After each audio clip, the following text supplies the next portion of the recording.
registrar of JAMB, I hold myself personally responsible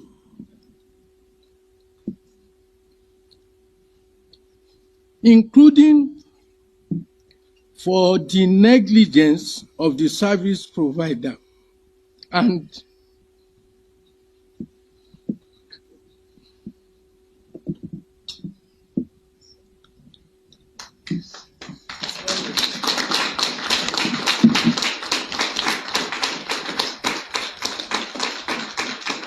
I unreservedly apologize for it.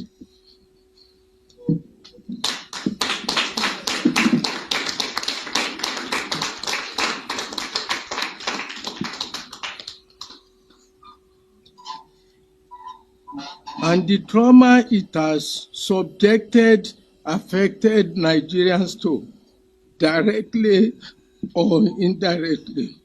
We have decided that all the candidates affected in the 157 centers of the 882 be contacted to retake their examinations.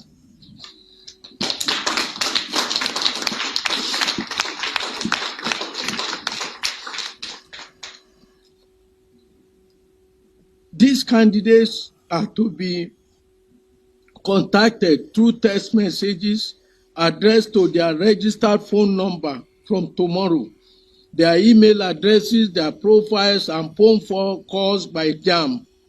They are directed to reprint their examination slips for the rescheduled examination dates. Confident. Only for them to now, for me to be hearing crap from other people, that kind of thing. Again, now, currently, I'm writing Wike. I've been having exams. And this morning, I even wrote an exam before coming here. I had to just plan myself, write. And it's not like I wrote it somewhere close. I wrote at Ebony Stage. Wow. So from Ebony Stage, I had to come down, rush down to I'm even with my school uniform inside my school bag. From the school to this place. So from Ebony, you have to rush down to Enugu, yes. Every bank for your JAMB. After writing Wike this morning. Yeah, and they're not making it funny, but I don't know just one story like after this one, then they'll not tell us that another thing happened because it should be really painful and hurt. But from what we heard from this, we heard that a lot of people have committed suicide all in the name of this JAMB. And like, but I'm happy that they rescheduled it. I'm actually happy because to make room for people to correct their errors and like make people happier, they perform better in this. While JAMB has reassured the public that the system. Mr. Moka, in clear conscience, if Asiwaju were to contest a midterm election today, and he doesn't have Professor Yakubu as the INEC chairman, can he win? He cannot. He cannot. And if anybody doubts, they should set up a feedback mechanism for the administration, not a lying one, a real one, to go to the streets of Nigeria and ask about their performance indices. So it's about all of us. It's about the nation. It's about the country.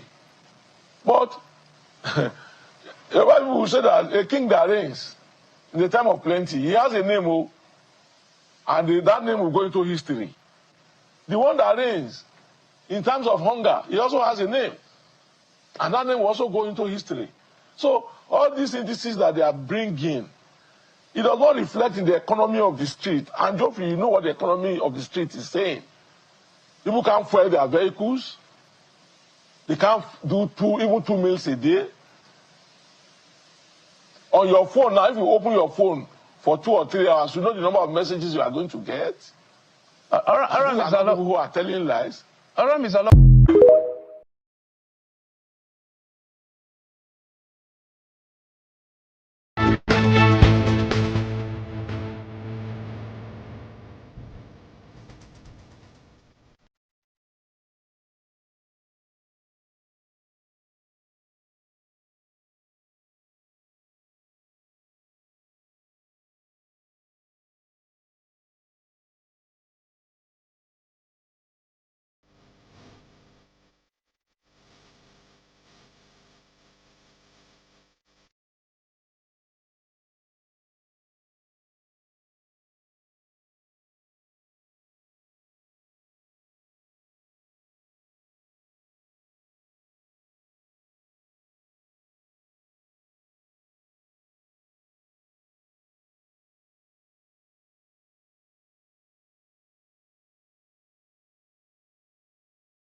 See, Baba, they say they come from Katsina.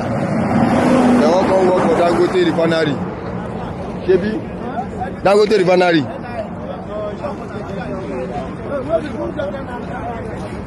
See, they won't come work for Dangote refinery. So we saw them this morning. They say they come from Katsina. This is Dojileki, front of Dano, legal free zone. Kano, Katsina. Okay, you come now from Katsina. You come.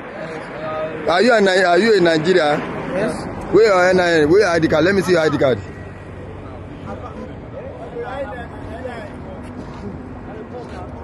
NIN. Make I see. Wait, make I see now. Okay, this is your NIN. Yes.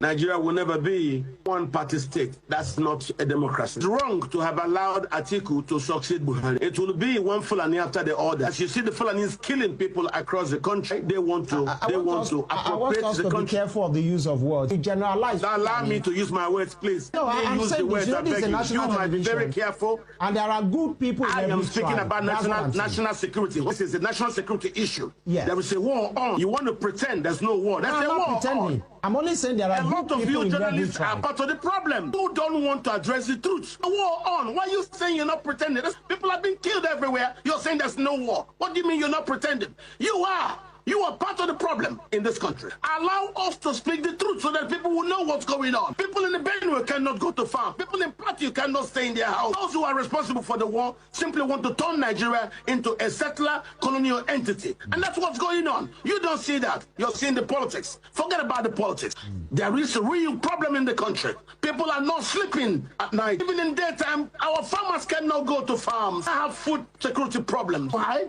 The Fulani war across West Africa has finally bettered in Nigeria. And you don't want me to talk about it. Who are you afraid of? Who will hear it and we will die? It's the problem the country has gone wrong. Because a lot of you keep quiet. I'm aware of this. Please, when we have a problem like this serious national security issue, we must speak to it. Pretend it doesn't exist. It does exist. God, no mercy. God. Boko Haram, they dislodge us. Oh God, my Lord. Oh God, my Lord. Boko Haram, they pack everything, go. They pack everything, go. It's normal. How do you, sir? Okay, normal, sir. Me, I no get load. I dey tell you, I dey go.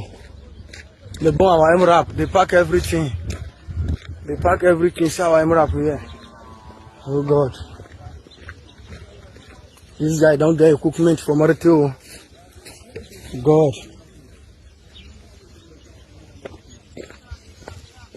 Yes, sir. Hi, sir. Kai, see how these guys they do with us. Oh. Kai. See the Boko Haram, they burn our motor all. They pack everything here. See my motor. See my motor. God, I thank God for life. See my motto. See my motto. I thank God for my life. I thank God for my life. See my motto. They burn everywhere. See my motto. Morite is not easy to know people to do. God. Morite. We lost 4 soldiers. We lost 4 soldiers. Flat. God. See our hemorrhage. They burn our hemorrhage. They burn our hemorrhage. They burn our hemorrhage. God. So we are never ready to fight. Make una tell us now. Which kind of problem be this one? I lost my leg. Oh God, my Lord. Oh God, my Lord, Mariki. Oh God, my God. Innocent person and falsely invokes the name of God, it should be an insult to every person of faith. Terrorists do not worship God, they worship death. If we do not act against this organized terror, then we know what will happen and what will be the end result. Terrorism's devastation of life will continue to spread. Peaceful societies will become engulfed by violence, and the futures of many generations will be sadly squandered. If we do not stand in uniform condemnation of this killing, then not only will we be judged by our people, not only will we be judged by history, but we will be judged by God. This is not a battle between different faiths, different sects, or different civilizations. This is a battle between barbaric criminals who seek to obliterate human life and decent people, all in the name of religion. People that want to protect life and want to protect their religion. This is a battle between good and evil. When we see the scenes of destruction in the wake of terror, we see no signs that those murdered were Jewish or Christian, Shia or Sunni.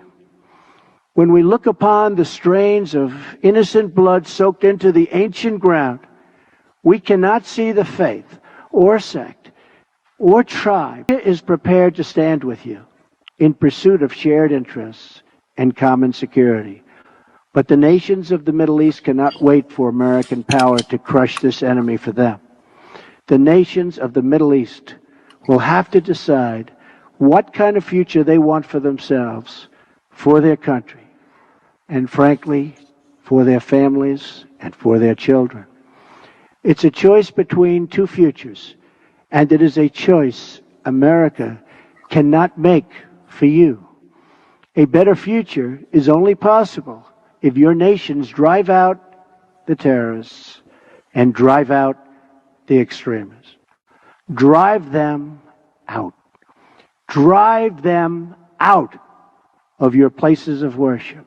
Drive them out of your communities. Drive them out of your holy land. And drive them out of this earth.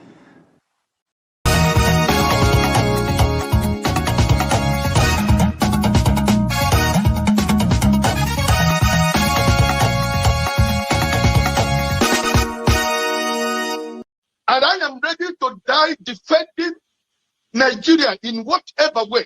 When it is God's time for us to go, it is and you not took my time to God. You are ready to defend Nigeria. I gave you my time. No, I'm coming. I'm coming. Alexi, hold on. You already started. What I'm saying, defending Nigerians is this. I gave him my time and he's using it to defend No, sorry. Alexi. Okay. Children are born and put on a rubber stool. No, I tell people, Dr. Damages, you need to come, if you want to know the level of poverty in Nigeria, you need to enter the Nigerian hospital. You'll be walking at the doctor, sometimes you cry. Sometimes we use our money to give patients. So when people see doctors go on strike, I get mad. I had to leave. It's painful. You see a child that you're taking care of. After a few days, the child is retrogressing. The child is getting worse by the day because the drug you recommended, you prescribe for the child, they cannot take the child's prescription to the pharmacy. There is no money. They don't have money in their account. The little baby that is so fragile, you manage to take their blood sample. They cannot process the blood sample because the person at the lab said no, they don't have the money in their account. They will take my salary if I process this sample. So you watch the innocent baby retrogress. What do? You take out money from your pocket and give that parent, madam, please go and put in this account. Let me see this child get better. And we're here defending thieves. because they give you $5,000, $1,000. What is $1,000? Children are born and put on plastic chairs in Nigeria. Are we not ashamed of ourselves? And we'll call Obi stingy. Let him be prudent and let us have functioning hospitals. Let us have good roads. Our people are dying. Children are dying by the day. I had somebody when I was in Calabar, and when I was still a medical student, the man I used to buy something from at Amaya Market, his child was born premature. Guess what? But the child was older than the other child that survived. Why did his child die? Because the child missed the last incubator that was available. The other child that was born that was weaker had the incubator. His child did not have any incubator. They had to wrap the child and put a lamp beside him. That child died. Oh. And you people have the effrontery to come here and defend Tinubu article.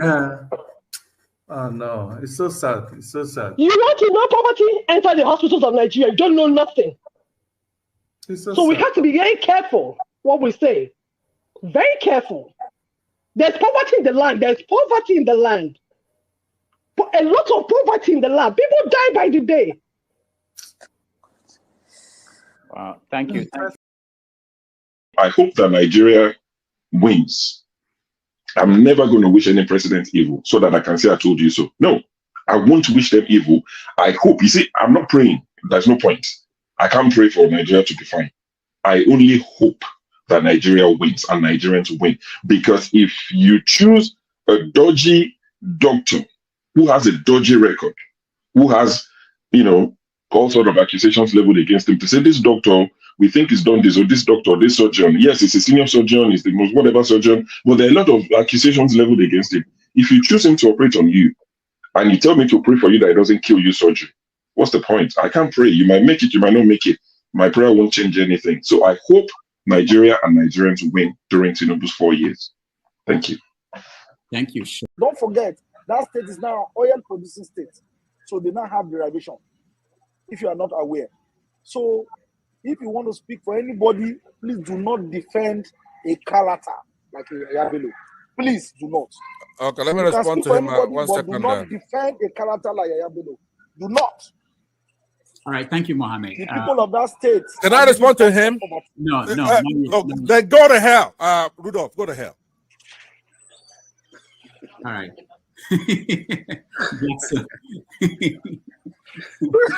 Rudolph, I've never seen this part of him before. My God.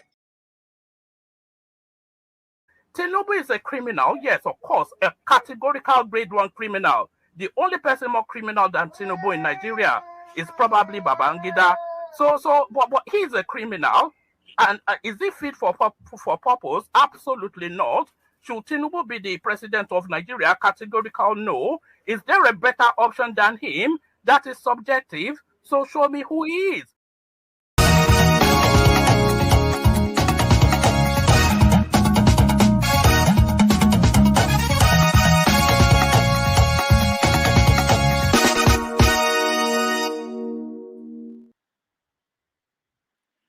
All right. Thank you, everybody, for joining us. Welcome to the show. My name is Rudolph Okonkwo. Today is May the 17th, Saturday. It's a beautiful day here in New York City. I hope it's beautiful wherever you're joining us in the world. Thank you. It's Saturday, and as always, we have Your Say, which is a program where we allow you to have your say on stories making the news across Nigeria, Africa, and the world.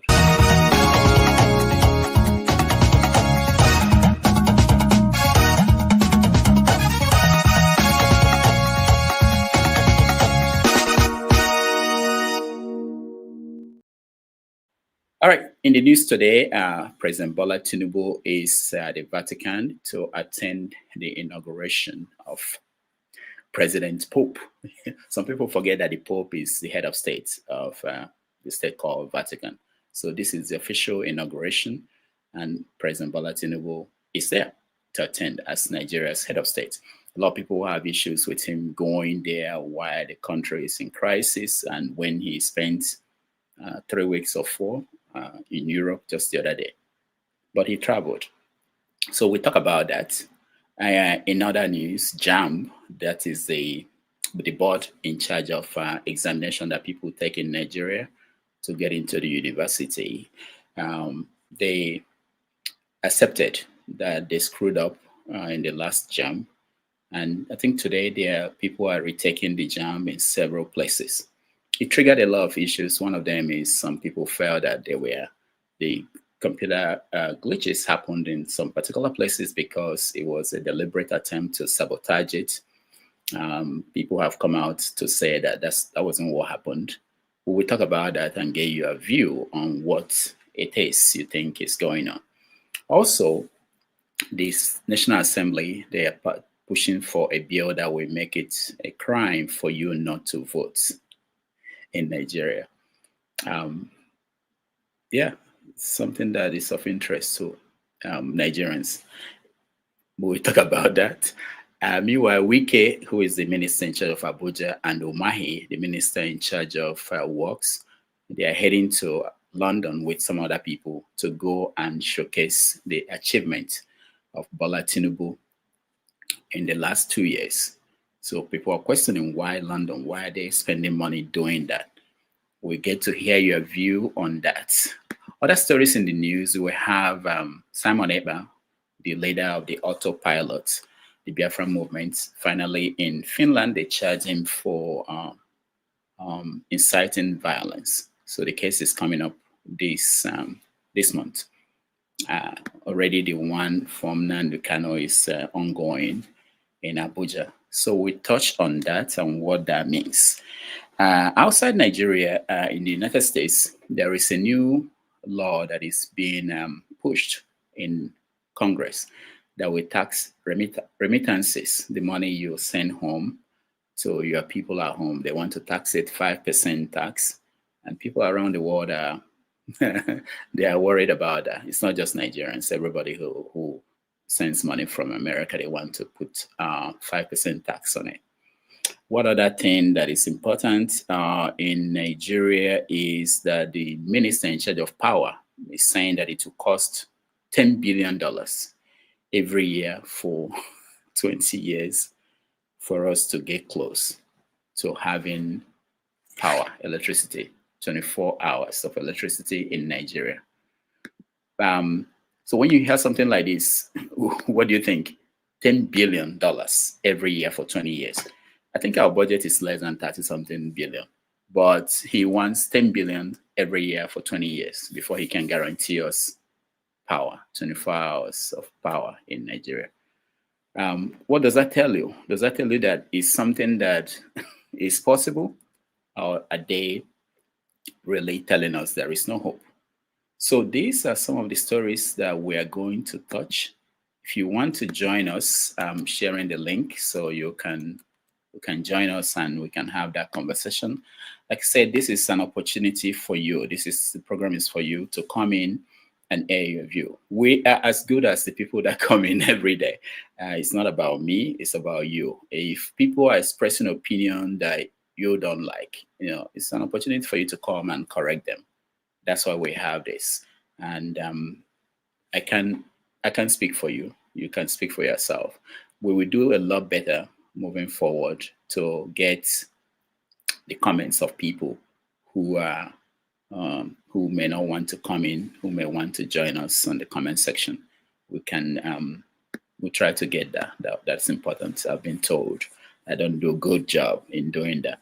And also, so that's the program for you for today. I want to get you to get involved in the conversation and hear what you think. And if there are things I missed, of course, there will be a lot of things that are important to you. We want to hear it. So that's where we're going to start. If you're in the studio and you want to join us, please turn on your camera and I will bring you in. Again, thank you so much for joining us. It's a wonderful day here in New York City.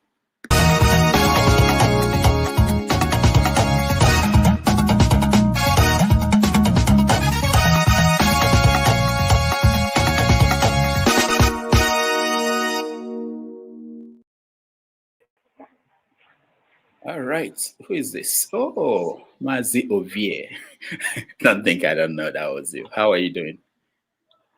I wanted to say coach. Doctor, I'm good. And the same, what's the difference? After many Doctor, years, coach. after many years of bowing to your coach, you just call everybody a coach. I think that is it. At least 10 years straight of doing that. So, and it's not up to 10 years since I stopped officially doing that. So maybe, but is there any different though? Some officially now, like let's say you're official doctor, and somebody is certified coach. What's the difference? Now, let me. Now that I have you, before we start the show, the All right. relationship between the coach and the athletes, how is that? How do you characterize that? I see my son was playing soccer one time, and over time you see how they respect the coach. It's more like the coach has more authority than even the parents. How does that develop? Did you have that kind of relationship with your coach when you were running? I would say yes. I mean, I did say yeah because I don't leave my main biological parent before I start track, and yes, in the sense that I remember disobeying my guardians, my brothers that I live with then. You know, I think it's not about it's not about the coach per se. It's about the focus, right? The dream, the goal. That's all you. This is what you want. Every other thing doesn't matter, right? Now you now see somebody who is pushing that direction. I mean, so it's more see it from that angle. It's not about the coach himself because don't be surprised. We'll come on one day say this coach I don't like him again. I want another one. So it's not necessarily about the coach. It's about what is driving. I mean, you should be happy as we're taken by what is in front of him. So he wants to learn everything that has to. If you are, if what you are telling him has no correlation between where you're inconsequential for now. We'll come to you later. So to get to him, but you have to find a way. You have to understand what he's into, so that you find any. Because it's also good for you to understand the mood he's in. As an athlete, we have like 4 seasons, right? Building season where you'll be putting on low heavy work. I mean you're a different person entirely, you eat different and all that kind of stuff there. Preparation for competition season. Now that load that you put on yourself, you have to start reducing them so that you'll be quicker. It's a different mentality. Competition season comes with a different mentality. And again, it also comes to how close you are. You don't be surprised during the beginning of the season, him is not that close with the coach. Even coach said no to the narrow his focus on him. We just give him a program or do this and leave, right? Because it's more volume. Do 10 days, do 20 days, right? But when competition season approaches, it's more technical, it's more focused. So you for house, papa, mama, if you give her a phone, you go say, I don't want this. So it's not necessary. It's not, so you would think that is the coach. Of course, you use the coach now as an excuse, right? Because you now you would expect anything the coach tells you, you agree. The coach say, "Oh, he's a nice guy, he's a good boy." Doing the, I mean, you are comfortable with that, right? So he will not be using as an athlete. Will not be using that as an excuse. Any small thing, my coach said this, my coach said do this, my coach don't do it, my coach. So it's not necessarily about the coach. It's about what is the task ahead, which is the sport that he's in love with. All right, thank you, Ovie. So see it from that angle, yeah. Okay, thank you. Tony, welcome to the show. Tony, can you hear me? All right. Tony, we can hear you. Just fix that. We can come back to you. Ovie, yeah. Okay. Go ahead. Good afternoon. Good afternoon, Dr. Damages. Good afternoon, Ovie. Greetings, everybody. Glad to be here. All right. Thank you so much, Tony, for joining us. Now, one of the things I didn't touch on was the arrival of South African refugees that came to America. And Trump was, the policy was, of course, most of you who are here have been following the news. The idea was that South Africans were suffering under the rule of Black government in South Africa. Their land was being taken away from them. And because of that, Trump granted them refugee status. That was fasting, made it so easy for them to come here. And let me play you the reaction of Episcopal Church in America. So that The church was ordered by the government to help resettle the Afrikaners, but today the church took a stand, terminated its relationship with the federal government, citing a moral opposition to resettling the white Afrikaners. Joining us now is the presiding bishop of the Episcopal Church, Bishop Sean Rowe. Bishop, thank you so much for joining us tonight. This was a 4 decades old relationship across many administrations that ended today. Why did the classification of these immigrants as refugees cross a moral line? Well, the reality is we can't be ourselves in the Episcopal Church and take the step of resettling white Afrikaners from South Africa. Our church has a long commitment to racial justice and reconciliation, and we have historic ties with the Anglican Church of South Africa. Desmond Tutu is a part of, been a partner was a partner in this work for us. So we're just not able to take this step. It's not in line with anything that we're about. And it also saddens us to see that other refugees who are being denied entrance to the United States are people, brave people who've worked alongside of our military in Iraq and Afghanistan, now face danger, have been in camps for a long time and aren't being allowed in. And so this is just, the program no longer aligns with where we are as a church and what we're about. All right. So that was there were other reactions from different other groups saying that they don't support what Trump is doing along this line. All right, Ovie, let me start with you. Is there anything I missed? Big issue that you are following across Africa, Nigeria, or the world, anywhere?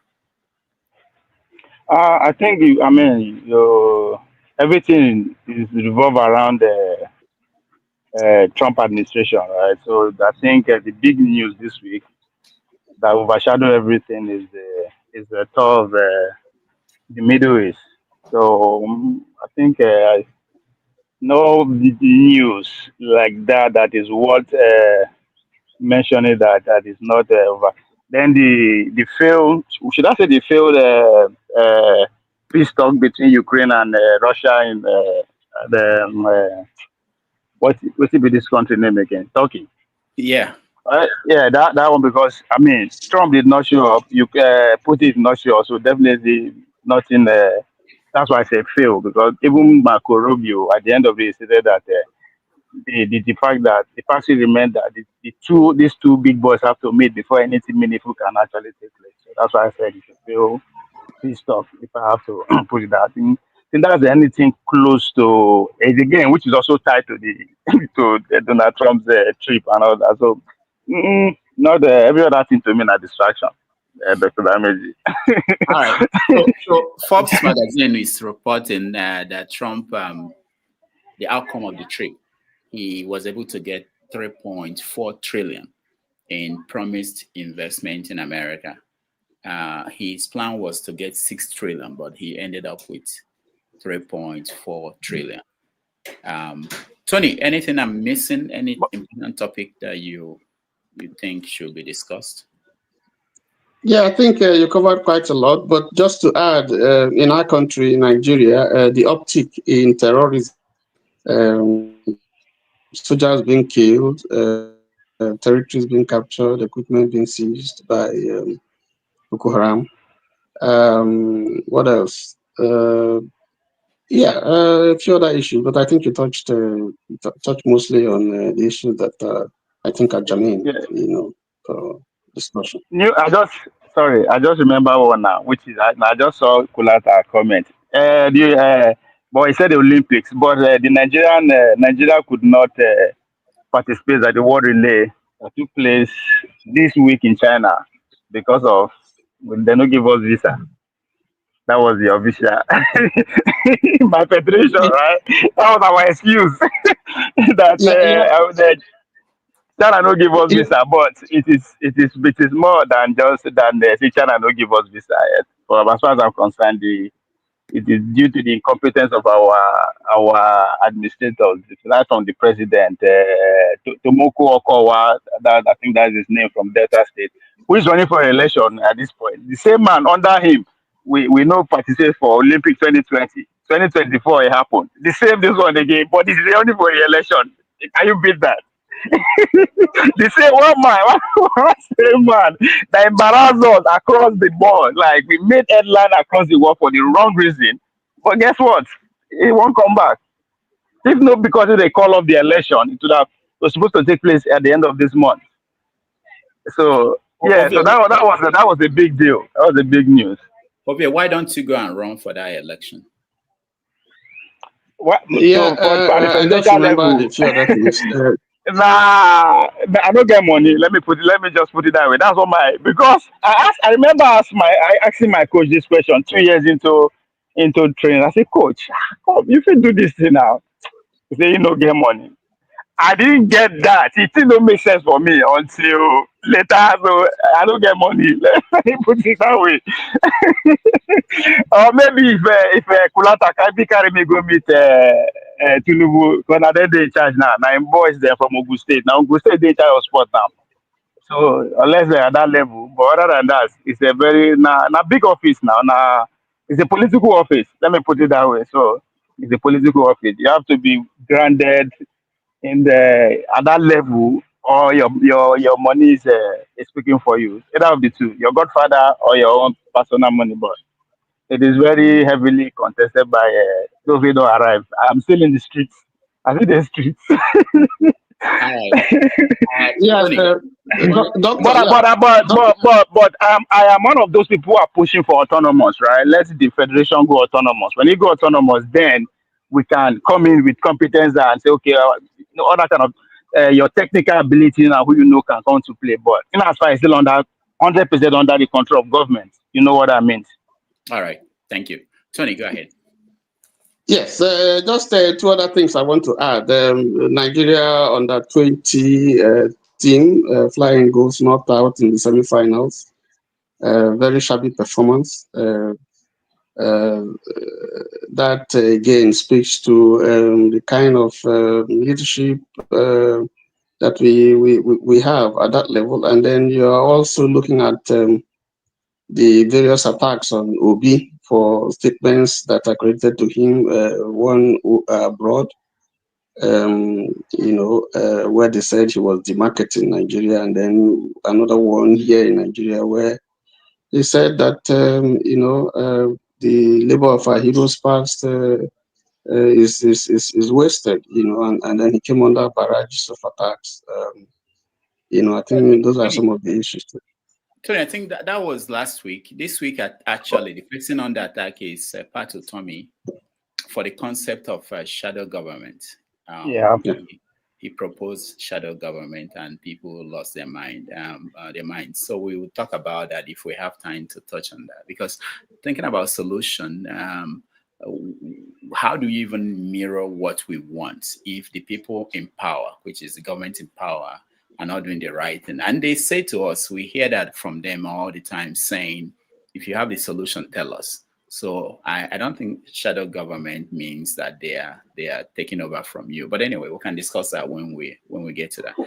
All right. We hear it in the UK. We hear it in the UK, shadow government and so on, and nobody goes to jail. Nobody raises hell. So I don't know why this should be a problem. I don't know. Actually, there were videos of APC people talking about shadow government when they were not in government, when PDP. That's why I think I like distraction. They just want to make big deal out of nothing, just for us, to sweet it. Or somebody on the comment section, Oscar, I know what Kulata talk. Kulata is talking about Samuel Pass, what he says about it and what I said. I didn't touch on that because it's part of the conversation that we want to have officially on the platform. That's why. But of course, when I saw that Olympic, it just triggered me that that is a big news that we are missing. Because I said that there's nothing missing. So that's not that I didn't understand what Kulata was saying. I don't understand. We will get into it. So be patient, okay? All right. So let's start with Tinubu's visit to the Vatican, because I don't follow the news. People may be surprised as much as people think I do, but whenever I start getting pictures of Tinubu in a plane waving, I know that he's gone again. So that's an indication for me to go and check where did he go to now. He's gone again. Yeah, I saw that it was coming into my phone, and okay, something is happening. So, but I was people were losing their minds, and they were thinking, why is he traveling there? He could have sent somebody. When the Pope was during the who was that Bayo went for us. So the funeral of the last Pope, yeah, Bayo went. So let me hear from you here. What do you think? No, it's, I think you said it in your introduction that I mean the Vatican is a country on its own, and I was trying to educate some people here last week on that how the idea of church lost out of the whole power tussle, how they lost out due to the defeat of the Roman the Vatican as it used to be, it's bigger than what it is now. Pretty much more than half of what Italy is today. But they lost that. They lost the battle to Italian government during the 1870, which is pretty much during the Pius. Then now I gave that background because of why the current pope chose that the name that he chose, which is Kini the second, Kini the 13th. So that it was the reign of the 13th pope that they finally officially lost the territory of Vatican as it used to be to now that there was square 1 mile at the 5 mile square that they occupy today. So yeah, it is the state. So Bola Tinubu actually went just like maybe go Ghana, go official inauguration of the current governor of the president of Ghana, or you go Donald Trump. So in a way, it's there for inauguration. So, and this idea of I pay attention to people who are having issue with him going to this event in particular. Now the same people will complain when Tinubu go anytime where the Islamic world are doing something. They would complain say Nigeria. So it's only the same people they have issue with it. But most importantly, at this point, especially on this platform, I think majority of us who are consumer of information on this platform, we agree that our sovereignty is not up to par. That there's still pretty much, if not 70% influence coming from outside, economy wise and all that. All of us we pretty much agree here. I mean, the Mango campaign for on the Chatham House in London. So it's not working for us. If the guy, this is part of the job, it's part of the agreement, it's part of the effort get into power. You have to fulfill. Now it's part of the whole you being the state now. Tomorrow go say if we agree say we get freedom. That's I mean it's all part of the. So I seriously don't have any issue. I know they even pay attention. I just okay, what is he going to do? Oh, okay. I mean it's going to. It's responding to people who put in, who give him power pretty much, or people who is presiding the territory on their behalf. So if the relationship is there, I mean, there's nothing I can do. You understand? If there is maybe we can do something, but at the same time, we not forget national agenda. So when somebody is going in and out of the country, why are we complaining? Okay. Because but my question we should be asking: does he have a choice? He don't get choice. So you said so many things that we have to unpack, maybe if we have time. And maybe we can connect it to something else. Somebody just reminded me on the comment section about the allegation that I think it's Motown MT, about the allegation by, I think David Hundein, about Shore being sponsored by foreign government and things like that. So you are now putting out here that part of Tinubu's reason for going is that he's going to answer to the West. I mean, I think that's what you're referring to, the people who put him in power. He's going there to answer to them. Yeah, but both the David, both the show, both the Tinubu, all of them they work for the same agenda, the same. They're not working for us. All right. The three of them like that. We'll come back and find out from grandson to son to grandfather. Tinubu, Showore, Odeyi, all of them, now the same job that they do. We'll come back and find out who you're working for. Tony, what do you think about Yeah, I think it's great for the government. They have been frantically looking for legitimacy, from outside, sort of. And I mean, you just part of the preview that you played. We see Umahi and Wike going abroad to go and market the Tinubu government. I don't see where America or China or any country goes outside to market the achievements of their government. You know, they have representatives in our country, so they know what is happening. So if you go there and tell lies, they know the facts. So I think, yes, it will be a welcome development because I'm not sure you've had any government since Tinubu was inaugurated invite Tinubu to come. You know, I'm not sure. So the Pope is a political head and a religious leader, just like Ugi said. And so that invitation will be well appreciated by the government. But if you look at in terms of what we're likely to gain or what Nigeria is likely to gain, I don't know. Probably the Pope is probably going to talk to him about the plight of Christians in Nigeria. He's probably going to give him some lectures or tutorials on good governance. Other than that, I don't see anything concrete that this visit is going to bring. But like I said, it's a good thing for the government that there's another government that is recognizing, inviting them. It's not inviting the president to go. I thought that you would you had the video of the entourage that will go with him as usual, but we didn't see that. I'd like to see. I'd like to see whether it's another jamboree or because that's a way to get extra codes and you know, to visit friends and take girlfriends along and so on and so forth, and come back and tell us all kinds of stories and so on and so forth. So, I'm not optimistic that will bring much benefit, except to get Tinubu born again by any chance. I got messages. Dr. Ameji, another it's also good. I mean, I think especially the southeast, not to be specific, but the Catholic enjoy a lot of patronage from the Nigerian space. So we contribute a lot to that country. So I think it's a good representation of that the Catholic faithfuls. You know that their president is at least being invited. Apparently, as if the man at the post in that right invitation letter they give up. actually, yeah, I'm getting some messages that there is a personal relationship. I can confirm that people are sending me messages that the people probably knew him personally. You know, the secretary, now Chicago, not be Chicago guy. Before he became a Chicago, no.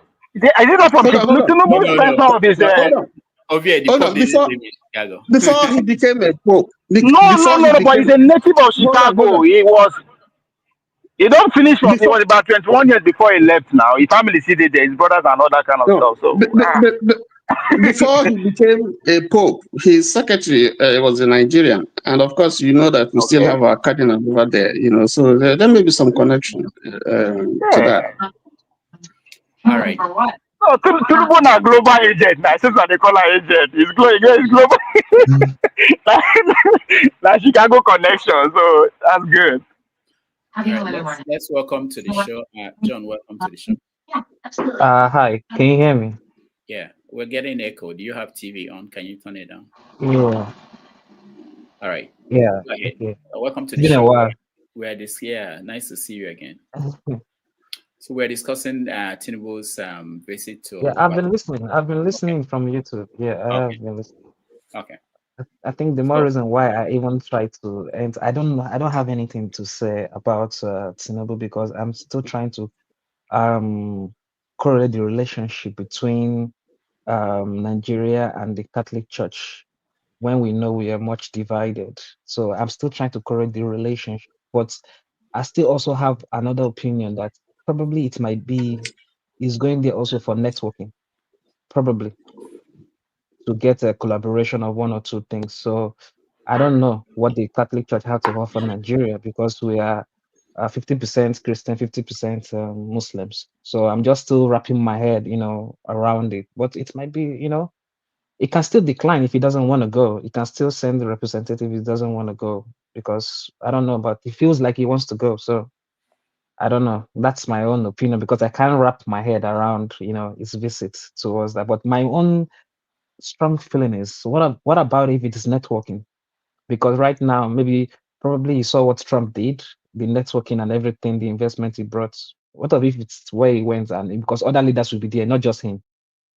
Other leaders will be there too. They might talk closed doors. They might do one or two things. Who knows? I don't know. So I hope he brings something positive back from his trip to Vatican. That's what I'd say.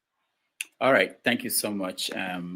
Just for those who just joined us, Trump brought back 3.4 trillion. I think all the GDP of all the African countries, I don't think it's up to that. But that's what Trump brought back. No, it should be more. Dr. Damiji, God, they hear you.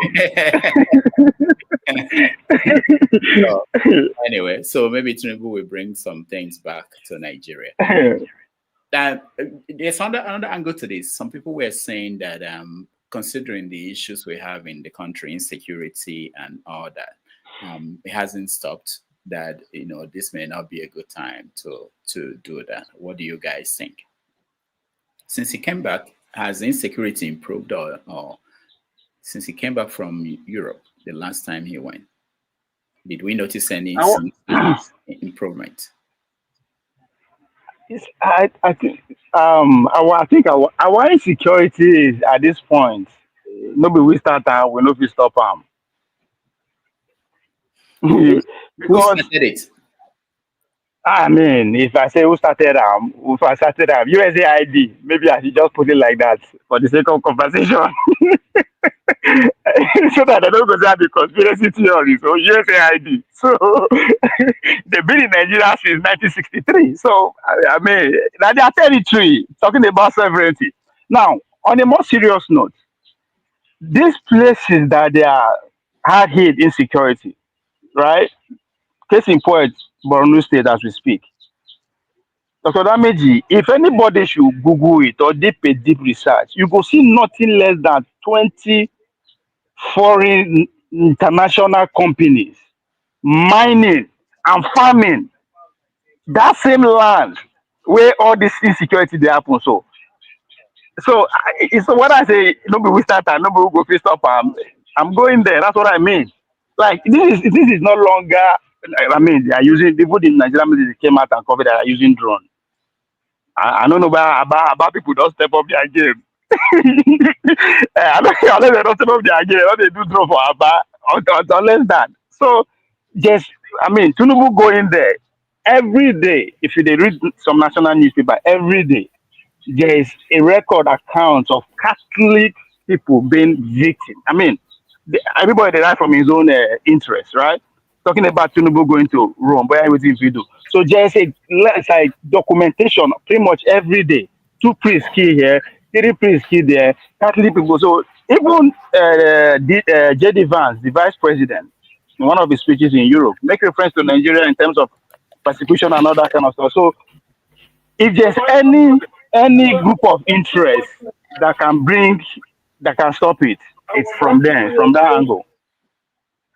You understand? So again, whether Tinubu going there or not going there, security to him, how do I get the elected come 2027? That's how the game works. Let's be real, politically speaking. Him going there is presenting at least maybe 30 million Catholic faithful. I mean, somebody should not take me on that number statistically, but close to that amount. You have millions of people, specifically from the Southeast, who are Catholic faithful. Somebody asked for Tinubu entourage. I'm curious now to see who will make the list, and I will not be surprised if I see some notable faces from the Southeast who are capable, have the capacity to influence votes in that trip. So I mean, for somebody to say, "Oh, how do I want to concern security?" Everything are the same. As far as I'm concerned, we are not free people in terms of who is the larger beneficiary of our own resources. Is the West. So if they really want to stop it, they have what it takes to stop it. A video surfaced a couple of days ago from a British military man speaking from Borno that they are there to help and all that. So they are there. Most of all this equipment that they are selling for us, we don't fit operate them by ourselves. They have to be among us. Intelligent wise, we don't get. That's why when people are celebrating the death of a USID trial and all that, people are not paying attention. One of the major reasons why Ukraine were able to hold the Russian up to this point, it is because Americans are in charge of the surveillance of that war zone. They have a technology as we speak that even mirror camera cannot dictate. So they were able to be pointing the movement of the Russian and just the hand on to the Ukrainian. Why am I saying this? When it comes to surveillance, every inch of Nigeria that is seen for Washington DC from Pentagon, everywhere, because their interest is there. And once their interest is safe, every other thing no matter. So that's why I say, if anybody have actually the police, whatever to actually stop our insecurity, the way it is now them feed one.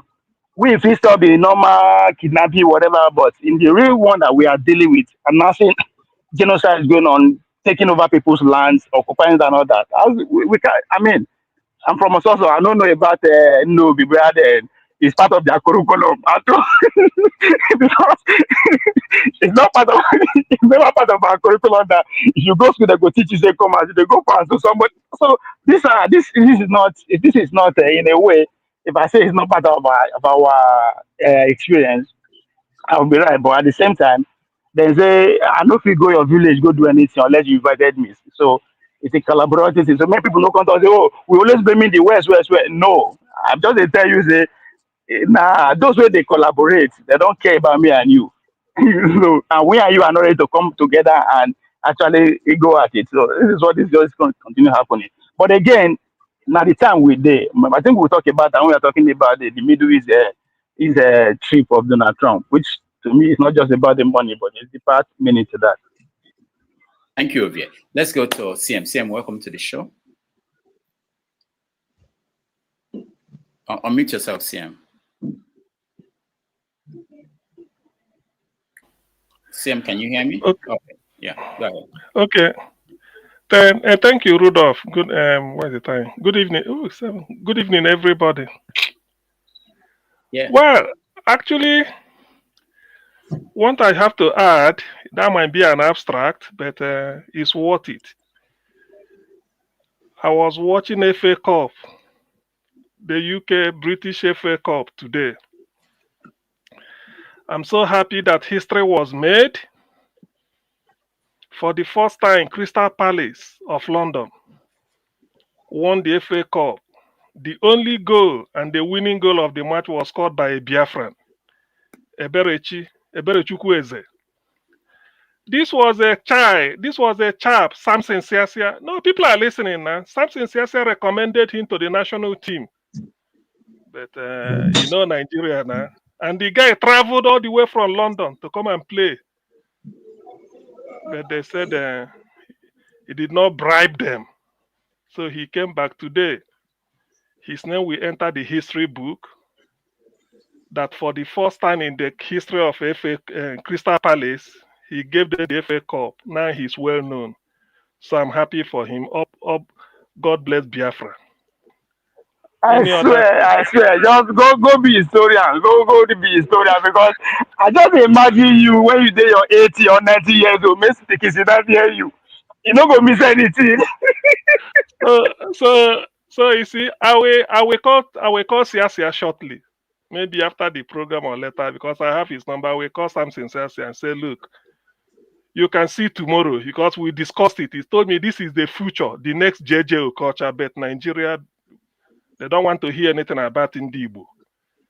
If this Eberechukwu is in Nigeria now, maybe he go the right JAMB. Yeah, maybe he go the right JAMB now, then go say, anyway, look, I don't want to, I see, I'm so happy today to be annoyed because of that goal.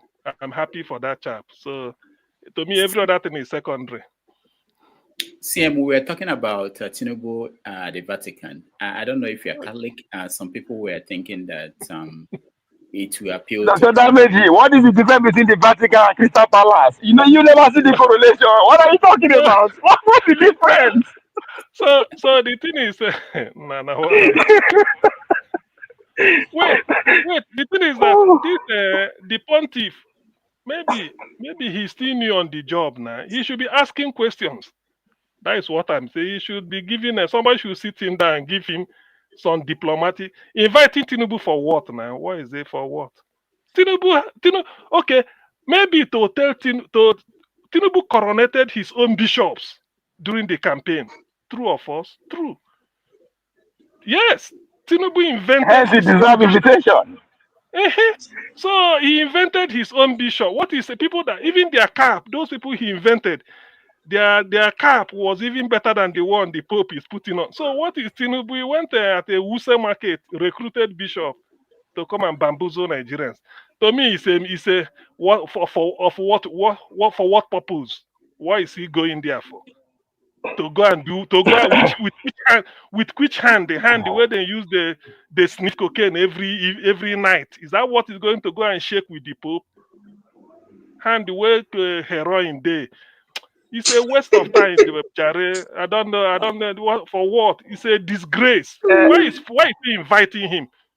Why? CM, Yes. I think there's a man called Steve Bannon, now one of the main pillars of a MAGA. He is alleging that the Pope was rigged in. you never get Okay. around. Oh, so He said the Pope was rigged in. He said no. This is his point. He said 2 days before his brother talking about the Chicago connection. His brother was on according to Daily Mails, granted interview to Daily Mails. So a brother alleged that the Pope called the non-Pope called him 2 days before, and they deliberate on which name he should pick and why he should pick what he ended up picking. This is not me saying it. This is Steve Bannon. You can go there. He said it like 3 days ago. So okay. if that conversation take place 2 days before the election of Pope, how can you explain that? That is his own conclusion that the man was rigged in. No. The thing is that I'm of the opinion that I don't know what the invitation will serve. That is my own. I don't really see Tinubu do not deserve to be among. I mean, what is he going to the Vatican to do? I'm a Catholic, a practicing one. I've been to the Vatican. I've been to that St. Peter's Basilica. I've entered into there. Even have some photos with Swiss guard, people that guard that was the time of Pope Benedict. So why is he going there for? What purpose will that serve? That's what I'm there. Tinubu is going to do what? Tinubu is a Muslim, for God's sake. Even if he's going there for what? The thing has done. So what is he going there to do? It's not a good symbol of with which hand? You go and straight that in hand. Let him stay in Nigeria and then sort out the mess he put Nigeria into. Where is he going there to do? That will cost Nigeria another billions of dollars now. They will give you a bill. Rubbish. All right. Thank you, CM.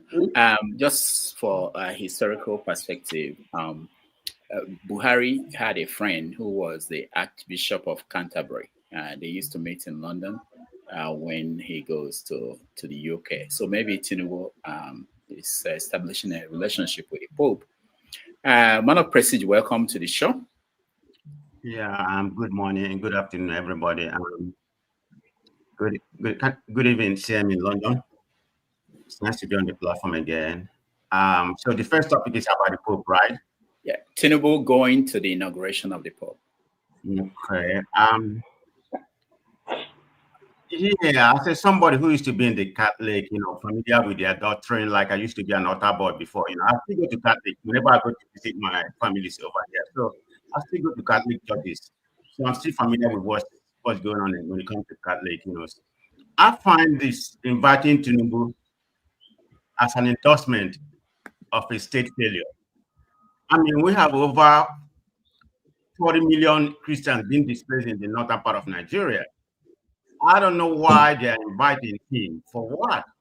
I think what I gathered, there's a lot of other quarries, particularly it's going to be led by the Archbishop of Owerri, and some other quarries. So, I mean, I just find it, I don't know, where the Catholic is going. I know the Vatican, have their own, it's like a country, so they have their own they can do whatever they want. But I don't see why inviting Tinubu. I mean, what is the purpose for?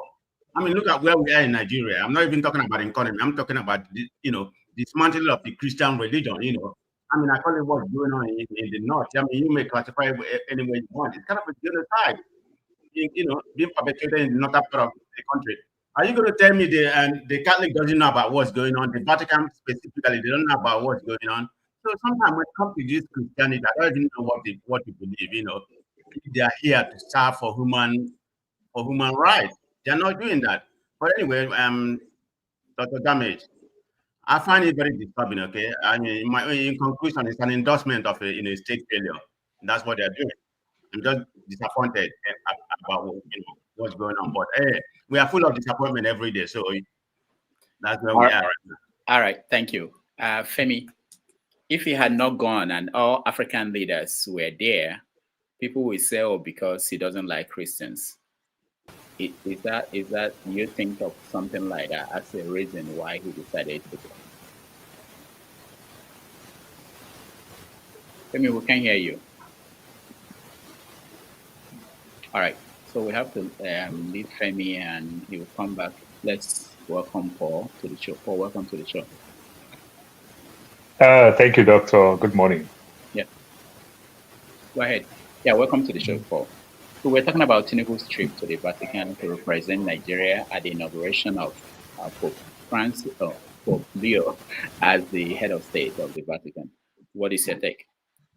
I just think it's just a frivolous way of spending money, probably just to put these things in their archive, you understand, after many years when he must have been gone, just to show things that he did, the people that he met. I think these are his aspiration in life and everything. But if you talk about where the country is going today in terms of economic wise and everything, it don't mean anything, you understand? Whether the Pope is the president of the Vatican, whether he's the head of religion and everything, well, let's tell ourselves the truth. That's not the day you go cut deals. You understand? You cut deals with a small circle of people. There are tons of people that will come all over the world. So what will really be your presence and everything? Most importantly, when these people even look down on you. And you must understand again that some of us that follow this Catholic thing very well, they are losing people very well and everything.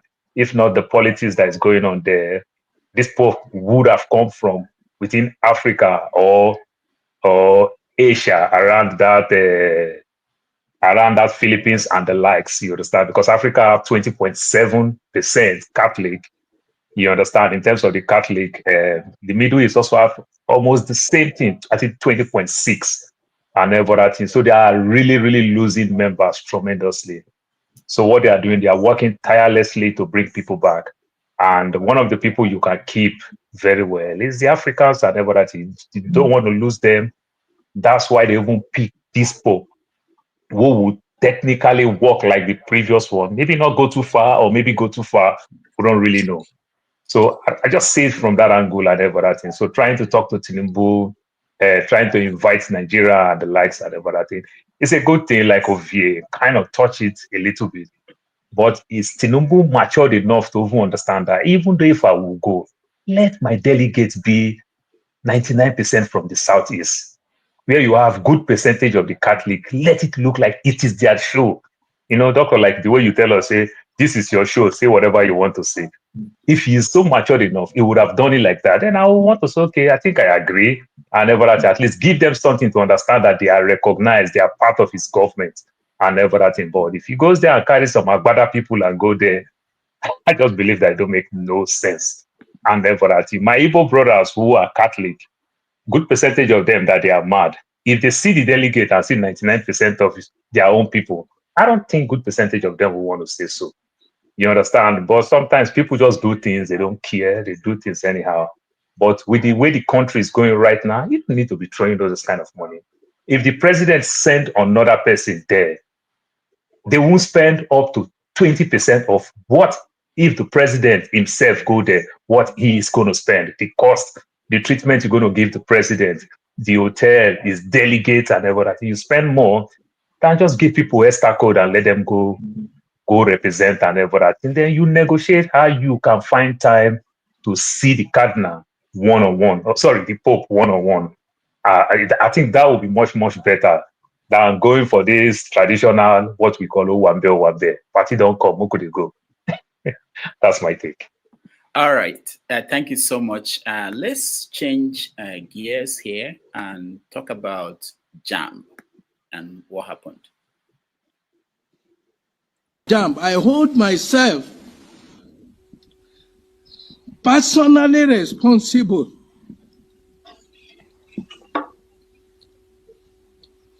including for the negligence of the service provider and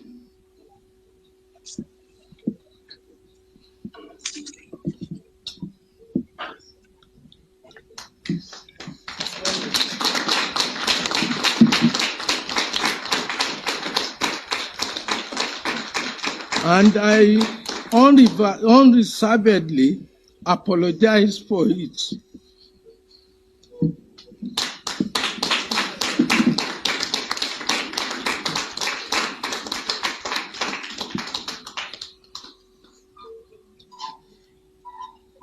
And the trauma it has affected Nigerians to, directly or indirectly.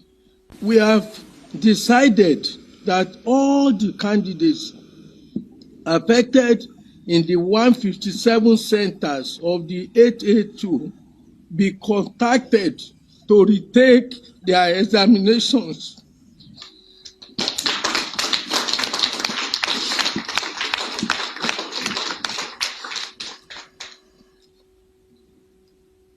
These candidates are to be contacted through text messages addressed to their registered phone number from tomorrow, their email addresses, their profiles, and phone calls by JAMB.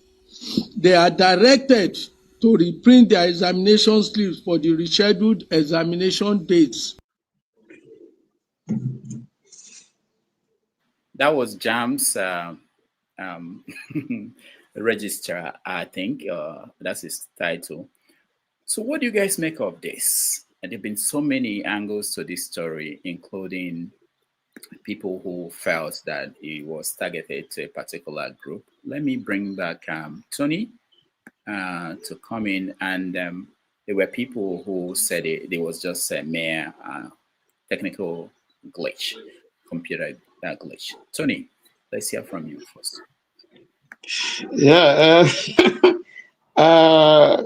When I heard that, I saw the video.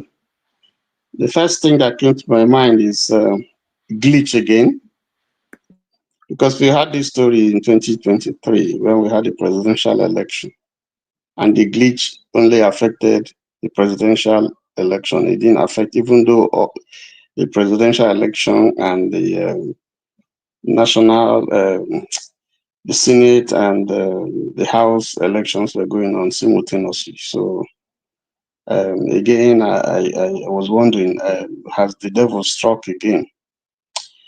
But yeah, it's good that Professor Loyode came out publicly and apologized, whether real or unreal, and was shedding tears, because INEC never apologized. INEC never came to give any explanation. But you see, the optics, if you go back to history and you look at the things that have happened, we had a case of Mesoma, to do with the exam.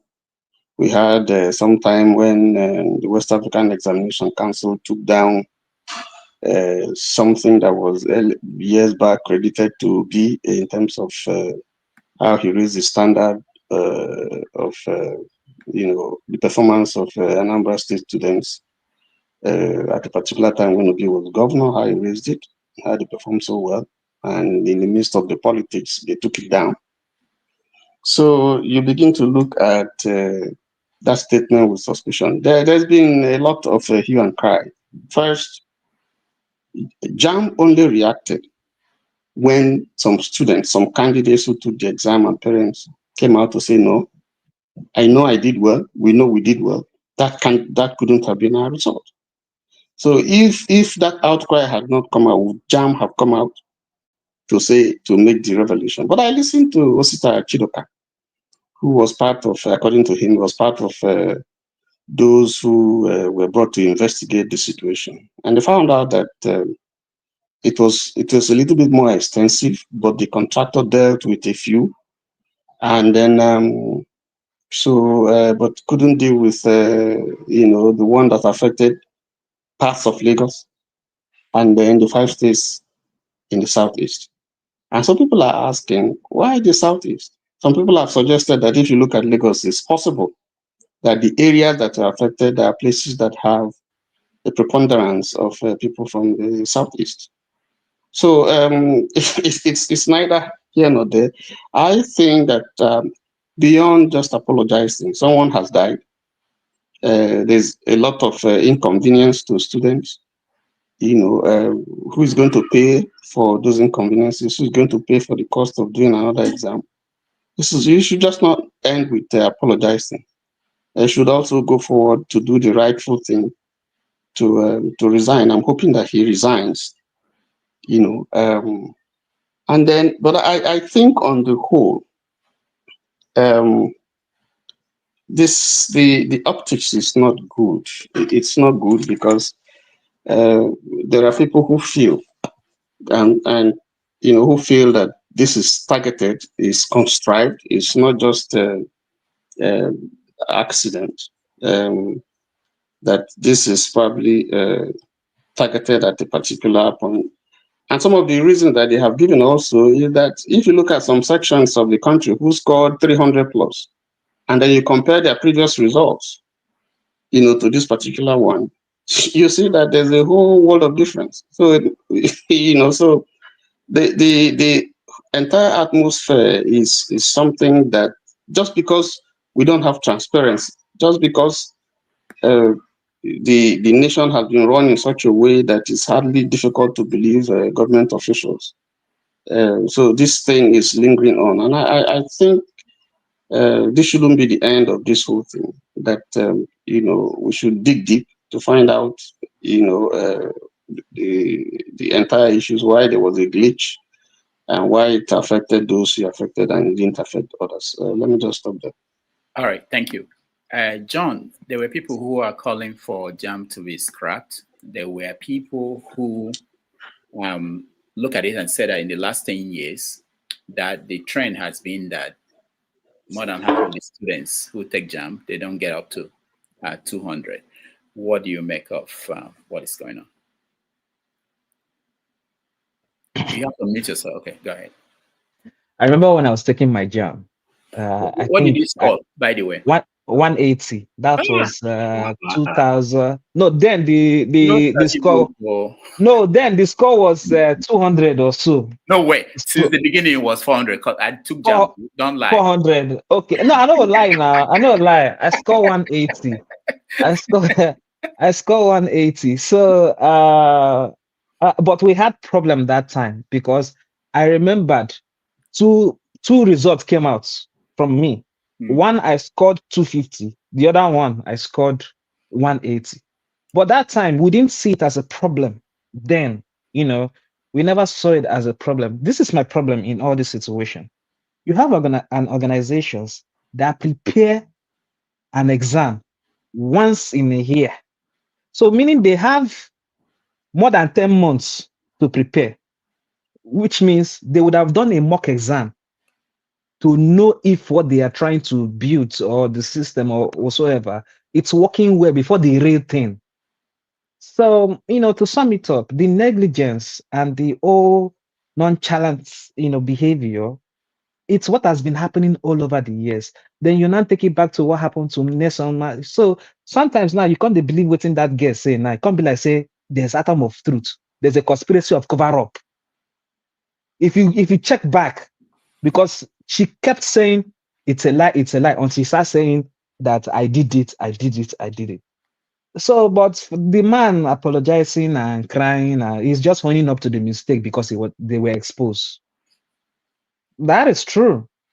They were exposed. They never admitted at fault, in the first place.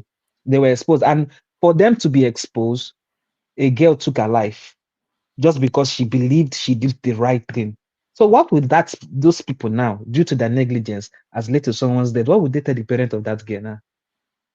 And right. this is an organization that you don't understand. If you're like when you are traveling to the east, the driver go check engine, the driver go check oil, the driver go check all these things. And you now go can say the Viper or the carburetor is leaking. This is what JAMB is trying to tell us. And you'll see, because no, there will not be an action from the government for this one, because that is what Nigerian has accepted. There is no consequences. No consequences. This is the first time in my life I saw somebody coming out to say we made a mistake. Compare that with what happened now. Compare it with the INEC. Is it not? Are we not having the same similar situation? But was there any explanation given? No. So I rest my case. All right. Thank you. A lot of people attributed this explanation to parents complaining and some individuals in society complaining and pushing that something has to be done. Ovie, what is your take on what happened? But you have to start by telling us what you scored in JAMB. John, I no pass. John, No, just tell us the number. Yeah, we're doing I no pass now. Dr. Dameji. Sampling. Even that test I pass, you go agree. You know go argue. Anything you tell us. If I say I pass, you know go argue.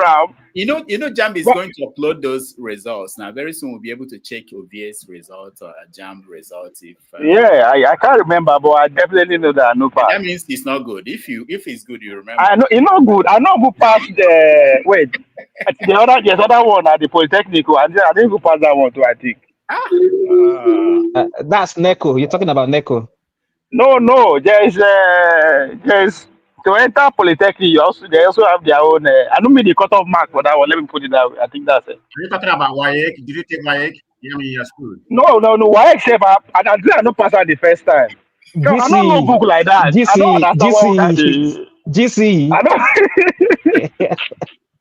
I don't. What you expect? All right. So now, okay. On a more serious note. At least you have been honest, okay? That's why I like you. Very transparent. No, I don't be. I be that guy where they sit down for back of the class when lecture they go on. My dream is just to understand. Once I understand every other thing, I wanna get up. Anyway, now okay. Now two things, right? Some people are calling for the scrap a JAMB, right? Then for me, that one first. I think I don't even they no scrap am now with the new technology that is upon us. I think something will happen. I don't think that the way it's not going to be in a general sitting exam the way it is, because I think they try to make it per university. Well, if you pass JAMB, then you still need to go sit down for university cutoff mark and all that kind of stuff. But I think it's going to go to a point whereby it will be individualized. But maybe there will be a time window, 1 week, 1 month. Just do it at your time, at your own time. Because what people are not actually factoring in this whole max entrance is that at the end of the day, university no be accommodate everybody. That's one. And even when they graduate, no be every of them go fit get JAMB or even go start for move to the next level. So already there's issue from the beginning, even at the end of the 4 years cycle that the JAMB is representing. So I think with the advent of the new technology that we individualize so many things, I think there will be a way out of that on that area. But for me, my concern about when I listen to that, I think it's the first time I actually pay attention, listen to the speech well. Two things stand out for me. He said he put the blame on himself and the service provider. I think to me, those two things, it can easily be excused, right? Somebody was trying to align that with INEC. Let's put in INEC content 27. We are not going to see a whole region take out like that. It's not going to be like that, because just like when the argument of using to to translate the result live from polling unit 2023. When the arguments was going on at the National Assembly, it was between, yes, that's the next level. But some people like Ali Ndumi, I will never forget, who was very, very vocal about the fact that his own constituency, it's not going to be possible for election to be transmitted live because of one, there's no light, insecurity, and all that. But I understand he lost that argument. The majority won. And at the end of the day, INEC capitalized on that angle. And that's what happened pretty much. So now the whole region, they pretty much, either victimize or the thing affect. To politicize, that's a very easy way to turn it to politics of identity now because they decided another. But as far as I'm concerned, if they want to play the same game again, come 2027, now scanty. We don't just say, yeah, 10 people no see their result, 20 people for that place no see, and 10 people. So they will democratize it in a way that the INEC chairman will come and apologize. Abi, we will forgive him. Once he apologize, that is my fault. Apologize. We will now be looking for who is the internet provider at that point. Because for me, as far as I'm concerned, that is very important. Who is the service provider? He said that the service provider screwed things up, according to him. So who is that? Whose service are they using? Because they will use them again come 2027. All right. If you want to see it from that angle. Yeah. Thank you so much. Kolata is here. He will tell us who the service provider is. But before then, Man of Prestige, welcome. Yeah, thank you very much. I took Wike and I took JAMB. I'm of the opinion that the JAMB should be maintained. Why am I saying this? Because there's a lot of my pieces when it comes to Wike. I mean, people tend to cheat, because of the regulation there and some of the things. So JAMB is more structured compared to Wike. And I was an average student in my JAMB result. Okay, so don't ask me what I made. So let me put that out there. We know it's below 200. No, it's not. Not that you brought that up. I scored 240. So don't go there. Okay? Wow. Yes, I scored pretty good before my. That was when it was easy. Whatever. But I was intended to go to school in the US to begin with. So that's not an issue. I'm just kidding. Anyway. So for me to fail is an excuse. Now during my time it was very hard. It was not as easy as during this time. So go ahead, Man of Prestige. So let me go to the topic. So what I was saying, the JAMB should be maintained. That's the idea because it's more structured compared to Wike. I mean, Wike, people cheat a lot, so it's very, very easy, because of the way it's structured. So having said that, let me talk about this topic. Like, before I begin, I'm going to reserve my judgment for now, but they need to do an investigation, private investigation to find out exactly whether it was a click or if not a click. But if you ask me right now, where am I leaning? They say, there's always a saying, when you look like a dog, swim like a dog, it's a dog. So let me put that phrase there. But I'm not going to make a categorical statement, that like they are trying to disenfranchise the Southeast. But if you're looking at the optic, the way it is right now, because my understanding from what I read, if I'm wrong, let somebody correct me, about 200 and something from Lagos, fell below that category. Then you have about 100, I think about 170 something in the Southeast. So the ones that fell in Lagos is a little bit more than the ones in the Southeast by number. But according to what I heard, I don't have the data to prove that. They said the area that was affected was more of the Southeastern, like First area, where we have predominant Southeast. That's what I heard.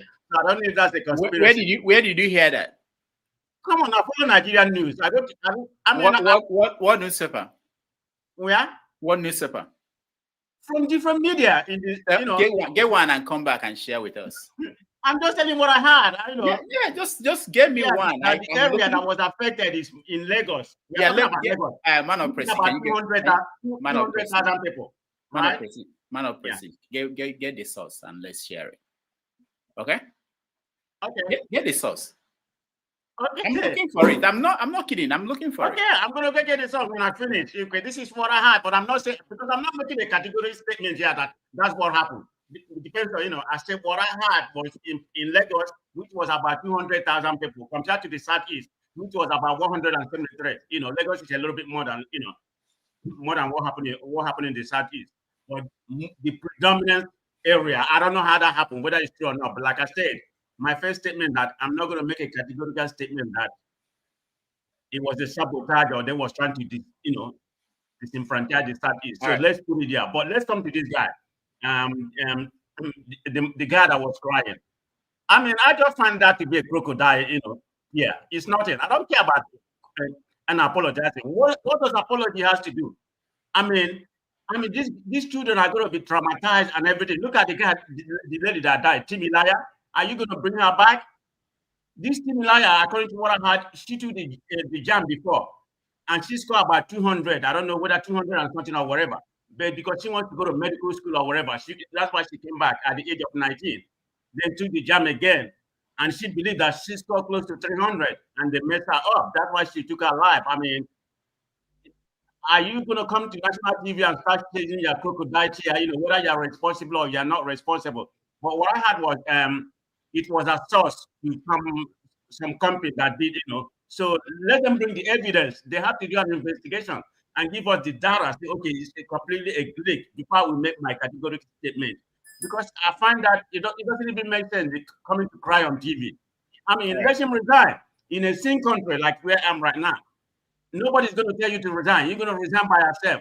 So let's not condemn. Let's not come here and say the guy was crying. What is he crying? So all right.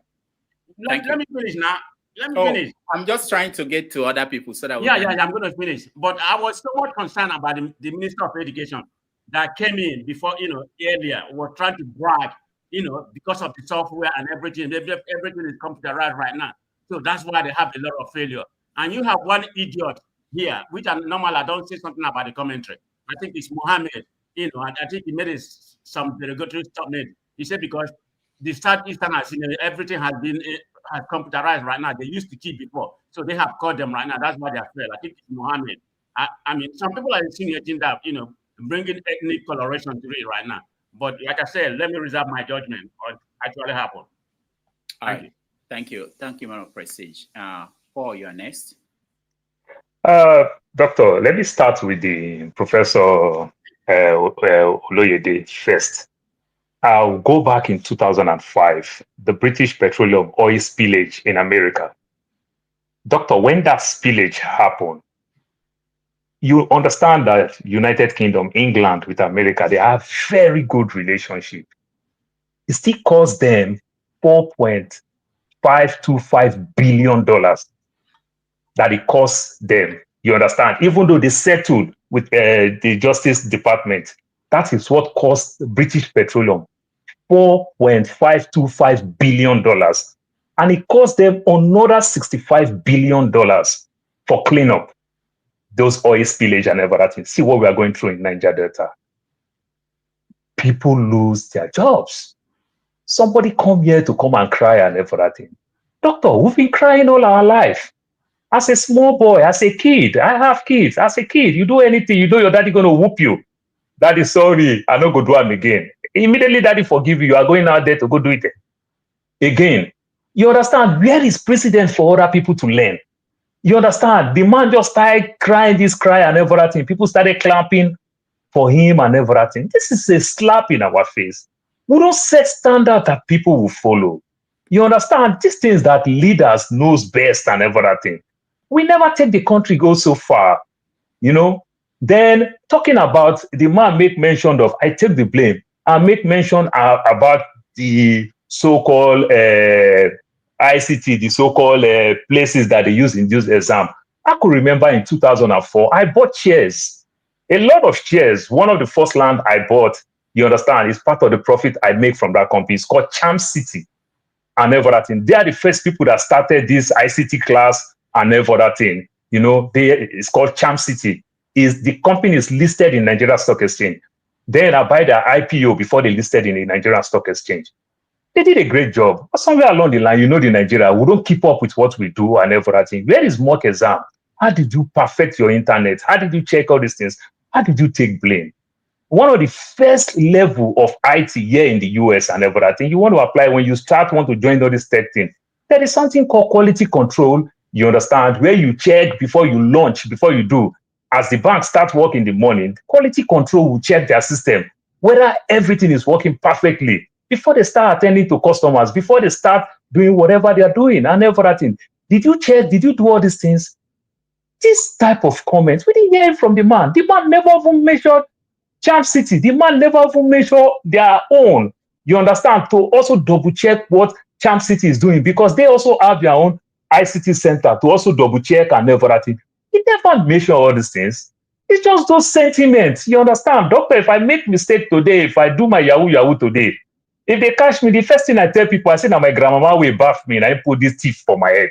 Is that not what we hear all our life? All this excuse. Now you just stand up and you say, these kids just stand up to go and write exam. Doctor, do you think exam is easy like that? You understand? The time frame is so short, which means they won't read, they won't do anything, then they'll go write exam again. What do you think will happen? It is either they will fail, or it is either they will give them what I call Moses, let my people go. They'll just systematically pass so many people. They just give them Moses, let my people go.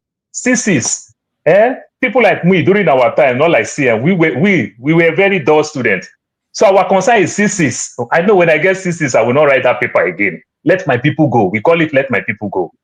We cannot run a nation like that. No precedent. They never punish any big man in that country. All they do, they punish the vulnerable. You understand? We make mockery of these kids. We shame them. We call them what type of name? Gen S, Gen Alpha, Gen Z. We curse them. Oh, TikTok. You think you want to go write TikTok exam? We shame them. We do everything. We demoralize these kids very well. Then we are expecting them in weeks again to go back again to go sit for this exam.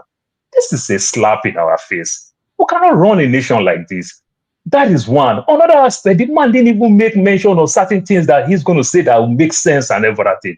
Go look the percentage. Let us show any government schools that have computers. You understand? Doctors, I do all this computer thing, buy all these computer school chairs and desks in so many cities here in Arizona. I go to my own primary schools. We went there, go do this whole student association. We donate all this computer. Doctor, you need to see the vote. I call it vote. That they keep these things. They don't even allow the children to access it. You understand? For the children to access the things that all students donate to them, they make them pay money. So some of these kids who cannot even access all these things, somewhere along the line, you just put them in computer and you say, go write exam. That on its own will also mess these kids up because they are not used to this gadget. That is one aspect of it. Then the second aspect of it, the schools are not doing anything. We just blame the kids and we just stop there. We cannot run a nation. When government do things wrong, we blame ourselves that, oh, now I vote for them. Oh, now I do this. Oh, now that. Create an enabling environment for anything we want to do to strive. You understand? So that those that fail will take their blames. You understand? But when we don't put system in place, you can't just expect we don't put system in place and things just going to work. And everything. I see that thing in my house every other day.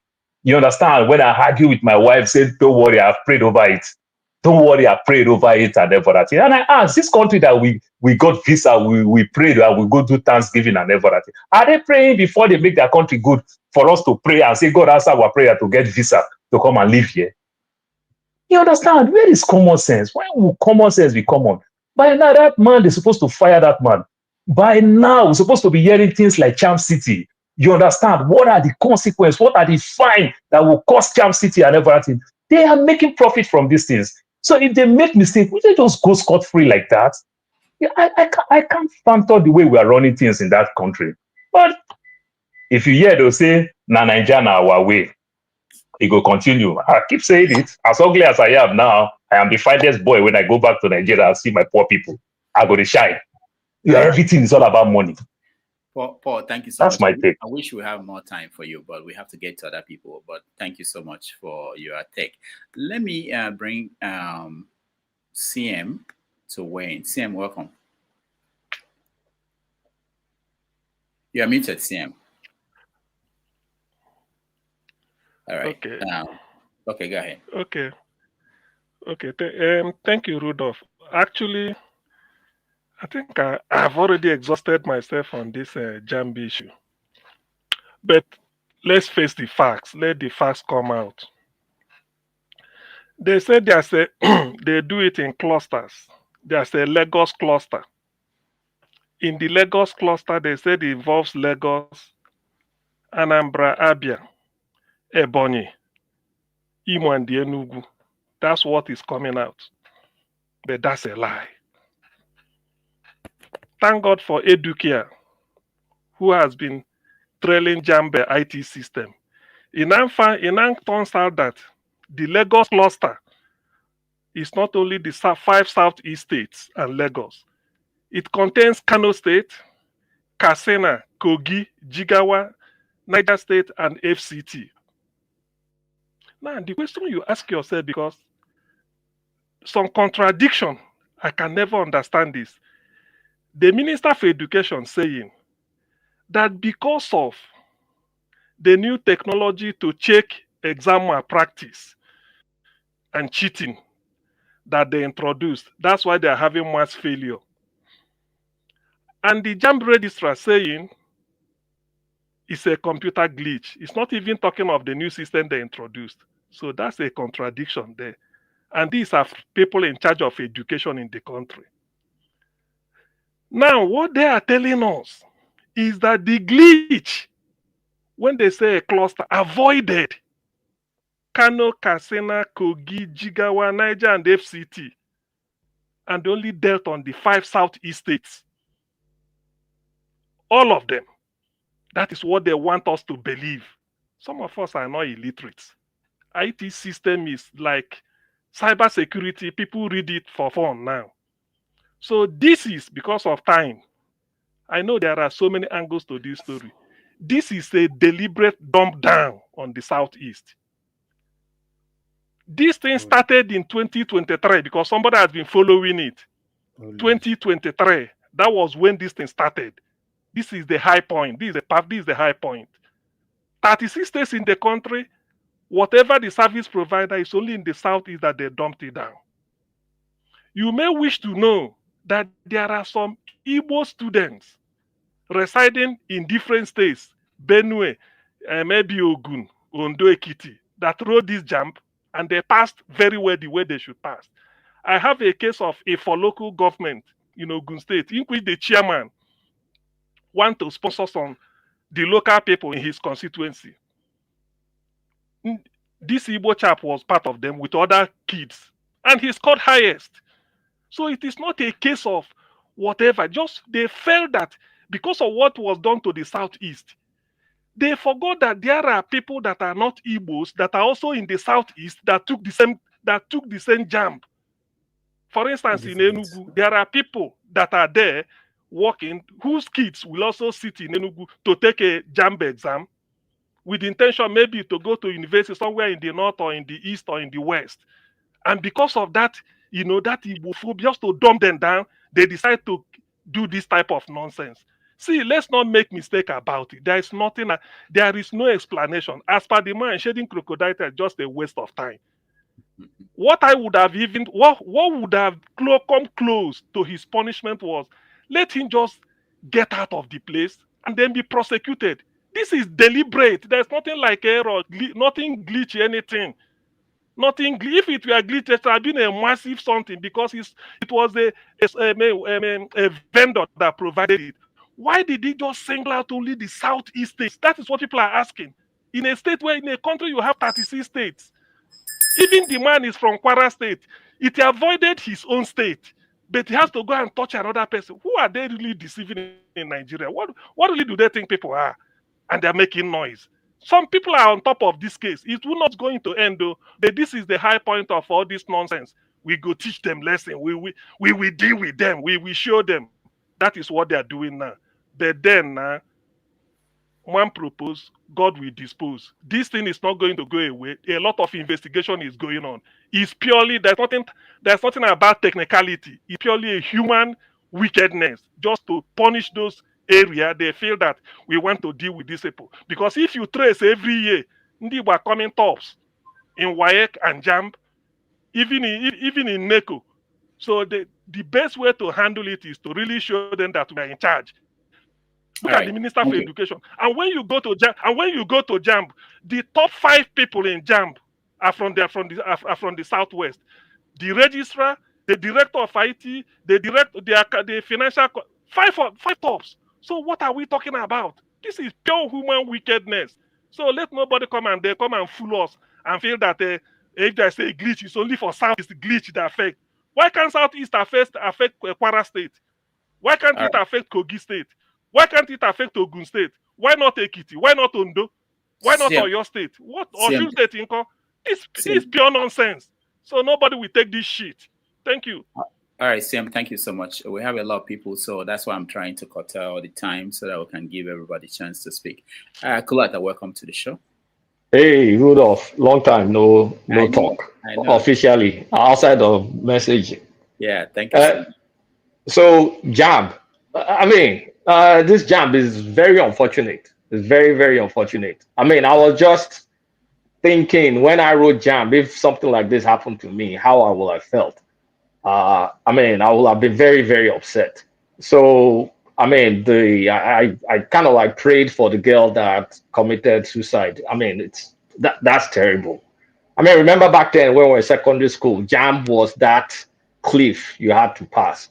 I mean, JAMB was not, I mean, it wasn't difficult for me, to be honest. I already passed JAMB by the year before I even got to my final year. I just had to skip the admission because I was too young for university. So now, let's get to the issue. So what we know, and we're going to stick with what we know. There was no glitch because the definition of a glitch is I apply a software patch and you get unexpected results, meaning you applied the patch. What happened was not a glitch.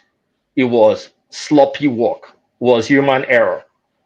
The company that was the company executing, I mean, maintaining this software for JAMB failed to update the latest patch on 157 centers.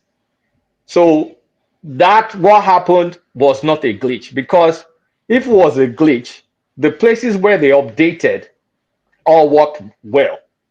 The places they did not update was where the issue, I mean, where they got the issue. And Lagos State had 206,610 people involved. Owerri Zone had 173,387. So Lagos had 54.4%. Owerri Zone had 45.6%. But unfortunately, Owerri Zone encompasses the entire Southeast. Now, does it mean every single result in the Southeast? No, because by the time they patched it up, some kids wrote the exams. So some kids got their real result. Unfortunately, the people that wrote the result before they patched, the algorithm, I mean, the unupdated software marked them down. Basically, what happened was it did not receive all their responses back. That was how, because the software itself was written by one guru in JAMB, Dubem or something. I can't pronounce his name well. It was the software was developed by someone that works in JAMB, Ndubem ND something. But Ndubem was not the person responsible for updating the servers. That work was contracted. The company that they contracted it to, nobody has disclosed it. The individual centers, like people, man of prestige, coming here to say it's affecting Festac, nobody has disclosed the Lagos centers that are affected. Actually, the girl that actually committed suicide, she did her own in Ikorodu, and Ikorodu is not like a Southeast region. So let's stop saying what we don't know and stop lying to newspapers that don't exist. Now, here's the thing. I think it's so unfortunate and unfair because those kids have to write the exam today. And they have a short window because there's other 2 exams currently going on. So I think there needs to be a class action suit filed against JAMB. There needs to be some form of compensation because I can't stop nor put myself in those kids' shoes because we all passed through this JAMB phase. We thought, I mean, JAMB was kind of like the end of the world, even though, I mean, I was fortunate enough not to have an issue with JAMB. So it's just something. Now, who needs to resign? Who doesn't need to resign? Professor Oloride coming out, crying on TV. I mean, fake tears, real tears, I don't know. The only thing I know is he owned up to whatever happened. He owned it. Now, definitely the vendor that's responsible for patching those servers is responsible. The oversight of the vendor, because I don't know the oversight of that vendor, whoever overseeing the vendor. And if we need to take the accountability all the way to the top, then we take it to the top. But it kind of like brings about some reforms that needs to happen. I personally don't think JAMB needs to be scrapped, because that's it's just like SAT. It's a standard way of measuring performance. And then the individual universities, you will now go and take your test, because you will overwhelm many schools if there's no JAMB to just kind of like level everything up. But what will now happen to the results of the kids writing it today? Like, if they don't perform, I mean, I don't think this is a good enough solution. I don't know why they can't take the old response and mark it manually. I don't know if data was lost. I mean, it just makes me think, where are they storing the data? Is it local storage or is it cloud storage? Because why can't you simply take the outputs of those kids and bounce it off the answering? I mean, if you have to mark it manually, mark it manually. But it's just unfair now that they have to rush and write the exams today. Then who knows how their results will come out. So there needs to be a class action suit. Whatever compensation that should be given to those kids needs to be given to those kids, because I think it's unfair. Whatever heads that needs to roll. But I think JAMB should stay. And this is not a software glitch. Now, speaking about standard exams, this is not uncommon. Even SAT had a glitch earlier this year. They had a glitch in 2022. The national exams in India is almost like an annual thing. So it's now, how do we bounce from here? And what do you do to those kids? How do you compensate those kids? Because I really, I mean, we were all there when we were all studying for JAMB. You know how it feels. It's touching. It's very touching, because you know now, I mean, wake up 8 a.m. writing. But back then it was paper, early 90s. And in my time, Rudolph, we didn't get 300 or something. The year that I entered university, the highest score was 299. Nobody got over 300.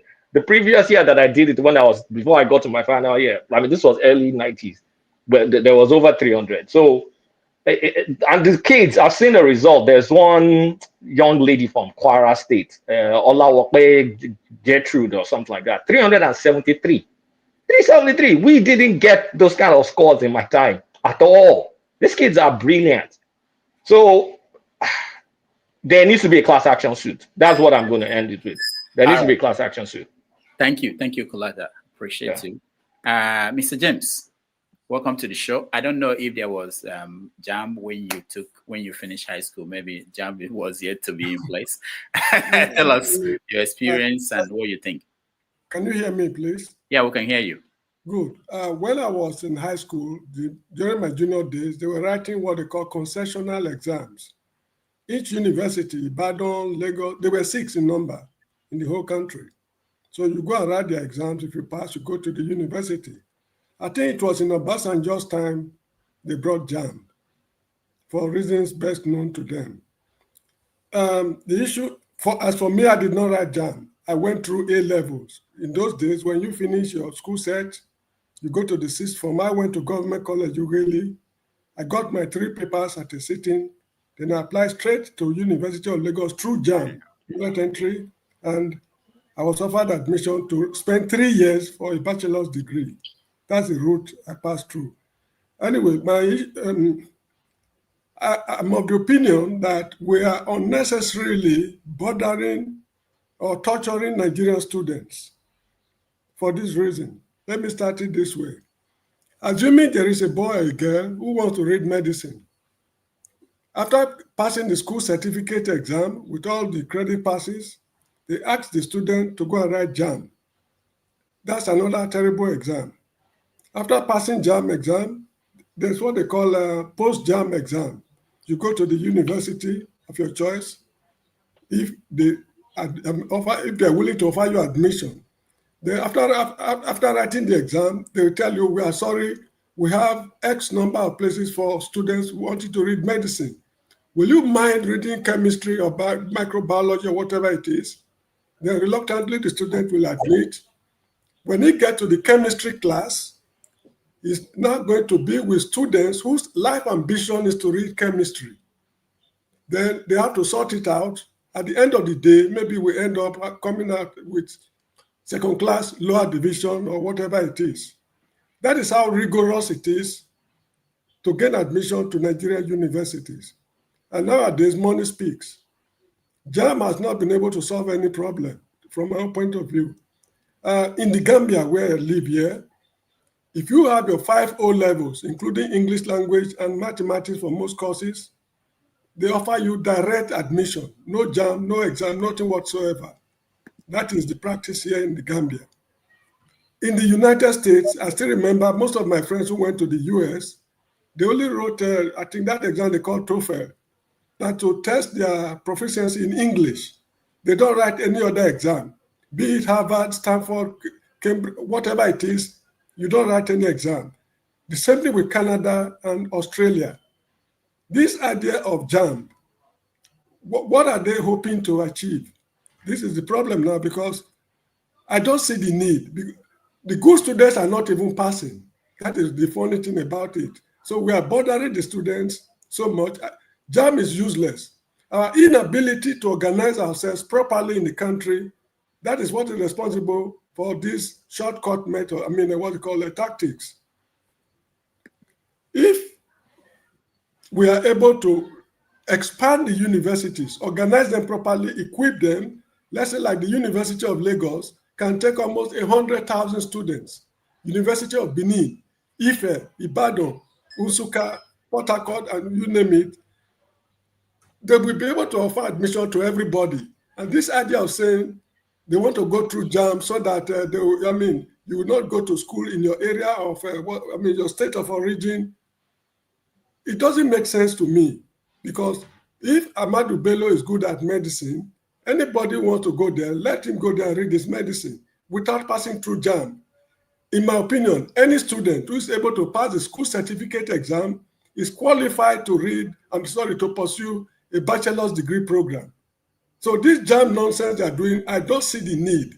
That is just how I see it. We are bothering the students and we are subjecting them to mental torture. And, anyway, that is how I see it. We should scrap JAMB completely. Each university should have their own standards. For example, while I was at the University of Lagos, some of my classmates were not having credit pass in mathematics to read BA Geography.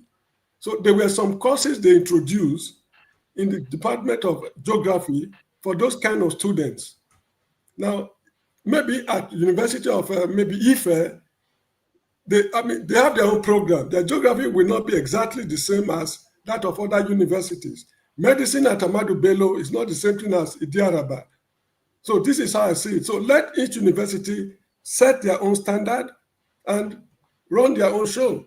The country is so confused. We don't know what we are doing, and we are pretending to be working so hard, whereas we are achieving absolutely nothing. Now, this man who is sharing tears, okay, I pity him. I commend his courage for admitting that he's at fault, because it's very difficult these days that everything has been akbabiorized in the country. Nobody wants to admit any fault. But crying will not solve the problem. Thank you. Crying will not. Mr. James, Mr. James, we don't go allow you slide like that. What do you call akbabiorizing? What's the word? Akbabiorized. The government is not here. Akbabiorized. The country has been akbabiorized. If you akbabiorized me and Natasha Dr. Damage, you didn't hear that one. You are not a linguistic.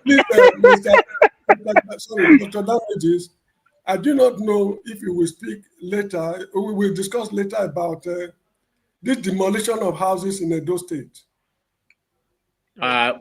Which house? Is it the one that they kidnapped somebody in the house? And yes, it is against the law. The houses did not commit any offense. It is the people who commit the offense. Okay. If, for example, excuse me, just a minute or two. I'm in the overseas. If I build my house and I let it to somebody, whatever is doing there, I'm not the person doing it. It is he. So he should be held responsible. It's not my duty to police what he is doing. If I build my hotel, you come and lodge in my hotel, what you are doing is none of my business. So there is vicarious liability. No, excuse me. Then the state should also be vicariously liable, because these things are happening in the state. There's a governor in the state, there's a government in the state. If you allow this thing to happen in the state, the governor and the state should also be held accountable. Please, they should stop demolishing people's houses.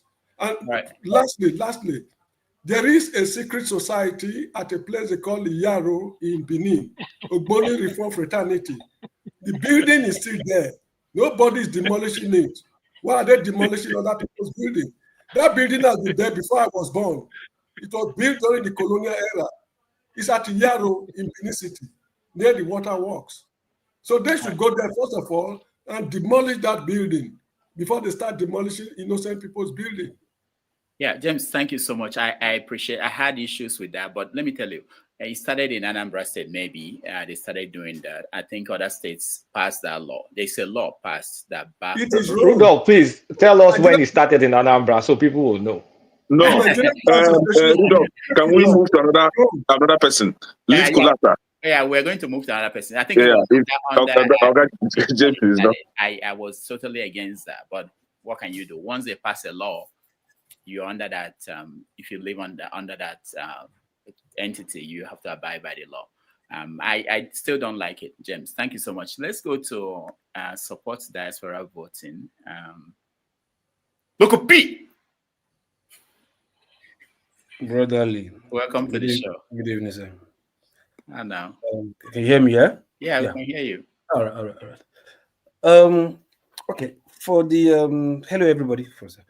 For the JAMB stuff, yeah. First thing first, JAMB to stay 100%. Yes, did you take JAMB, Lokopi? Why you know? But you know, as per okay, as per fuck. Lokopi, a diploma student. He was a diploma student. Lokopi, yes. Oh, yes. I was a diploma student. So no. You're not taking that. Everybody went to secondary school. Did you take JAMB? No. Some people went to. I think the one who gets it to PC, Polytechnic, whatever. So some people can come. No, to, you look like you took JAMB. No, I take JAMB. So how was it? It was good for me. I took it like I think I took. Is it 4 or 5? Yeah. 5 times? Yeah, I think 4. I think 4. Yeah. 4 You're supposed to be the registrar right now. Wait, Lokopi, you are not saying you're kidding. You took it 4 times. Yeah, some people took JAMB 6 times. I took first in when I was, I think, and that is 4 years. 4 years waiting for admission. Generous. No, it was very. And you say advocating for that exam to stay. Shut up or there. I start with SS1 monkey. You hear me first. I start with SS1 first. That is educational fraud. You know that. You're not supposed to do that when you're in SS1. No. Actually, I did the way my dad did it was like, okay, he wasn't expecting me to pass. Go there, try your hands, just get the experience, and not just to pass. Try your hands, just see. It's just like prepare you first. You understand? So that when it gets to your time or whatever, you already had the experience, maturity, prepare mentally for that stuff. So it's just planning ahead now. Come on, it's not be everybody parents black on your own. When you say go down, no. You prepare you first before you get it. Anyway, that aside, like I said, it jumps to stay. Yeah, it's not because you are feeling it all the time, or because there are some irresponsible people out there, and you're not pushing for them to be sacked or replaced. You want them just to like, okay, remove the exam. I mean, come on. The avenue for them to enter university. JAMB was so good to the extent that it was later porous by parents and individuals forming miracle centers to the extent that universities now have to like, because I remember my 100 level then, because I was still in, I think, Polytechnic, ND to when I got admission into University of Benin. Then I was even pushing for direct entry. So that didn't work. I just had to go through JAMB since I was already in my ND2 in Polytechnic first, So, but you get to 100 level, you are still doing your math Kemba, like like maths, physics, chemistry, biology, whatever you understand, and you do that in your 100 level, your Wike or your GCE, then you go to JAMB, you do the same thing, physics, chemistry, mathematics, whatever. And you get to the 100 level, you understand? Still do the same physics, chemistry, and whatever, but just a little bit A+ and advanced. And you end up failing all of them. But you were just the one who just finished JAMB just now, just a year ago, or less than a year ago, and got about 3 something or 2 something. How can you just fail all your physics? Because then in physics you have like 4 physics, 4 mathematics, 4 chemistry, and all that, both first and second semester all together. You just fail everything. Come on. So like JAMB had to like investors had to like no, come up with this. This is too much. Like you people come with better results. We give them first grade professional like engineering, medicine, and whatever. Then your first semester all F9, second semester F. So they say that you're even given advice to withdraw. Some people advise to repeat. You understand? Why some that skate through. You understand? So JAMB investors have to come with post-UME to wipe out, weed out these people that okay, go and pay your money in JAMB or Miracle Center, but we'll screen you out with our own. You understand? And decided it, and which was still okay. People even say no, scrap post-UME. If not for the failure of JAMB not to prevent malpractice, post-UME would have given birth, be given birth to. That is one. Then 2, for the man that is crying, people, why are you pity for somebody? I don't understand. If your job, you mess up with your job, you go and cry to your boss, will your boss allow you to stay? Your boss will sack you now. So why you say he's crying, owning up? And that's like, if you don't own up, am I supposed to be the one to own up for you?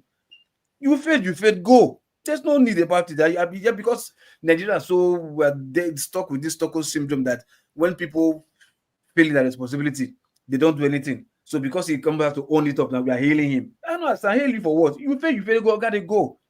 But to arrest him or prosecute him, no. This punishment is just sack. You're not competent, go.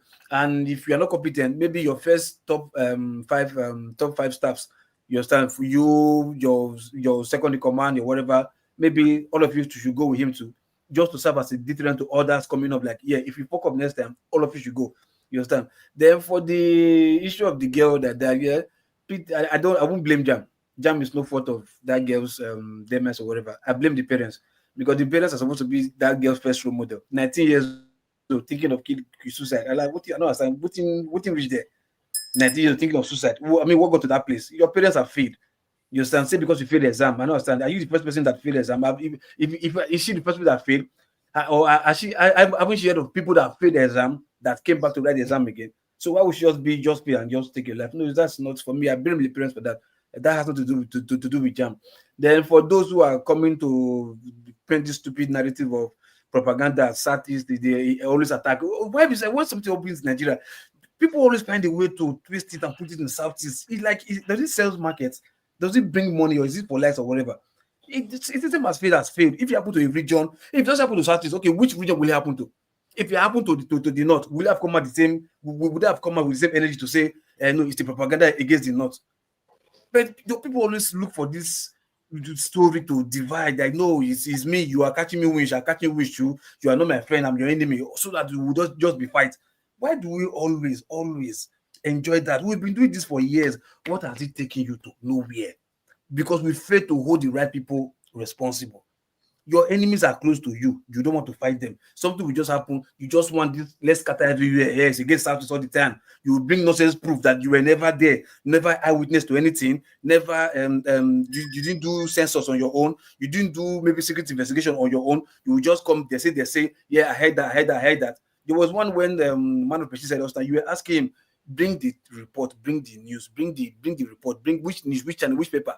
That's how you bring out evidence, not to say, no, it was an attack. They said, who? Always coming now you all the time. Once you just consign Southeast, your tentacles will just raise. Hey, you're happy. You think you want to feed your nonsense ego, whatever. Let's stop that bullshit, man. Let's come together and fix this thing. If it's a problem in any region, let's not put that it's an attack. It's a problem, let's fix it. Who needs to be punished? It should be punished. Not like come here and do this razzmatazz bullshit and Southeast, whatever. But that's just my take on that anyway. All right, Loco P, thank you so much. I'm giving everyone 3 minutes so that we can finish this and move to other topics. There are still a few people behind the scene. Yeah. Ike, welcome to the show. Thank you. Good afternoon, good morning, good evening, everybody. I didn't want to say much about this. I think CM has spoken my mind, but the question I wanted to ask is that because we live in a country where there are no consequences, if not by now, it's over more than 48 of 72 hours that this thing happened. The Minister of Education and the man that was shedding tears on television is still in his office. You know, this is a country we live in. By now, if all of us live in a developed world, All of us are living in a country where there are rules and regulations, where there are laws, where people know that they are employed by their people, people that are working for people. And the people, when they make mistake in the work that they do, they resign. They walk away from the job. That is how you show that you love your country and you love what you're doing. No, but because the people that is on top, there are no consequences of the actions they do or the crime they commit. They are the people that are leading us today. So everybody does what they want, and they come to the television and shed tears for me to say, oh, okay, you admitted there was glitch. What business do I have for you to cry for me, right? It's the same thing somebody was just saying. I don't know who just said it now. I have a worker in my department that is giving me a problem. I don't want to fire him. But the manager wrote me a letter 2 days ago. If I don't fire this guy, you lose your job. Now, that is it, because you have to take responsibility of what you do. I don't know why in a country like Nigeria, somebody will come here and begin to say something else, that these two people, the Minister of Education and everybody that is concerned with what happened in JAMB, they're still in the offices. Why don't they leave? Because that's the first step, right? And for anybody that is denying that somebody come here to propagate the Southeast as if there is any problem with Southeast, listen, I don't want you to believe it or not. Somebody has to let Nigerians know why was it that the 5 southeastern states was where this affected. They should let us know. They don't just say it is a general problem that happened in Nigeria. No. You should be able to let us know, even if it is only in the north. It's the same thing I am telling you is what I'm going to say. They should let Nigerians know why should it be all the candidates from the north that for the exam. Why? If it's in the southwest or not north, whatever it is. So you should be honest to yourself that in a country where we have diversity of every kind, it is a particular set of group that the result was being questioned about. You should have a conscience and say, listen, there must be something that is wrong somewhere. It's not about playing the politics of Southeast. No, this has nothing to do with politics. My nephew took the exam also in Lagos, right? So I'm just speaking from that. I have somebody who took the JAMB also. So I just believe that the problem that all of us, sometimes most of us, when we speak, you know that where you live, you walk and live by the rules. But when it comes to Nigeria, you throw the rules and regulations overboard because you want to satisfy your ego and your sentiment and your tribal bigot and your religious belief. But where you live, you try to keep whatever the law that is made by the government. You follow it to the letter, because if you don't follow it to the letter, you know the consequences of it. But when it comes to our country, everybody takes a side, right?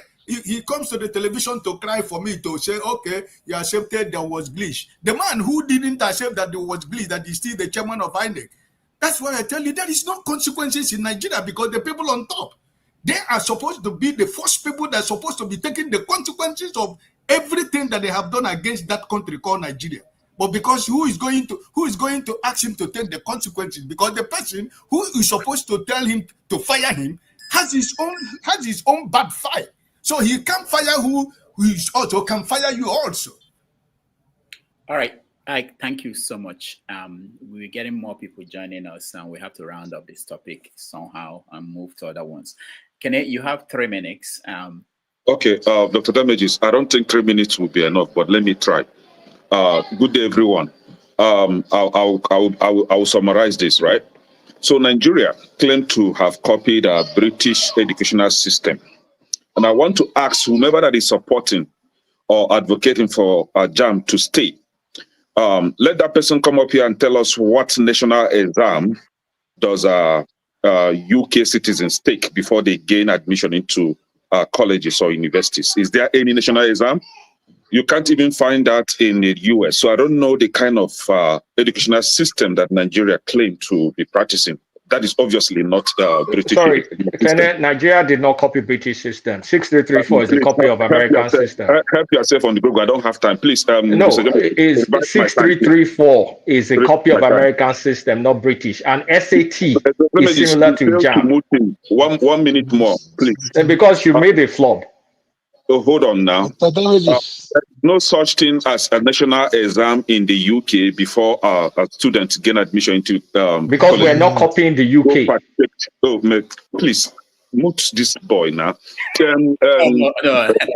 We're not copying the UK. So rephrase your statement. We're copying the United States. Okay, in United States, you are copying. Is there any national exam for students to gain admission into colleges in United States? National exam? Yes, it's called the SATs. SAT. Now, let me tell you, I gained admission into a college in United States. I did not take that exam, please. It's a Moi college. Okay, thank you. Now, so in United States, some schools you actually get admission into colleges without taking the exam. Is that what you're saying? Now, now this is it. We had a student from Anambra State called Mesoma, whose JAMB result was kind of she was hindered from getting admission into university because of the nonsense that JAMB has been doing for a very long time. She exposed them, and in Mesoma, I stated it here that she was threatened for her to kind of retracted her claims, means that she was threatened, and that she's from Anambra State. We have ears on the ground. We know what happened, right? And today, somebody local came up here and was blaming a girl that by herself, instead of blaming the government officials that caused her death. See, in a country where you live, local, right? If you can demonstrate that the actions of an elected official or a government official cause your child to have committed suicide, there is a claim called wrongful death claim, which you can actually file a case against the government or against the responsible party for them to be accountable over what happened. So instead of blaming the government official, you are now blaming a dead girl. It just shows how strong-hearted our hearts are. How, see, again, you come here to tell us that every little thing we tribalize. We tribalize things, or the system is waging war against a certain group of people. In a national exam, 5 states of a region, the entire 5 states of a given region was affected. Then in Lagos State, where this same ethnic group are populated, their areas were heavily affected. And you don't see that as tribal move or tribalistic action against these people. And you are coming here to say that we are tribalizing things. If some people lack the ability to have critical thinking, to put things straight the way they are, it is not our fault that you are unable to see that the Igbos are being targeted on this very particular issue. Now, you set a national exam. The 5 majorly Igbo-dominated states were affected. And when you come to Lagos, the areas that are being dominated by Igbos, like the Animation local government, the Festac area, we are affected. This area are Igbo populated area, and you are not seeing that as a war against the Igbo. Now, this isn't something that started today. We had Awolowo that says, "Oh, starve them to death." It happened, right? Now we had the election, 2023 election. We all know what happened. And it's happening today. So nothing is a glitch. Nothing is human error. There's nothing close to human error. It is a deliberate act. And God has decided to expose them. And that old man came on national television and was shedding crocodile tears for who? Now they claim that they have given them order to retake the exam. See, same thing that happened prior to this will still happen again. You are now telling us that JAMB is ready to correct what? Let's see the result after they have retaken this exam. It will still be the same thing. The war has been set. They've already programmed this war against Ndibo, right? Just the way they programmed the war against the businesses of Ndibo, the economic strength of Ndibo. Now they are now encroaching into the educational strength of Ndibo to crush it. It's the same war. Now, somebody is claiming that JAMB came to correct some anomaly in pursuing of admission into university, that before JAMB, students will have a good result in Wike and NICO, and then when they go to university, they will not be doing well. Is a lie. Prior to JAMB, right, our forefathers were outstanding students. They didn't know what JAMB was. They were doing well. Now, when JAMB came, right, what effect had JAMB caused in the educational system instead of retrogression? Go and see the kind of graduate that we have these days. Some of these mushroom secondary schools in Yoruba land that you see a professor turning English upside down all the time. If you wonder, did they even go through the JAMB, the same JAMB that you are advocating now? You are advocating for JAMB. What effect? If somebody in Southeast will have 240 points, that student will not be able to gain admission into engineering. But when you have 180 points in the North, you gain admission into the same engineering. So what is the effectiveness of the JAMB? What is it actually correcting? Can I thank you so much? We have to go. Education should be based on state regulation. States should manage their education, not national. The same way states should manage police system, not national. Can I thank you? You want to keep it national, you see all this nonsense that you're saying today. Dr. Damages. Yeah. Who's Yeah. speaking? Also, hold on. Okay. I want AY first, and then you. Looking at the background, Dr. Damage. Okay. AY, go ahead. Good afternoon, Dr. Damage. Good afternoon, everyone. Yeah, the issue of we're having in Nigeria as regard to JAMB. It is actually a big disappointment, kind of. So when I enter university because the mama na staff for university staff, now make it why enter, right JAMB. So it's actually when I saw this student complaining, I mean, if you've listened to me on this platform, I always have a lot of praises to the Nigeria youth. Even nobody want to give them a chance. Like, I have seen derogatory comments about some of the elderly people, probably they were not serious students in schools. They don't understand how brilliant our students. Nigeria is young ones. They are some of the brilliant around the world. I'm telling you this. It is a fact.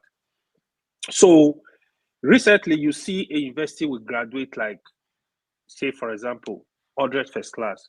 What you hear is, oh, it was manipulation, it was bribe, it was this. I said, no, these students are brilliant. I really love how they came out protesting that I know what I wrote, that's not my result. You guys should give a lot of credit to these young ones. They are bold, they know what they are doing. I mean, we might have bad eggs, but Nigerian students are brilliant. They need a platform to excel. If we have canvas in terms of research, build research institution, develop our university so that these students can excel.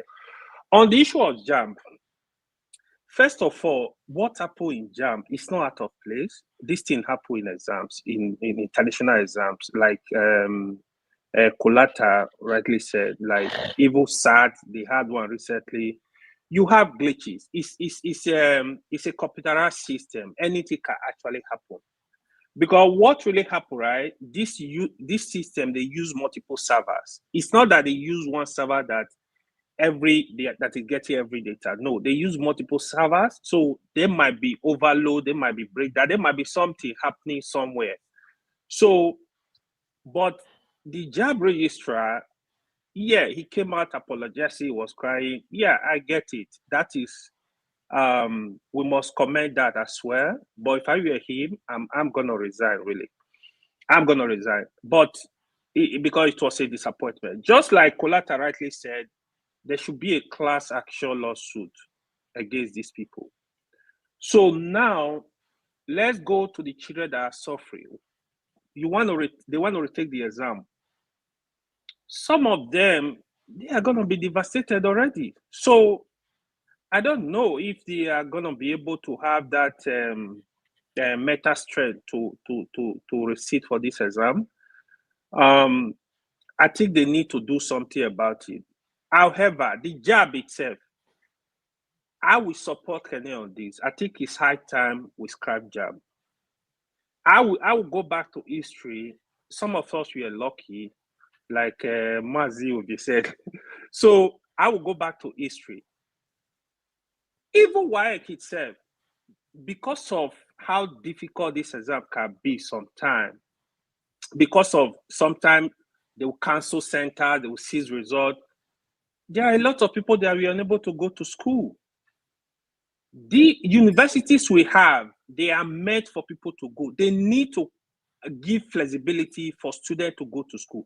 Those that cannot go to university, make it easy for them to go to polytechnic, make it easy for them to go to college of education or technical schools. JAMB need to be scrapped, both JAMB and WIEC, make it one unified exam. Make it one unified standard exam, because there is a lot of malpractice in these two exams too. Make sure you block the leakages where they having these malpractices. Just make it objective. Computerized exam, good. One exam. When the student pass the exam, let them go to university. Allow them to go. Create more university. We need to think forward. The intention is not for some people to go to school. Some are not going to be able to go to school. We want every Nigeria to go to school. We need to canvass for this. Thank you. Thank you, AY. Also here, welcome to the show. Thank you. I'll give it 3 minutes, but I want, if possible, Kulata, a few other people who hold opposing views. There's a message I got here. This person doesn't want to come on air. He wanted you guys to think about this. Maybe you can explain it in 1 minute after. Also here to explain why he's trying to say, let me read it, see if I can find it now, that when it comes to something like the rail tracks in Nigeria, the Southeast was omitted. And then when it comes to gas for power stations, the Southeast was omitted. That there are many instances where the Southeast were not. So that is what is fueling any attempt, anything like this. People tend to see it as another attack on the Southeast. So I want you to think about what to respond to someone like this. So Sophia, welcome to the show. You are next. 3 minutes. Okay, thank you, Dr. Damages. Someone wrote recently that Nigeria died trying to kill Igbos. So that is what has been going on. I'm so happy that Ekene is here today. And Mr. James that spoke earlier also spoke intelligently. Ekene always speaks intelligently. And I'm also ashamed that I am discussing this, carrying on this debate in English language. That makes me inferior already to the British. And I'm ashamed. I'm ashamed that I finished primary school and secondary school in my village. I couldn't speak Yoruba. I couldn't speak Hausa. And Yoruba students finished 12 years of education. They couldn't speak Igbo. They couldn't speak Yoruba. They couldn't speak Hausa. And they are forced to speak foreign languages. Also being forced, not just forced to speak English language, we are forced to learn French. Many schools were forced to also learn German. And nobody forced me to speak Hausa or Yoruba, which would have been more beneficial to me. As an Igbo person, it would have been more beneficial to me if I can speak Yoruba, if I can speak Hausa, not English. And when you are teaching children in a foreign language, they have to learn that language first before they learn the subject. So they have to learn how to speak English before they learn how to solve mathematics in English, set up in English, physics, biology. So we are already handicapped. Then we have Nigerian system that targeted particular, somebody was saying, oh, this is a private issue. Nigeria doesn't hide their hatred of Igbo people. It's not hidden. They don't hide it. So we don't need to pretend that, everything is, you just gave an example, railroad, money they loaned they borrowed from China was shared among the rest. And then it's coming to JAMB. JAMB is totally useless. Wike is useless. And JAMB is not doing anything for Nigerian people. It's there for corrupt politicians using, just like youth service is totally useless. There's nothing they gain from going to youth service. It's a waste of time. And politicians, corrupt politicians, and are using it to make money.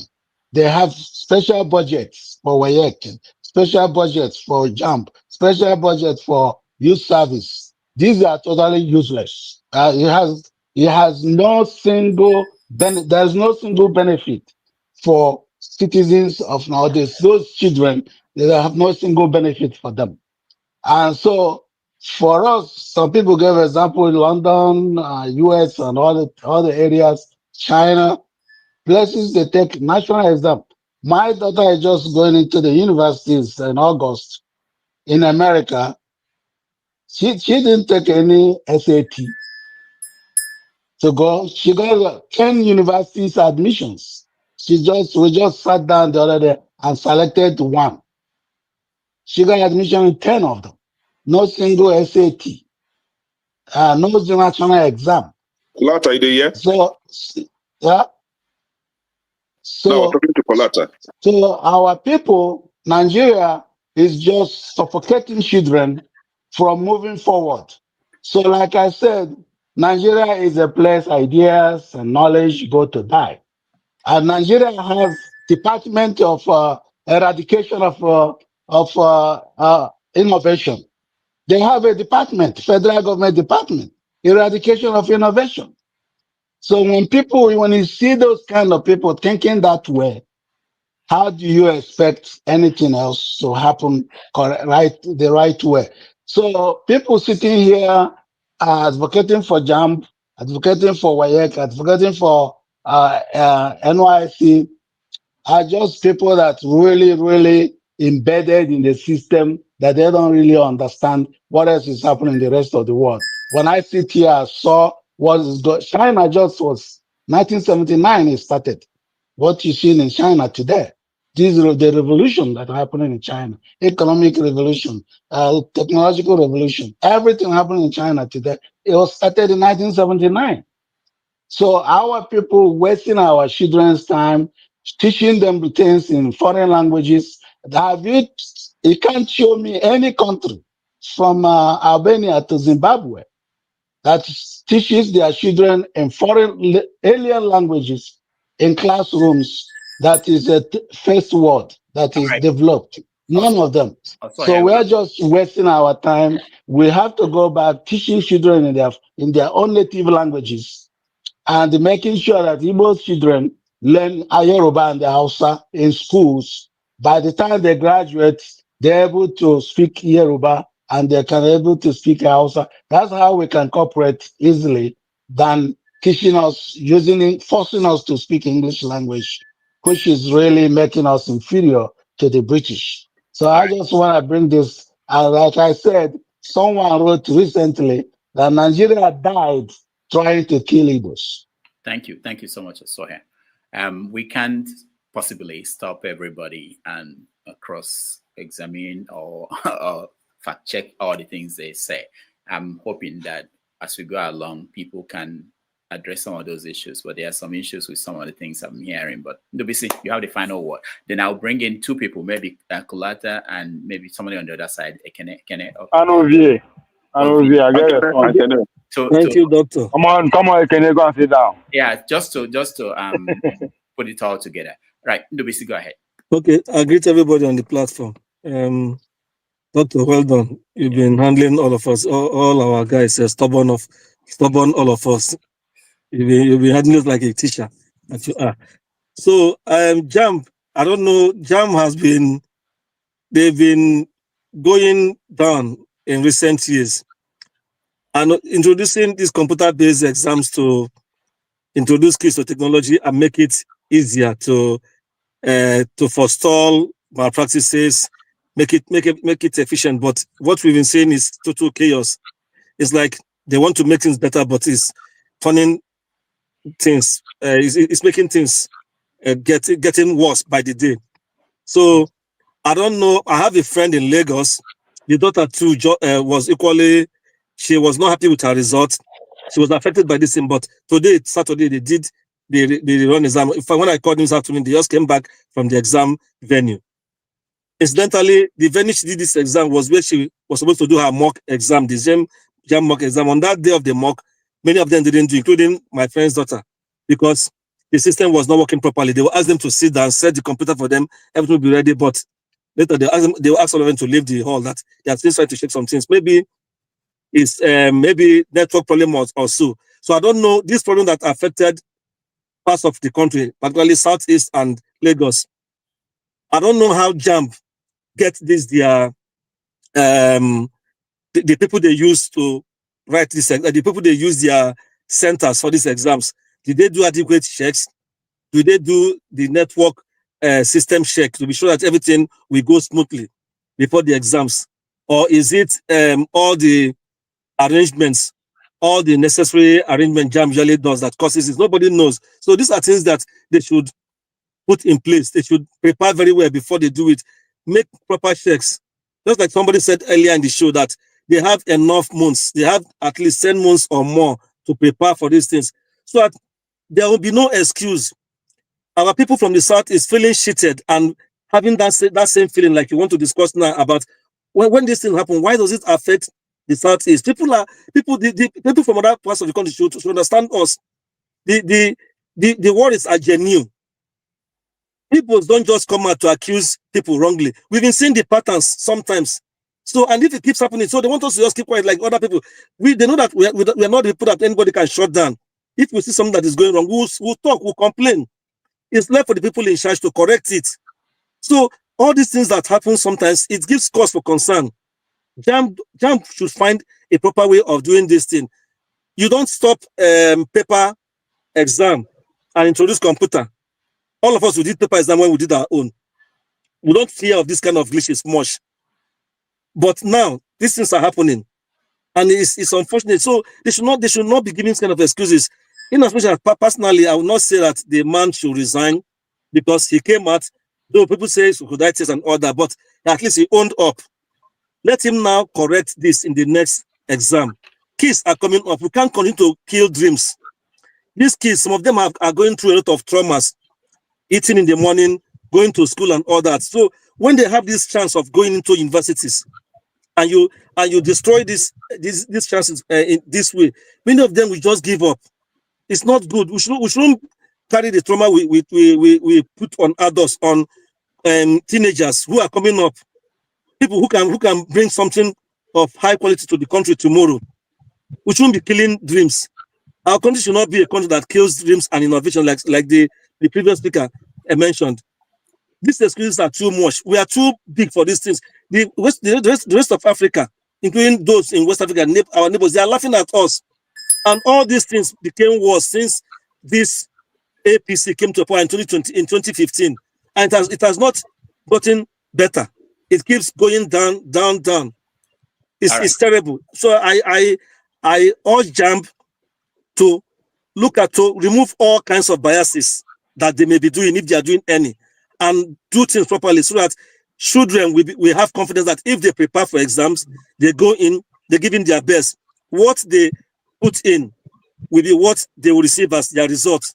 We know that some don't read, but we still know that majority of our kids are willing to study hard and go further in life. Thank you. Okay, so I have over here representing the center. I will bring in Kulata to represent the right, and then I will bring in either Kene or CM. Kene or CM to represent the left. So, Doctor, which one will I represent then? I want to represent the middle. Huh? I want to represent the middle. I want to ask you. I want to ask you, Doctor, if you can. I want to ask you if you can. There is a video by Dr. Osita Chiluka, who was part of the people who investigated this JAMB thing. If you can find the video, please, it's important that you play it, please. I've watched it. It's long. It's about 15 minutes. I don't know if it's more important. I think most people can find it. I think you guys have watched it. Most people, you can, because we don't have time. We want to go to other topics. Let me hear from Ovie. 2 minutes. Just summarize for the center. I know you are within the center of this conversation. Oh, no, I'm practicing my Halloween costume here already. Glad that will be on the right, and then either Kenel CM. No, Dr. Dameji, don't act like Nigeria. Don't allocate. Don't allocate BGP. Don't allocate state to me. I'm representing Afema Igoromigo State. Okay, Afema Igoromigo the state. Yeah, your time is going. You are speaking. All right. The is it Mr. Also here? I'm sorry if I destroy your name. Who speak before the last speaker said something that caused glitch in my brain, but not good glitching. He said somebody said Nigeria died trying to kill Igbo. Man, that shit fucked me up. Excuse my French.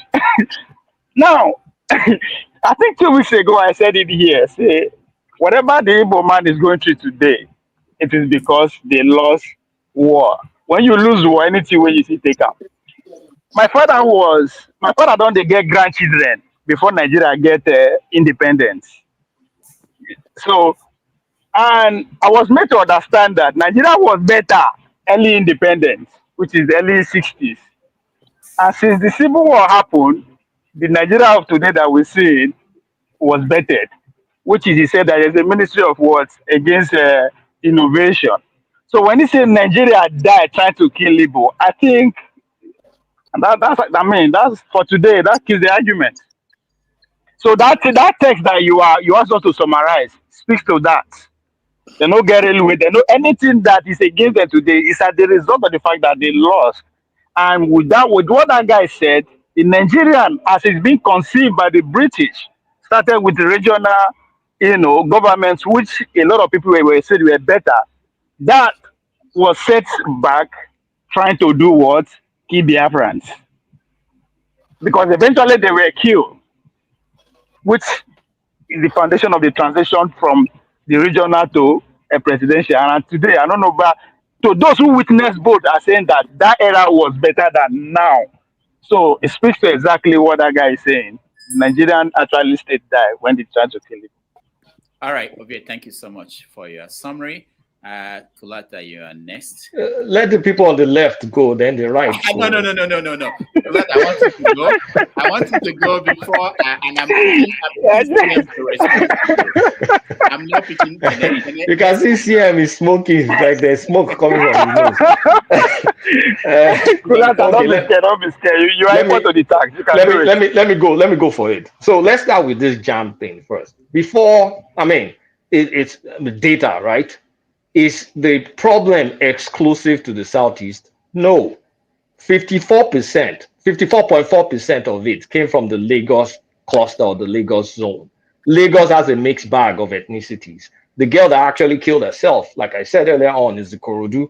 So once you say that it's not exclusive to the Southeast, then this JAMB issue is not exclusive to the Southeast. So you cannot say, oh, they're picking the Southeast. Well, because, okay, what about the Yoruba girl that killed herself? What about the Yoruba people that live in Lagos? What about the 206,000 and versus the 173,000? What is unfortunate, but there's no proof here to say that they are targeting the Southeast. And there's no proof that says they're handpicking some zones in Lagos that are Igbo based, or everybody saying that they're just imagining stuff. Now, let's go to where we are. Some of us that were born in the 70s have a longer memory than some of these kids born in the 90s or 80s. Nigeria did not start in 1999, right? Nigeria did not start in 1999. After the Civil War, the Southeast were enjoying executive vice president under Shagari's government. And under the military government, they had some form of representation. Now, enjoy the 20 pounds. 20 naira. I'm not talking to I think anybody that Osibanjo and Kashim will excuse disagree me with now. Tinubu later.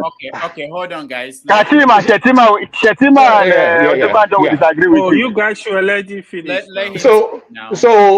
so now let's go about here. So here's the thing about the politics in Nigeria. There's when people play politics or participate in politics, there's the issue of self-interest and then the issue of communal interest. I think Southeast politicians do not have, if I may say it this way, I apologize because I have Southeast families too. I mean, I have immediate Southeast family. I don't want to upset my in-laws. But here's the thing. When the gas plan was created in 2008, that was PDP era. Southeast was well represented in PDP era when they were doing that gas, I mean, the national gas pipeline. You are There's going no off point. We're talking about JAMB. Rudolph, excuse me. Let him. Rudolph brought some things to me. I already addressed JAMB. I'm going to address the gas. I'm going to address real because we're talking about the marginalization thing. So address the gas international airport too. Yeah. So the gas, what's it called, was under PDP. There were everybody here that's old enough cannot deny Southeast was strong under PDP. Why the F did you allow that to happen? And it's not a Southeast only thing. They exempted the Eastern Bloc. Northeast exempted, Southeast exempted. Now, Northeast now has a plan to use the Northeast Development Commission to, that's real. I'm already jumping ahead. Northeast is not going to be served by gas. Southeast currently too is not going to be served by gas, even though Imo State has one of the largest gas reserves. I blame the Southeast leadership because it was your PDP that you paid all loyalty to since 1999 that also did not give you ticket in 2023 that marginalized you. Your people were there. Now, going to the real thing, if we say, are we even going to say Igbo or Southeast? Because there's a lot of Igbo in South-South. As far as I'm concerned, there's a lot of Igbos in the South-South. So not all Igbos are marginalized if we're going to take account for the South-South. Now, if we're going to say the Southeast one is also politics. The person that was responsible for making sure a standard gauge rail line went to the Southeast is Rotimi Amechi. Amechi is an Igbo name as far as I'm concerned. Amechi said due to financial issues and also prioritization, he cannot afford to is build. Amechi an Igbo man? Amechi, are you deaf? I said Amechi, as far as I'm concerned, is an Igbo name. So Amechi said due to financial consideration and strategic consideration, I'm not fool. When I hear things like that, it means as far as he's concerned, he doesn't see Southeast influential enough in the APC politics that was responsible for setting the priorities for the rail. So Amechi, excuse my French, screwed the Southeast. He was personally responsible. So what do I call that? How do I explain that? Now, airports too, it's a matter, airport, you cannot force traffic. There's some semblance of international airports. What's it called? Pardon my pronunciation. Akanu Biam or something like that. Akanu Biam. It's supposed to be an international airport. And as far as I understand, Ethiopian Airlines flies like a flight or two to that. I don't think a lot of what we call international airport across the country deserves that because there's simply no traffic and you cannot force the traffic. The two viable international airports in Nigeria is only Abuja and Lagos. The rest are just wasted. The rest are just kind of like daydreaming because airlines, depending on ticket sales and the interest, will divert their plane where the money is. If there's no money there, there's no money there. So all that stuff is politics. The real marginalization, as far as I'm concerned, is the fact that Southeast, represented by Igbo people, ended up with 5 states.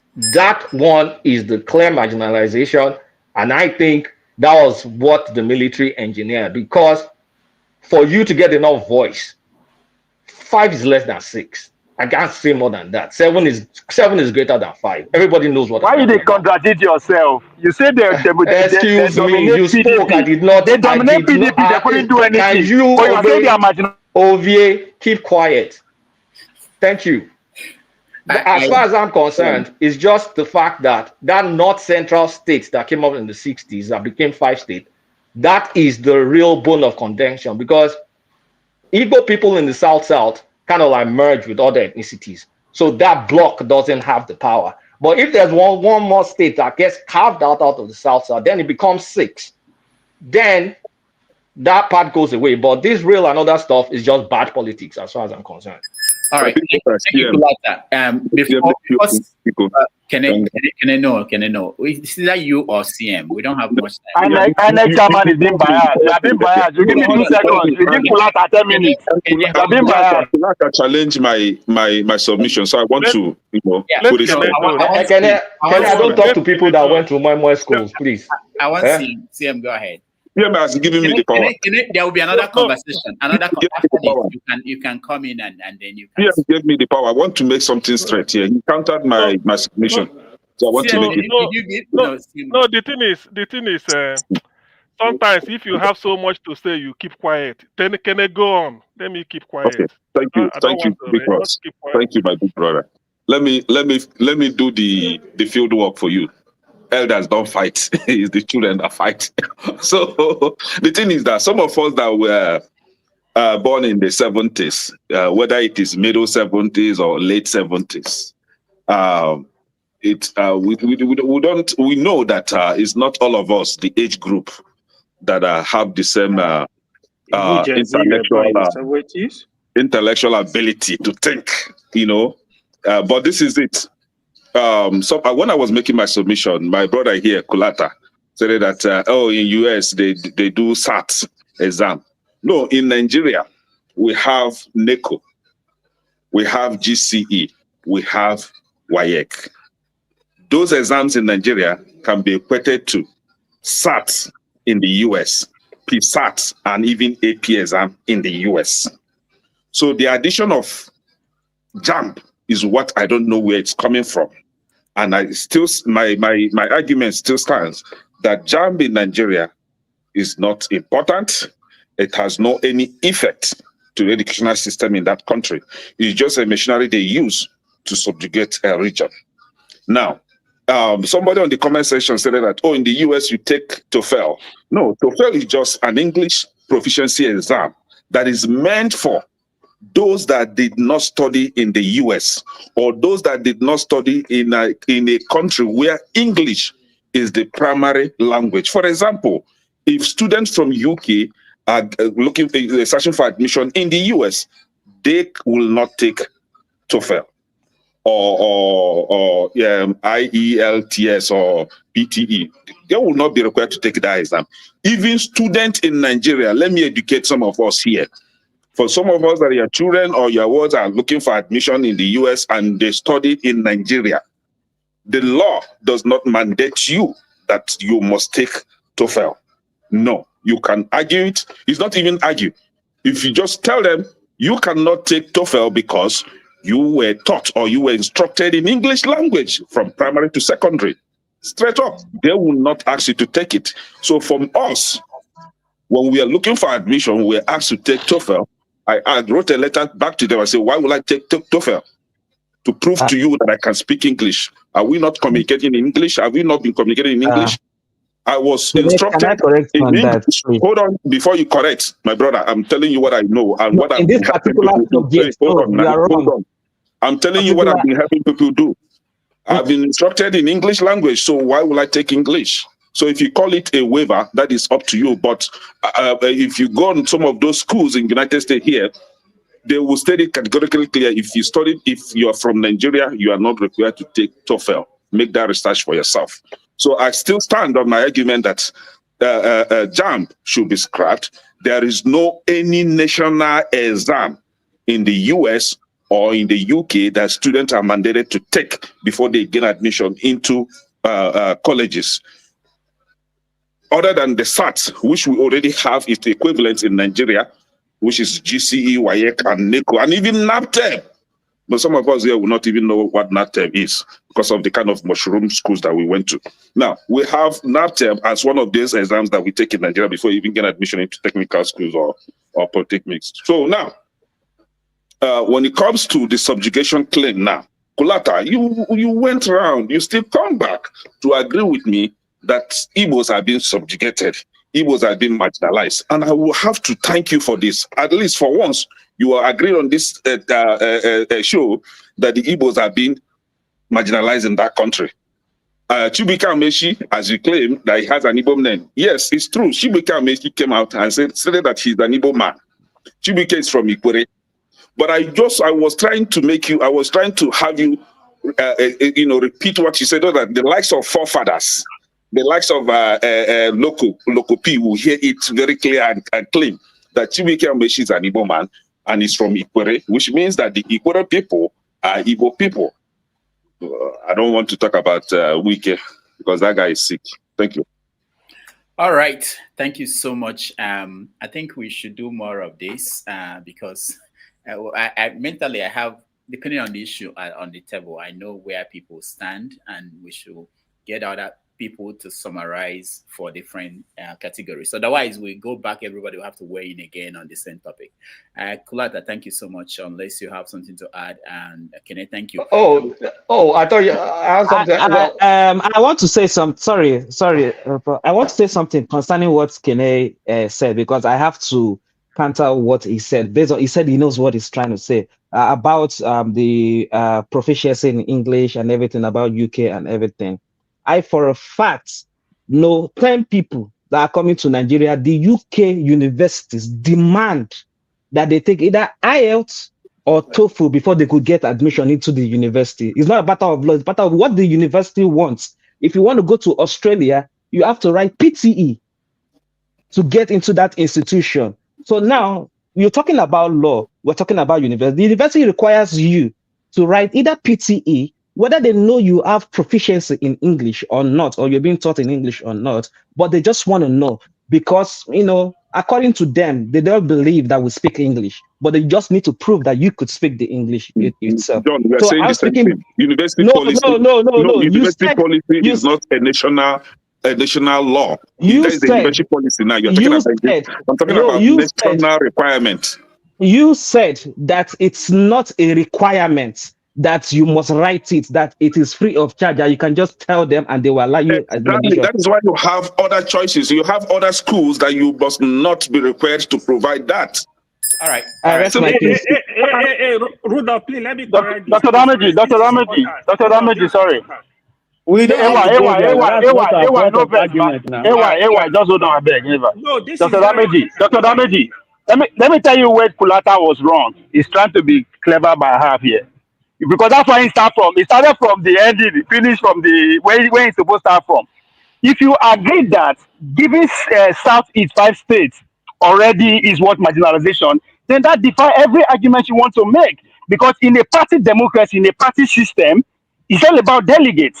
When you have a region, have 7 states, one get 5 states, it doesn't matter how influential you are in that party. The majority will always have the final say.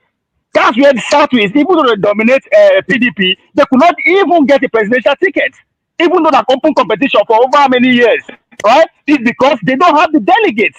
They already shot from. That's why I said when that guy said Nigeria died trying to kill Igbo, that guy make a perfect sense. Because now since that when you are trying to phrase it as the military bring and come, what is the difference? Right? Because I said the same presidential system was still practicing the same party system. It doesn't change. So it doesn't matter to the APC. If South is dominate APC, they still don't have the final say. So you defeat yourself trying to argue from top to bottom. Let me know when you're done. Let me know when you're done. All right. I'm done. Okay, thank you. Can I give a quick rebuttal? Agree. You agree that 5 states is marginalization. Everything starts from there. Everything is based on that point. Let me just give a quick rebuttal. So there's a difference between Igbo marginalization and Southeast marginalization. If you agree Igbos are in South, that means there are Igbo people there, right? They count. when they're voting or doing whatever, What are you talking excuse, about? What is the difference between you see, look at the animals that you have on this planet. Look at the kind of people you have here. Look at these kind of people. So what are you talking about? So you see this when you can't. Is either you decide to be Igbo or Igbo are part of the South, or Igbo are part. Excuse me, can you guys respect yourselves for once? Is either you decide that Igbos are part of the South, or the people in the South that you consider Igbo are not Igbo, because you can't say it's an Igbo marginalization where the head count in the South. If you are saying a Southeast marginalization, just those 5 enclaves, then we have something to talk about. But the other South people now, when we talk about the gas, whatever, this was not something put up for a vote, right? The gas plan, it wasn't put up for a vote. This was something in PDP's inner circle that was well represented. Excuse me now, can I talk? That was well represented with people of Igbo ethnicity or Southeast ethnicity, because you guys have to make up your mind whether you want to be Southeast or you want to be Igbo. So there's that. The other one, the real one, come on, is saying, excuse me, Obi, can you said your stuff. Everybody heard you. Everybody heard you. So the other one, Rotimi Chibuike, let's not even not call him Rotimi because that's kind of like an honorary name. Chibuike made a call. Is Igbo from the South. So he had the point, if he looks like my kilt and king, an extension of my ethnicity, if he considers himself that, he had the power to give you guys the real. That's why I'm saying, if you want to expand and say, okay, all Igbos in Nigeria form one enclave, that is whatever you want to call it, Biafra, Southeast, whatever, then do that. But in terms of just those 5 states, which is not encompassing of all the Igbos, that is where the issue is. So you need to make up your mind. Do you want to be Igbo or you want to be Southeast? All right. Kulaka, did you say that I can't believe this, the man. minister? Did you say that the minister has the power to approve rail for the Southeast? Did you say that? The minister, Rotimi Amechi, has the power. It's a very simple question, Kulaka. Very simple question. In Yes, he Nigeria. did have the power. He did, yes. We For can't that go reason, he did. All right, He guys. did. Let me go to KJ to round up for us before we move to another topic. We've done. Okay, thank you so much, Dr. Damages. Sorry guys, I'm coming in because I didn't want to come in. I'm somewhere, but Kulata have said so many things, and when the issue of Igbo comes, that's where Nigeria is united. Once Igbo is on the table, everybody in the other side gets something to say. And I want to appreciate Ovie. He has constantly been able to put, the cards on the table. And the man who spoke earlier has just done it for me also. He said, and I quote him, the Nigerian state died in trying to kill the Igbo. And that is what it is. Go take that statement, analyze it, and see what that man just put by that simple statement. Look, as long as we keep trying to kill the Igbos, we'll continuously to remain where we are. And the Igbos will constantly continue to progress. That's the truth. If you go to the Southeast today, you will not know that war ever took place there, except for people like my place, where it was deliberately said that the place that the war destroyed should be left that way, and the new place were developed. Now, I go back to the JAMB thing, and somebody was quoting Chidoka. I have said on this panel before that Chidoka is not somebody who should say is representing the Igbo interest. This is somebody who have clearly said there's no marginalization in Igbo land, that Igbos get whatever is due, and because the Igbos are not struggling. We know how he became minister. We know how he became the road safety Oga. Don't we know that? You want me to put it on the line? But these are the charlatans, I dare to say, that they pick to represent Igbo land, to speak when injustice is done. They pick the list of us and bring them to national stage to discuss how that thing is done. Is he more intelligent than those other people who are in the panel, who were the first people who took up the case before he joined the group to go and do that investigation, why is his own submission different from the other people's own? Now, I want to say this, and this is my opinion. JAMB was established to constantly be the thorn in the flesh of the Southeast, and only God just helped them to expose themselves at this hour. Look at what the Minister of Education's statement. That this just goes to show how they put in check. They put in check exam malpractice. In other words, he's saying that the reason why the Southeast have been succeeding is because there have been exam malpractice in the Southeast. Is that not what the statement means? And Kulata, you keep quoting Lagos. Go and look at the population density of the places that they think affected. Are there no more Igbos there? That data doesn't exist. It doesn't exist for you because you guys are making it up. The Lagos data does not exist. You continue to have the narrative that it is not. It was okay. So we can read it whichever way. We can equally read it that it's as a result of the fact that the Lagos state was lost to APC. That now that's a form of punishment, just like JAMB was have been established that's as a form of punishment. Theory. Hold on, sir. You spoke. We listen to you. We listen to you. Allow us also to speak. Now, let us go, one-on-one.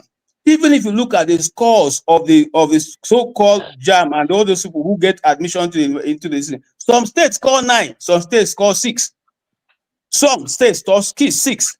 But if you are coming from the Southeast, you have to score 120 and above for you to be able to get a recognition or to get admission. If you are going to do medicine, my cousins, 3 of them, they scored 240. They couldn't make it into any Nigerian university. 240. They couldn't make it. I am paying now for them to be in a private university. So when we talk here, some people think we're just saying it. It's because the Igbo man doesn't know what to do any longer. And the people who are represented, who people like Kulata always quote, are the worst of us who go to the establishment to receive power and go to the Southeast and perpetuate evil as they have been constantly doing and deny that what is going on in the Southeast is not going on. Don't we know that? Don't we know the people who voted? We know those who voted and we can correct them. The people who that will go to slap in Germany are people who never voted. They put themselves there. Okay? And that is the reason why when people like you speak, I know that Nigeria have no remedy. Because if a young man like you can see these things and be saying it, my guy, don't call my name. You can reference what I say, but don't okay, ever what call you're my referencing name. Does not give me hope to believe that Nigeria is going to get better. And I've said that many times. That my face be this. What you reference is not showing me, because once we see injustice being done and we're not able to condemn it, irrespective of what tribe we are, it becomes a problem to that nation. The reason why the Western nation is developing or making progress because their leaders can call a spade without messing up. I rest my case. Thank you, sir. Before I bounce, I want to bounce. Before I bounce, this JAMB data, Lagos zone, 54.4%. Owerri zone, 45.6%. Facts are facts. Facts are stubborn. Whatever happened is unfortunate. But the data does not go with the narrative the data from a glitch system. The data does not go with the narrative. I want to round up so I can go, please. We also want to. Fine, that's fine. Let me finish what I'm going to talk. Let me finish first. Yes. Are you a guest here? Screw you, man. The data is the data. 54.4%. Lagos. 45.6%. It is not exclusive. It is not exclusive to any. It is not exclusive to anybody. That is what the data says. Whether you like it or not, a system that was not working. There are people in the Southwest and the Southeast today writing the same exams of different ethnicities. It's just unfortunate that it happened. That's the data. Why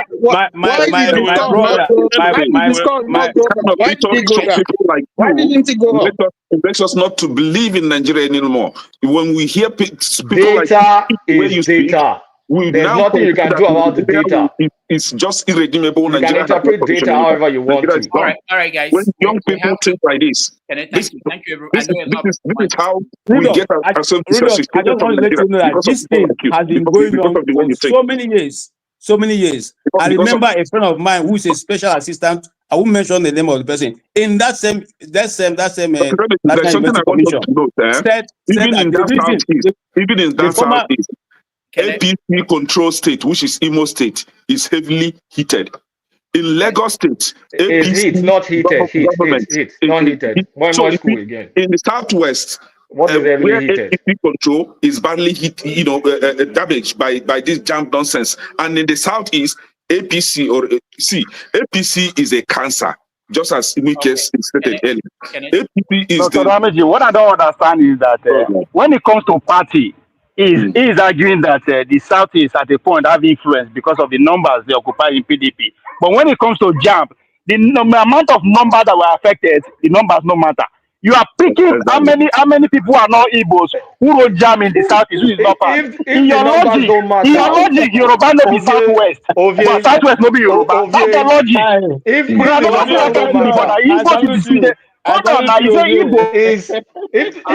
you understand numbers, is 45% greater than 54%? No, we don't understand numbers. No, that's what I'm saying. When we are saying the majority of the affected people are from the Southeast, is not greater than 54%. You're saying nonsense. No, that's not what I'm saying. No, that is what I'm saying. That's what you are saying. You are saying that what people are saying is that the majority of people who are affected are from the Southeast. But you are now saying there's a difference between Southeast and Igbo. That is JAMB. When it comes to political party, PDP should be able to do something because they are the majority. Hold on now. Make up your mind. Do you want to be Igbo or you want to be Southeast?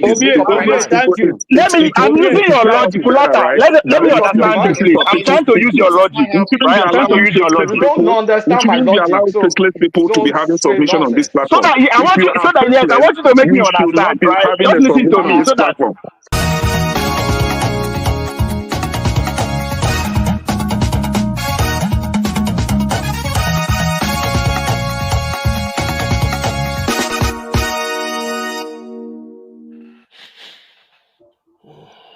When we come back, yeah, we shouldn't be allowing faceless people on this panel. Shut up, if you're not proud of your opinion. Hold on. We're going to take a break. When we come back, we are going to talk about other issues in the news. One of them is what Trump is going through in America here. The Supreme Court ruled against him in the case of deportation of people using an 1884 law. We're also going to talk about the issue with South African refugees who are coming into America and the reaction by people here, amongst other things. So let's take a break. We'll be right back. Thank you, everybody, and we'll be right back in 4 minutes.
All right.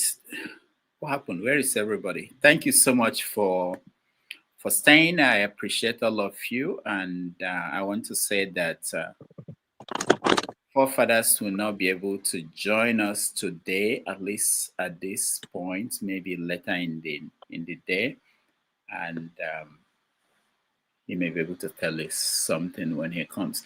But thank you so much. You have to stay with me and hang out with me for another few hours, unless I get someone else who can take over from me.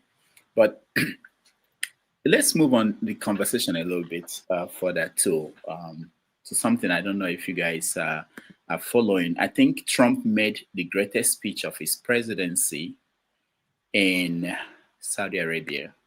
Now, let me play a little bit of that speech. It's very important. It has connection to what's happening to us in Nigeria. What he said, I don't believe I will ever say something like that, but it's true. When he reads from the script, there are smart people in America who write these speeches, and what he read, listen to it, and then we'll come back, because it's connected to what we're dealing with in Nigeria. An innocent person and falsely invokes the name of God, it should be an insult to every person of faith. Terrorists do not worship God, they worship death. If we do not act against this organized terror, then we know what will happen and what will be the end result. Terrorism's devastation of life will continue to spread. Peaceful societies will become engulfed by violence, and the futures of many generations will be sadly squandered. If we do not stand in uniform condemnation of this killing, then not only will we be judged by our people, not only will we be judged by history, but we will be judged by God. This is not a battle between different faiths, different sects, or different civilizations. This is a battle between barbaric criminals who seek to obliterate human life and decent people, all in the name of religion. People that want to protect life and want to protect their religion. This is a battle between good and evil.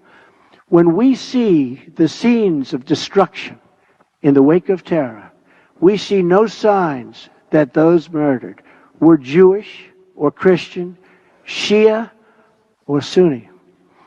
When we look upon the stains of innocent blood soaked into the ancient ground, we cannot see the faith or sect or tribe of the victims. Forces of good are united and strong. And if everyone in this room does their fair share and fulfills their part of the burden, terrorism will end. America is prepared to stand with you in pursuit of shared interests and common security. But the nations of the Middle East cannot wait for American power to crush this enemy for them. The nations of the Middle East will have to decide what kind of future they want for themselves, for their country, and frankly, for their families and for their children. It's a choice between two futures, and it is a choice America cannot make for you. A better future is only possible if your nations drive out the terrorists and drive out the extremists. Drive them out. Drive them out of your places of worship. Drive them out of your communities. Drive them out of your holy land. And drive them out of this earth. All right. That was President Donald Trump talking to people in the Middle East. Now, you can have issues with what America does around the world, but in the context of the debate, some have framed it in this clash of civilizations. And then the issue about who are the people who are going to make this move that will change this situation. And he laid it out there. I want to know what you guys think. Let me start with people who are yet to speak in a while, and let me see. AY, let me start with you. AY, go ahead. Rudolph, bye-bye. I gotta go. I don't want to do Trump. Okay. Yeah. All right. Thank you, Kalada. Honestly, I don't know. I would have been out by now, man. You know, I'm not a fan of Trump, man. That guy is anyhow. It's anyhow. It's only people like Kennedy that really support him. But well, I didn't really listen to the tape as much again. You don't have to. I mean, you can weigh in on the idea. So, okay, go ahead. What you had? Yeah. On the issue he was talking about, like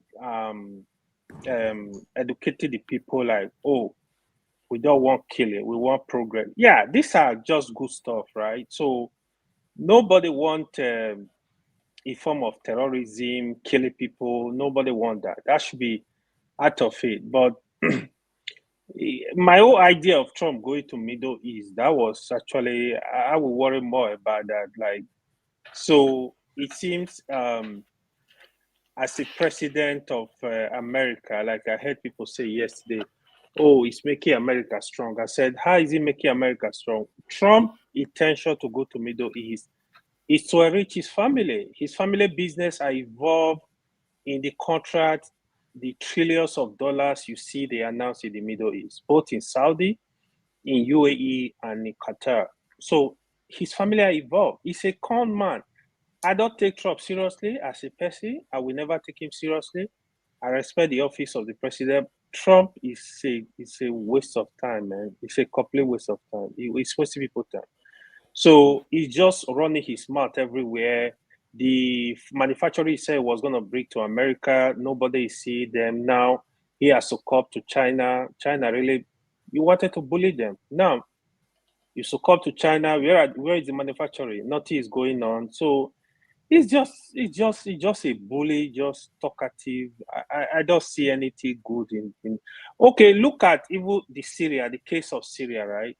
The man they call terrorist. The man, when we tell them they are the people sponsoring these people, some people will say deny it. The man they call terrorist, he was there, stamping picture with him. Oh, all their sin are forgiven. Now he's a good man. He call him a tough guy. You see, this guy, they just play with the dummies. I don't know what is going on in the world. If he attacked Houthis for a couple of weeks, now he's praising Houthi rebels. Oh, Houthi, they are tough. They are tough.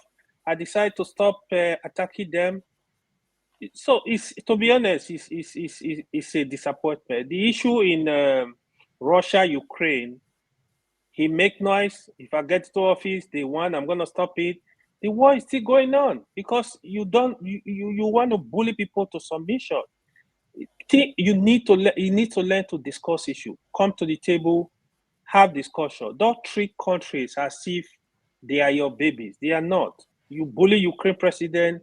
You are telling Putin to stop the war. No, war are not stopped that way. They have to have a serious negotiation. Okay, what can you give up? Okay, Putin. Okay, this. That's how to negotiate. Not telling a sovereign nation, hey, you got to stop. No, you don't talk to people like that. Now it's on Gaza. Oh, I'm hearing information now. You want to move 1 million to Libya. These are all nonsense. Well, this guy, I don't want to continue wasting my time. Thank you. All right. Thank you, AY. CM. Okay. What I heard Trump say in that short video clip you played was talking about fighting terrorism, if I get it very well. Just like Bush was saying in those days, you just have to smoke them out. They're done there. Some people are perversing the great religion of Islam, maybe coming with a different intention. That's okay. I support anybody fighting terrorism anywhere. Now, what I will say here is that it's like when America is fighting terrorism, they don't look in the direction of Nigeria. Why? That is the thing. Is it because of the crude oil and gas? I don't know. Is it because of the Zamfara gold? I don't know. Because if you're fighting terrorism, you should fight terrorism everywhere. You should support it. You should condemn it. Since 2015, Nigeria has been terrorized. I listened to one clip where somebody, I've forgotten the name, said they brought insecurity to Nigeria because of their greedy for power. They remove Jonathan. So something like this, it is true that a country is sovereign. But if it warrants the intervention of America to root out terrorism in Nigeria, we support that 100%. Look at Plateau is gone. Look at Benue State and everything we are having. So it is not enough for Trump to go to Qatar or wherever. Well, I commend that. But please look also in the direction of Nigeria.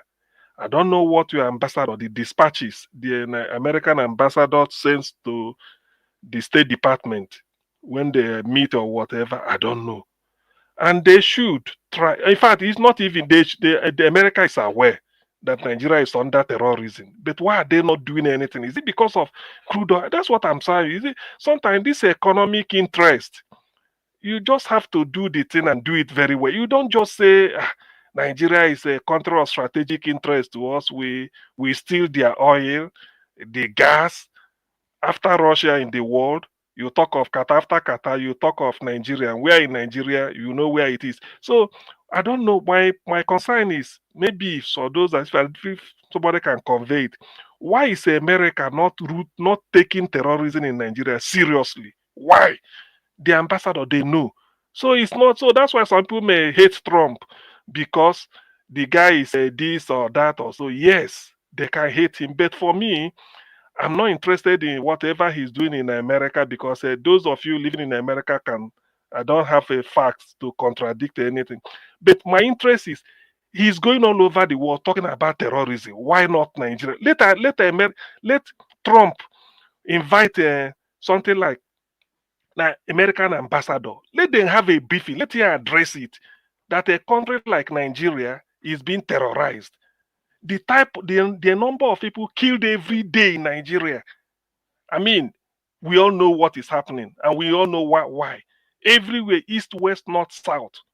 Hunger is in Nigeria because of terrorism. The people that want to sack people from their farm and they've taken over.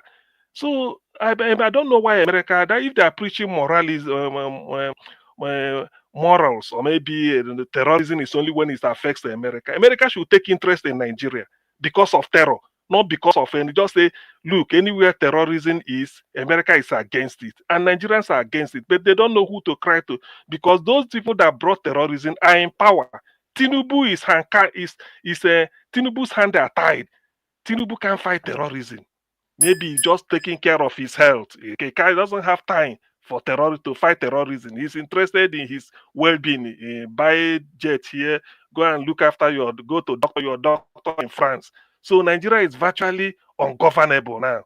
So why is America not saying something about it? That is my own. So Trump, please look in the direction of Nigeria. That Nigeria has been terrorized. That is the primary problem we have. Thank you. All right. Thank you, CM. Femi, you're next.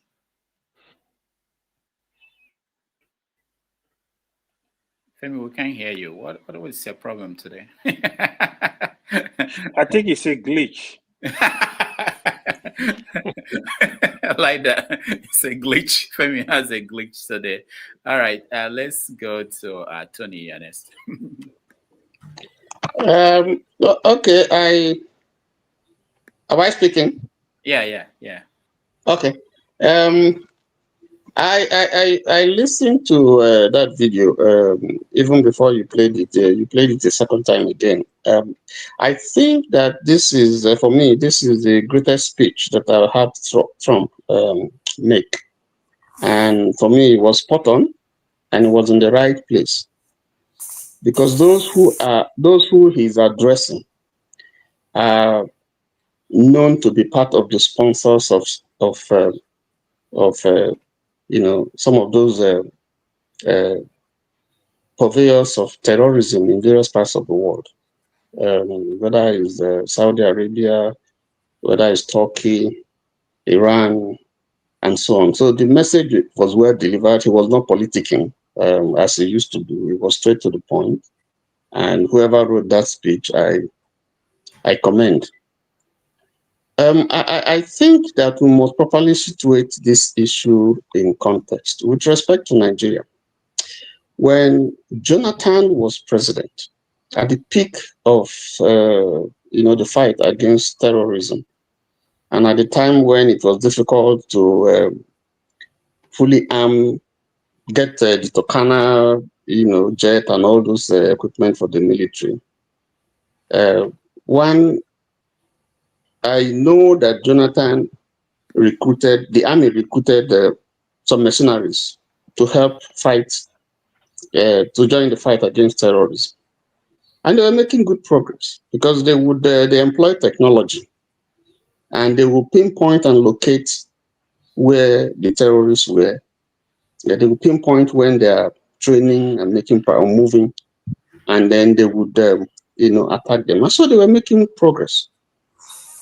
But what happened was that some big people in government opposed that move, and they decided to persuade Jonathan to stop it. And I want to believe that those were the sponsors because their interests were now being defeated, and so they opposed it. I also remember that there was a time when America gave intel to Nigeria of the movement of terrorists, all around Zambia and so on and so forth. And rather than utilize that intel to, deal with the problem, we understood that the next thing, somehow that information got to the terrorists. And so you can find out that even within our military formation and organization, there's a problem. There are moles, there are black legs, there are black sheep, there are people who are hand in gloves with terrorists. And if you see that kind of a thing as a country, your conclusion will be that these people are not serious in the fight against terrorism. So Nigeria must look at itself, first of all. There are a lot of money that are being put in for the fight, and they go into private pockets. So if we accuse America, yes, they have blames. But I think in this fight, Nigeria must look at itself and decide whether it really wants to fight terrorism or not. Because we have totally failed in terms of our orientation, in terms of honesty and ability to grapple with this problem. That's why this thing has continued to fester. Now, as a person, I'm not a fan of Trump.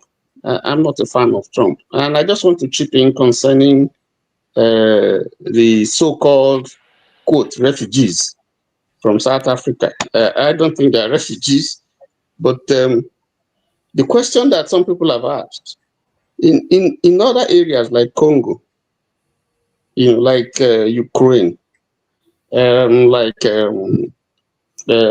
places where you have issues and problems and refugee problems, we don't see Trump also offering asylum to such people. But for white South Africans, yes. And he had said before this time that he's even willing to accept people from Netherlands. So you can see that the policy is actually not, it was a policy that is pointed to a particular direction, a policy that was designed to favor a particular race, quote and unquote. Because otherwise, how can you be deporting people and at the same time, accept some other people? So that policy is flawed, and that's why the Supreme Court recently, made a ruling. I'm sure we're going to look at that.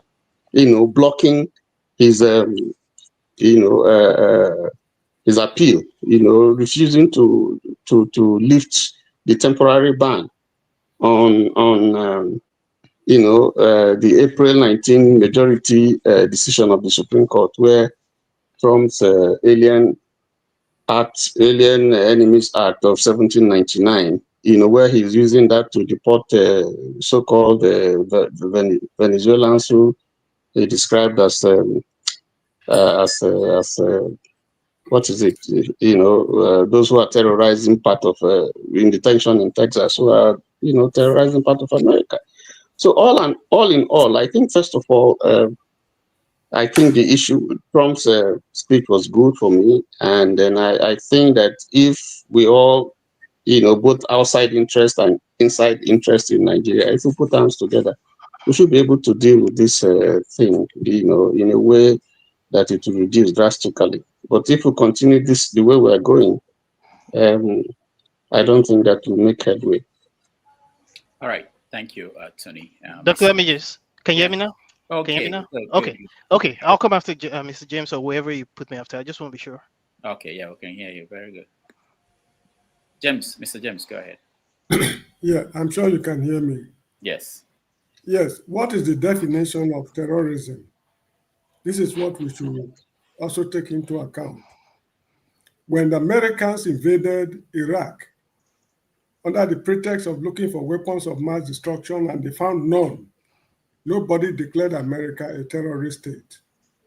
When September 11 happened, they all pointed fingers at Osama bin Laden, a country that believes in the rule of law. Osama bin Laden was never tried in any court of law before they accused him of bombing the World Trade Center.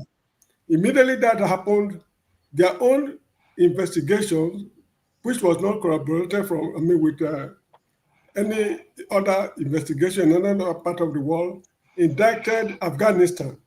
They rained hell on. Go ahead, we can hear you. Yeah, they rained hell on Afghanistan till they got tired and they pulled out of Afghanistan. They reduced it to rubble. I think it was in South America during the days of Allende, was it 1973? The CIA sponsored the coup that removed the guy from office. That is not act of terrorism. Kwame Nkrumah of Ghana was removed from office with the help of the CIA. That is not terrorism. There are so many examples all over the world. Libya, Egypt. Congo DR. Whenever men of their choice commit atrocities in their favor, it is no act of terrorism. Even recently in the US Congress, a congressman said that USAID has been assisting Boko Haram in Nigeria. To them, that is not act of terrorism. Nothing has been done to address such problems. These guys are just out to protect their interests, nothing more, nothing less. So we should open our eyes. And if you expect the US to come and fight your war for you, of course they will do it on their own terms. If you are ready to give them crude oil from now to 50 years' time free of charge, they will wipe out terrorism. It's business. So that is how I see it. What is telling those people is just telling them what you feel that they would like to hear, not what they are doing. They have the power to stop wars all over the world. They know they are losing ground. If you compare them with China, for the past 50 or since I was born, I've never heard China going to war with any country. I stand to be corrected. But Yeah, America, you're right.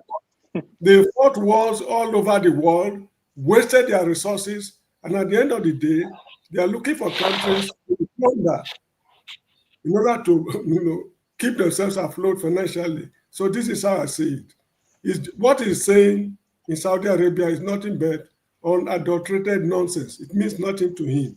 When they go back to the US, they know what they are doing. In fact, they're supposed to come to the rescue of Ukraine in their war against Russia because they lured this boy into the war.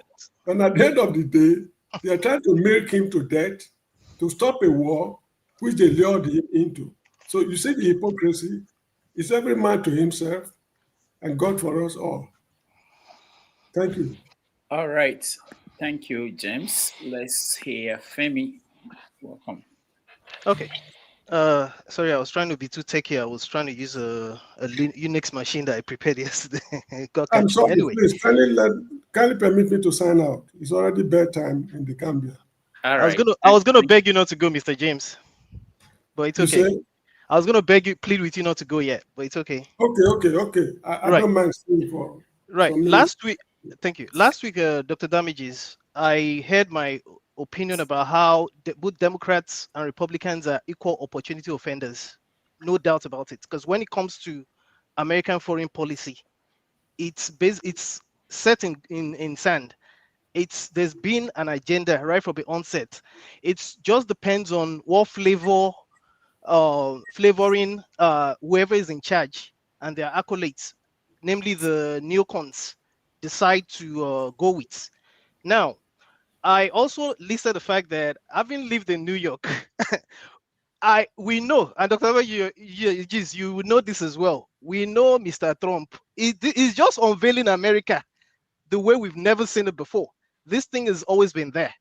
It just comes in different forms depending on who is there. It's just that he is such a loud man, he can't control himself as a man-child and what have you. Now, that said, when you see things like that jet, which I'm only beginning to realize as of this morning, I think it was Richard Wolff I was listening to among other people. That jet that is being given, I don't know if you're aware that it's a jet that the Saudis have been trying to sell since 2020. They've not found a buyer. Now, that's on one hand. You see, again, is it Saudi or Qatar? UAE, Qatar, not the Saudi. UAE, Not Saudi. UAE, yeah, The jet from UAE. yeah, UAE. But in any case, Who made the plane? Who built the plane? I don't know if it's Boeing or the other Airbus or It's something. I do not know. 747. It's Boeing. It's Boeing. Yeah, I do not know. Yeah, It's Boeing. but either way, there's an estimate that's been put at how much it would take to take off that the parts of that to at least make sure there's no bugging devices, and then retrofit it for him to be able to use it. And actually, it's been estimated it might actually take as much as probably 3-4 years. It's not something he's going to necessarily use immediately, because there's people in like Scott Ritter and the intelligence community that make us know that. That's on one hand. That is rhetoric. Every plane that is bought for the president, they do this. They go through that process. So what they were saying is just it makes sense, but it's rhetoric. But Mr. Tony, this time around, it's not like the one that Boeing that's still in production right now. Now, this is not coming from me. It's coming from people that are better informed than myself. So when Boeing builds planes like the ones that's been in production since its first time, it takes a while. They build it from the ground up, and they do not have to go through. I mean, yes, the CIA is involved and what have you, from what I've gathered over time. But this time around, they're going to redo everything from the beginning. First of all, it's even wrong in all shades and form to be collecting that kind of a thing. Yes, presidents in the past. So it's not even about whether anyway. So did you watch the interview where they asked him why he's collecting the planes? That guy. He's a con man. The guy. That's why I weep for those that think you cannot defend this guy. We know him already in New York, so let's not even go there. Now, furthermore, I don't know if you're aware, or a lot of us, I'm sure as many of us are aware of the kind of transactions that have been going on between all of his kids and the Arabians, and there's a reason behind this. First of all, we're told that part of the reason why he's going there was also for him to meet with Putin in Turkey. Of course, we know that how that has turned out now. You know, Putin is playing him. You know, Putin, he has a lot. He gets things well. Now that's on one hand, and then you saw those kind of deals and those kind of mago that they're doing. A lot of it is going to his pocket as well, because the Saudis have recognized. I mean, the Arabs have recognized that for them, they understand this guy. Keep in mind, these are kleptocrats. They understand that for them to suiting their relationship with this guy, like a lot of countries seem to do sometimes, they have to give him like a lollipop. He's a man-child for them to have their way. The Abraham Accords, which is one of the reasons why he's supposed to be there, one of the things he was trying to do was to try to see how they could probably normalize, restart the process that the likes of the Saudis was ongoing, probably prior to his first term and maybe furthermore during the second term. But you do notice, what did he do this time? Apart from the fact that he pulled out the American military, the ships are coming back home now, in the aftermath of the Houthis, who are supposed to be ragtag army, shooting down those, I forget the specific name of those 7 drones that cost a lot of money because of this military industrial complex that you have here. What are the reasons why America keeps going to wars that do not exist or creating wars that do not exist because of the money. That is the way some of these guys in the Senate that have backers or that are members of boards. This is the way America works. It's been like that for a long time. What they tell to us is one thing. What is happening is another thing. Now, in addition, or maybe as a matter of rounding up, just like Mr. James has said, whoever thinks that America, or what America is actually fighting is terrorism, better have a second thought. I think it's time for us to start listening to Americans, again, the likes of Professor John Mearsheimer, Scott Ritter, some of them in intelligentsia, some are ex-CIA guys that know exactly what's going on. Some have been stopped on their way back from airports because they do not agree with what is going on. It does not matter whether it's Republicans or Democrats. What is happening is beyond what we think is happening. As a matter of fact, I believe, just like the Bible says, that when certain entities are referred to as principalities and powers, I think we are the principalities and powers. I'll rest my case for now. All right. We can continue until we get the Trump people to weigh in so that they will balance. Can I? It's so unfortunate that Big Zaddy Trump is going through a lot. From the hands of these people that don't like him. I made a comment on the comment section saying, you shared a picture of Trump, very handsome old man. And I was like, oh, see how handsome our Trump looks. And somebody, Oscar Backbone, see, shit. Hey, very handsome man, see. So the guy was like, he hates Trump. But Trump is better than one chimpanzee in Nigeria. I don't know why he would address somebody as chimpanzee. But the thing is, you see what is going on in Burkina Faso today. Any day that Trump wage war against the president of Burkina Faso, the military guy, Trump will be a chimpanzee to me. On this platform, everybody will say it. Now, the thing is that, AY, you made a wrong submission. You said that Trump succumbed to China. No, that is not true. During Biden, in September 2024, Biden increased tariff on Chinese imported electrical vehicles. Go ahead, Kenny. Biden increased the tariff on electric imported vehicles from China to 100%. Listen, fact check me. And he increased tariff on solar cells to 50% and 25% increase on electrical vehicle batteries. This was what Biden did. But what Trump has succeeded doing is that after the tariff war between China and US, China succumbed by reducing their tariff from 125% to 10%. While Trump decreased his from 145% that he initially placed it on to 30%.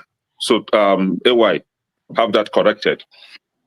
Now, about the Air Force One compared to the gift that Trump received from Qatar. I don't know if any of us here has ever turned down gifts or never gifted anybody something in his or her life.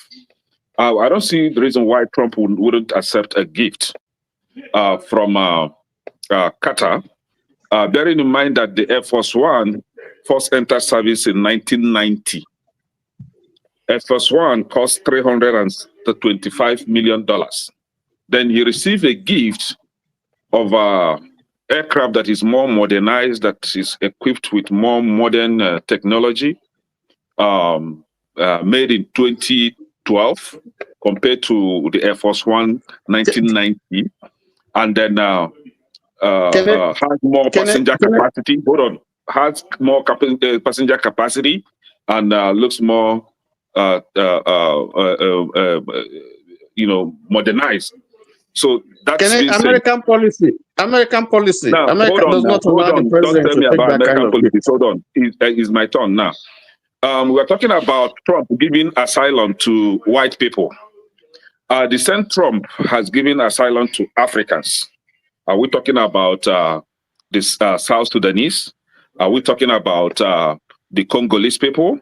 Are we talking about even in America? No, not during Trump's era, right? Nigerians, the Ogonis, were given asylum to come to United States, true or false? Now, why is it that the only time that white people were given asylum, then it become a problem? Last time on this platform, why would Trump advocate for the white people in South Africa? Why would Trump do this? Now, you don't want white people in South Africa to retain their land, though first, the land that they got, from healed process. I don't support the process with which they got the land in the first place. But you said they don't want the land should be revoked. Now the land has been revoked. Somebody called one Malema is calling for extermination of white people. You want to kill them? Is it not the same thing that happened in apartheid regime that you want to do to white people right now? What they did to your people is what you want to do to them right now. And then Trump opened door for them and give them asylum. You say, why will he give them asylum? Please stay one place. Why will you be here today? You are here tomorrow. What do you actually want? Now, for some of you that are calling for Trump protecting terrorism in Africa, especially in Nigeria, you are not wrong, right? If what the terrorists are doing against the white people could be considered as a terrorist act.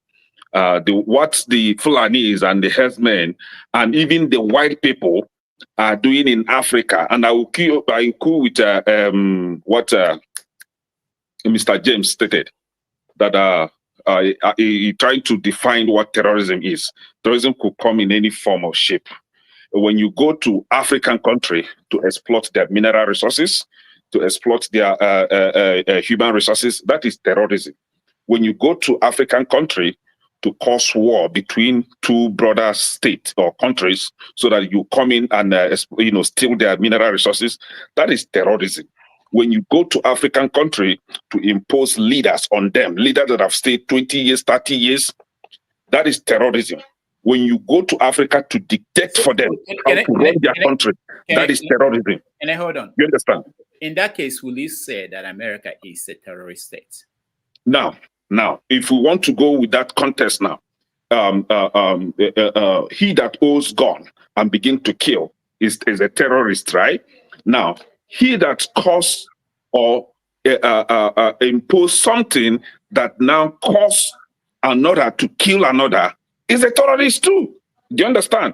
So going by what Trump said, that terrorists worship death. Exploiters, now let me put my own. Exploiters, vandals, and criminal first world country that go to third world country to steal their resources also worship death. And in this case, I would say they worship devil. Now, going by our Zadi, the lovable Trump's assertion that that all this terrorism, all these evil acts will be over when forces of goodwill, are united. Now, let me put it this way. When forces of goodwill are united to vacate Africa, then we'll put an end to all this terrorism in African country. When France leaves Africa, Portugal, Britain, US, when you all leave Africa, then we'll put to an end to all this exploitation in Africa. Like I said it here, our loving, caring, handsome Daddy Trump, we are solidly behind you. Forget about all these black Africans, all these things that they are saying against you. These people, they don't know where they stay. They are very confused. They are here today, they are here tomorrow. But whenever you decide to come against any African country, Burkina Faso leader, right, the military leader, Trump, that day I will be against you. You see, if you want to fix Africa, please help us go to Nigeria, right? We have one a confused president there. Fix it for us. Go to Cameroon. Fix that guy in Cameroon. Go to Cote d'Ivoire.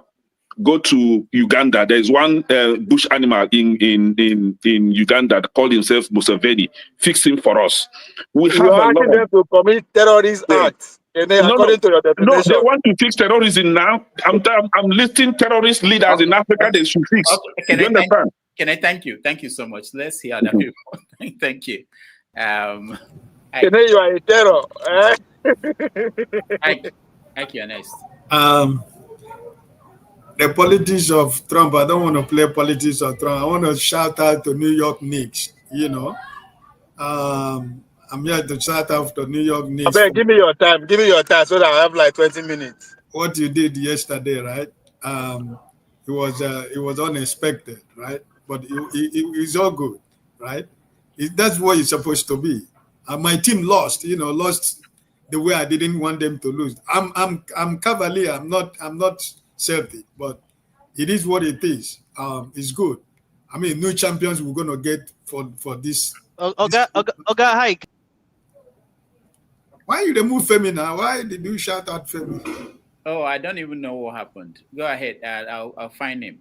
Okay, so listen, I don't want to, I don't want to talk about Trump because, like I've always said, you voted for Trump, deal with it. I don't live in the US. Whatever he wants to do, let him do. It doesn't concern me, right? If he like, let him turn the whole world upside down. But the only thing I want to say here, I think it was James and Femi made that comment about,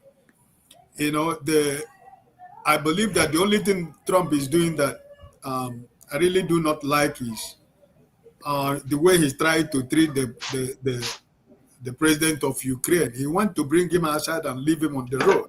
I don't know why he's treating that case like that, right? I don't think he's being fair because, like somebody said here, somebody's wife is cooking. Who is the wife? Somebody's wife is in the kitchen. So I think they wouldn't have, I don't think America is doing the right thing by bringing him out to the public to go to this war and try to leave him on the middle of the road. I think the American government has to rethink about their decision about, Ukraine, because it's good for everybody, right? So for me, the Trump politics is like Femi rightly said, is a New Yorker. He's a scum man. He's a 419 man. So we just, I don't want to talk about it. Somebody else can say something. When we bring another topic, I can join it. But just want to shout out for New York because it was great yesterday. I watched it. It was fun. Okay, Ike, Dr. Dami doesn't want me to reveal something. He's a Brooklyn Nets supporter. Don't listen to him.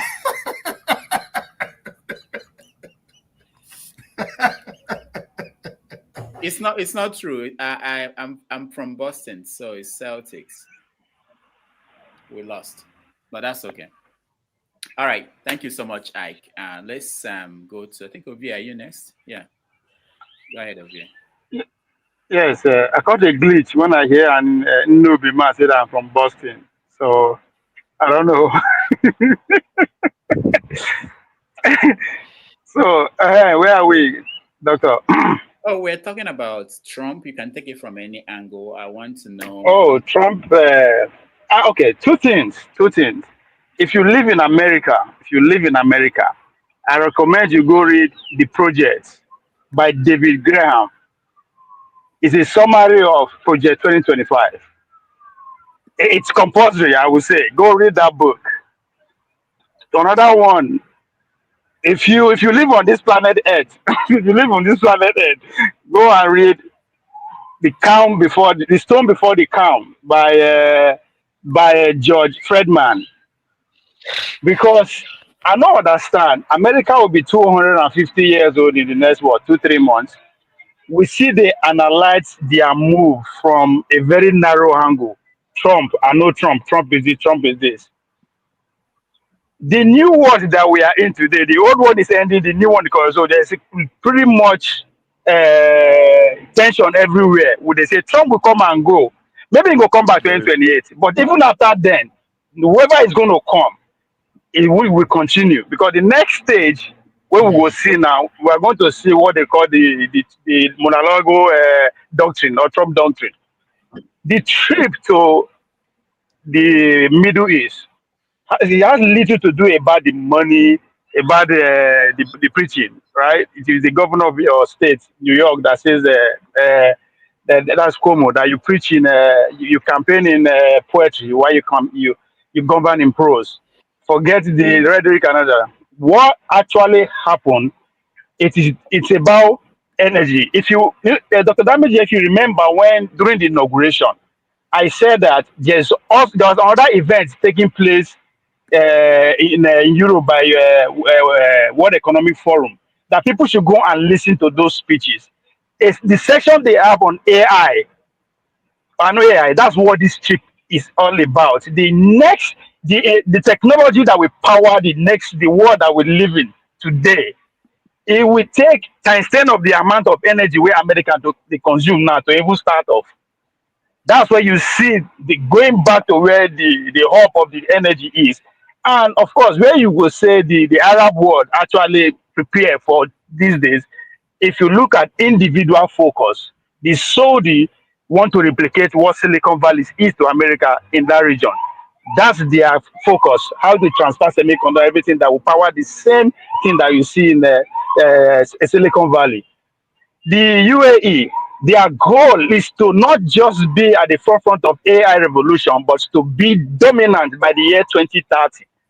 That's why what the 1.4 trillion over the next 2 years is all about. Then we now come back to Qatar, of course. Qatar house the largest military base, American military base within that region.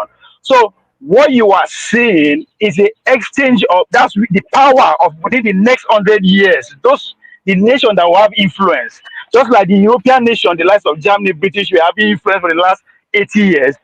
That's what we are going to see within those three Arab worlds. Watch out for those three nations, and again Turkey on the other end. So you are seeing the dynamics and the power relation of the world they change. But with the decision at Trump, so it has nothing to do with Trump. The policy that is being implemented today has been decades in the making. People who are working with Trump today, the recruitment and the teaching of how things should go was started in 2022.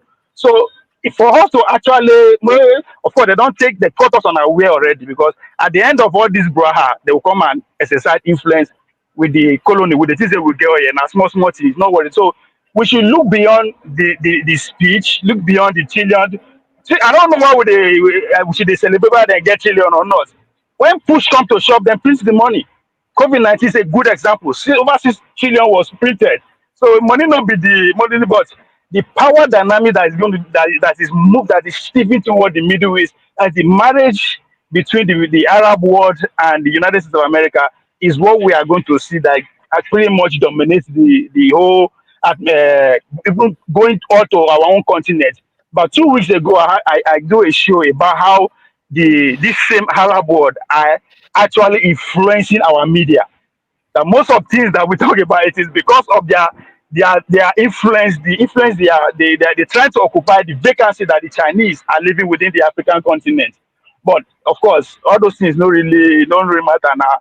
Since where they go viral, VDM, and everything. So I'm saying all this to say that there's more going on than Trump this, I love Trump, I hate Trump. Before you know, Trump will be gone, but the policy will change. If those books are recommended, you understand how the American states, they change their institution and their social organization every 50 and 80 years. It just happened that the two are actually coming together within this decade. So the what we are seeing today is just the tip of an iceberg. The next 100 years, that's what I say, those that live in America, the next 100 days, people should, especially with the immigrants, you're talking about how they want tax us 5% for our remittance. That's not the relationship between the Trump administration and the IRS in order to flush out illegal immigrants, undocumented, to push them out. So that is in line with that one too. All right. Thank you, Dr. Thank you, Obi. Okay, so let's go to KJ and Asijide here. Where is he? Okay. All right. All right. Go ahead. Yeah. Thank you, Dr. Damages. I totally agree with Ove. And for those who are equally spiritual, you know that we're living in a new era. That new era started earlier when Trump came into position. And it's now been cumulated by the coming in of a new pope. Now, every time that the pope comes in with a different era of politics and even the turning around of the world. Now, if you are spiritually led, you will know that the new era we are going into is just what Ovia had described. Africa will play a big part, but whether we are in a position to make that change is left to our leaders. Unfortunately, those who have the gold will make the rules. So far, Nigeria don't seem to have any gold. We'll probably not be able in a position to make any rules. And if you want to break it down, I will go to say we don't have a leader who can stand in when it comes to men sitting at the round table and having a discussion that can bring about the good of their nation. We don't have such leader. And as long as we don't have such leader, the next world, the next era we are going into, will probably not have any part to play. We will still be errand boys, being tossed here and there. Now, coming back to what you put on the table, I think Trump have made some of the best speeches an American president would have done outside of America in the last two speeches he made. The first one was the one he made in Saudi Arabia, wherein he said to the crown prince and the rest of them, America is not interested in trading missiles, rockets. America is interested in making business, exchanging business. And so the era that America is coming into, they're not interested in controlling your political narrative, controlling your whatever lifestyle you choose to live in your country. They are saying now, we come specially to do business. And if you are one of those who want to have a broad mindset, instead of allowing yourself to be, boxed into a corner of what Trump is saying or not saying, you'll find out that business trip was led by businessmen. And the people who made gains or whose companies were who were at the forefront of making that discussion are all out there for anybody to see. The Googles of this world, I don't know if Trump owns a share in Google, and all the people who sat on the table to make that negotiation for which that $600 billion will be coming to America. I don't see any of Trump's children's business company there. However, Hausa people get one proverb, and I want to put it here. Person when they pack honey, they lick in hand. So if we come here and we are coming from a country where the government write policies to favor them, their family and their friends, and we come to this platform and some people defend it.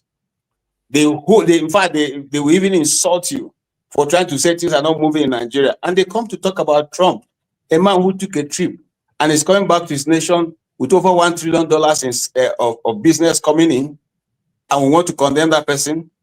I don't think we are being serious. Okay, and then coming also to what you said. Yes, the truth is, I don't expect America to fight for Africa. And what he said is true. He was talking to the people, and that is what most of the African leaders lack. You see, when I analyze him, one of the things I agree with him most, not because of what he says or what he doesn't say, it's because of the ability that Rudolph, he will sit one-on-one with you and he look at you in the face and say, this is what America wants. And he will hold on to that view until you will come to an agreement. That is what a leader is.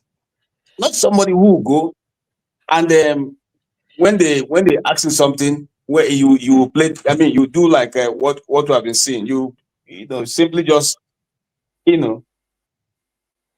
away yourself. You give away. You don't even put any point forward. Instead, you tell us you are going for a walking visit. The walking visit, nobody sees you. Sorry, I was a bit distracted. Now, so what I'm going to say is this: if we know how to read the signs, let us go back to our governments and our people and say, look, the world is changing. Let's put our best foot forward. Get the technocrats. Stop playing this regional thing. In fact, stop fighting the people of Nigeria vis-a-vis the people of the Southeast. Face what is facing you, because the world is turning and nobody's going to wait for Nigeria. That's the truth. Nobody is going to wait for Nigeria. The world is turning. We must put our best foot forward. And so far, we're not doing that. Thank you. All right. I see. Stay humble.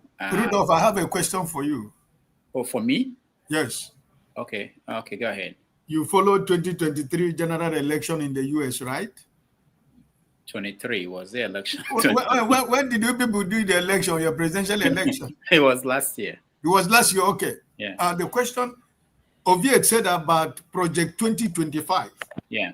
If you follow the campaign, do you remember that the Republican Party and the Trump political organization denied about Project 2025? Mm-hmm. They said they have nothing to do with Project 2025. Yeah. Okay, thank you. Just you want me to respond to that? Hold on. No, this is not good. Hold on, Rudolph. Let me answer you. If you want to know what Trump is alluding to, or what his campaign was all about, it's called Project 45. It was on his campaign. It was on his campaign page. It wasn't like anything. It was Project 45, and it's there. Project 2025. It's Project 2025. No. Hey, come on, hold on. Hold on. 45. Hold. Now, what for you?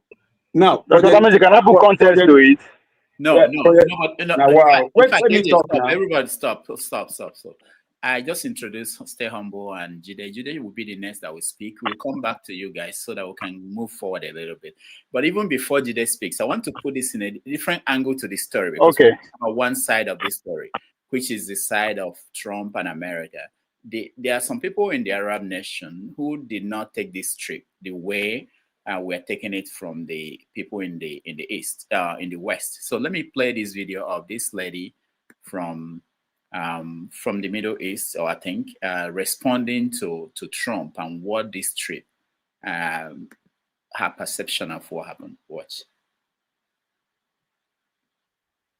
Is not diplomacy. It is theater, staged in gold, fueled by greed and underwritten by betrayal.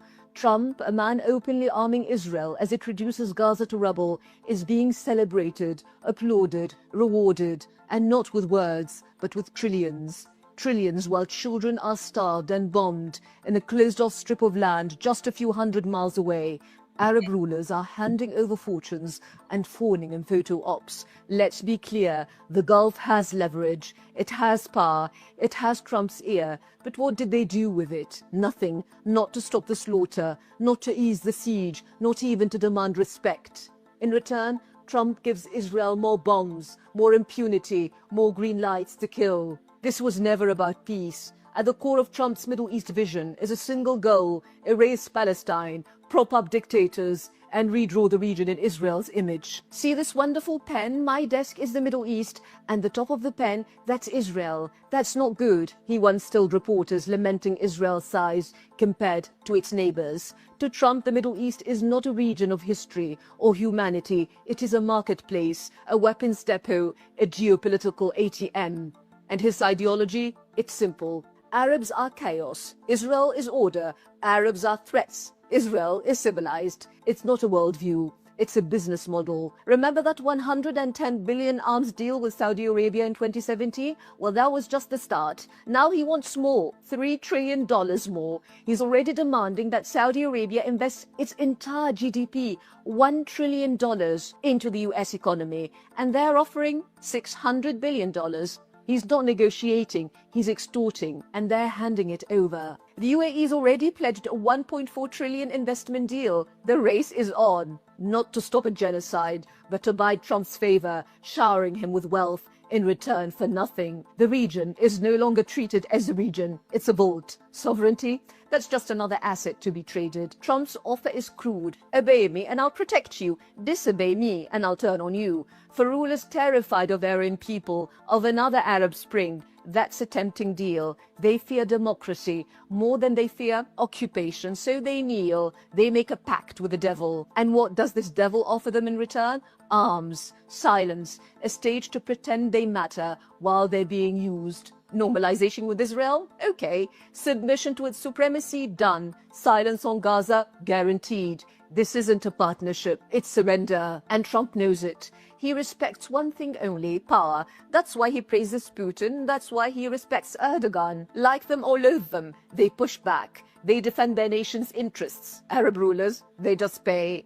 And Trump laughs. King Salman wouldn't last 2 weeks without us, he said. And what did they do? They gave him more. But it's not just about US policy, it's about personal profit. Since leaving office, the Trump family has turned the Gulf into a gold mine. A hotel in Dubai, a tower in Jeddah, a golf resort in Qatar, crypto ventures, a private club in DC. This isn't diplomacy. It's plunder. Jared Kushner, the son-in-law, already bagged $2 billion from the Saudis. And now Trump's being gifted a $400 million private jet from Qatar, a literal palace in the sky. And what was his response? It was a great gesture. But let's not forget we keep them safe. Without us, Saudi Arabia, the UAE and Qatar wouldn't exist. That's his thank you. And still, they keep giving. So ask yourself, what are they rewarding him for? For 100,000 tons of bombs dropped on Gaza? For backing ethnic cleansing openly, shamelessly? For empowering the likes of Smotrich and Netanyahu as they call for Gaza's population to be wiped out? For leading the most Zionist, most Islamophobic administration in US history? And still, they ask for nothing.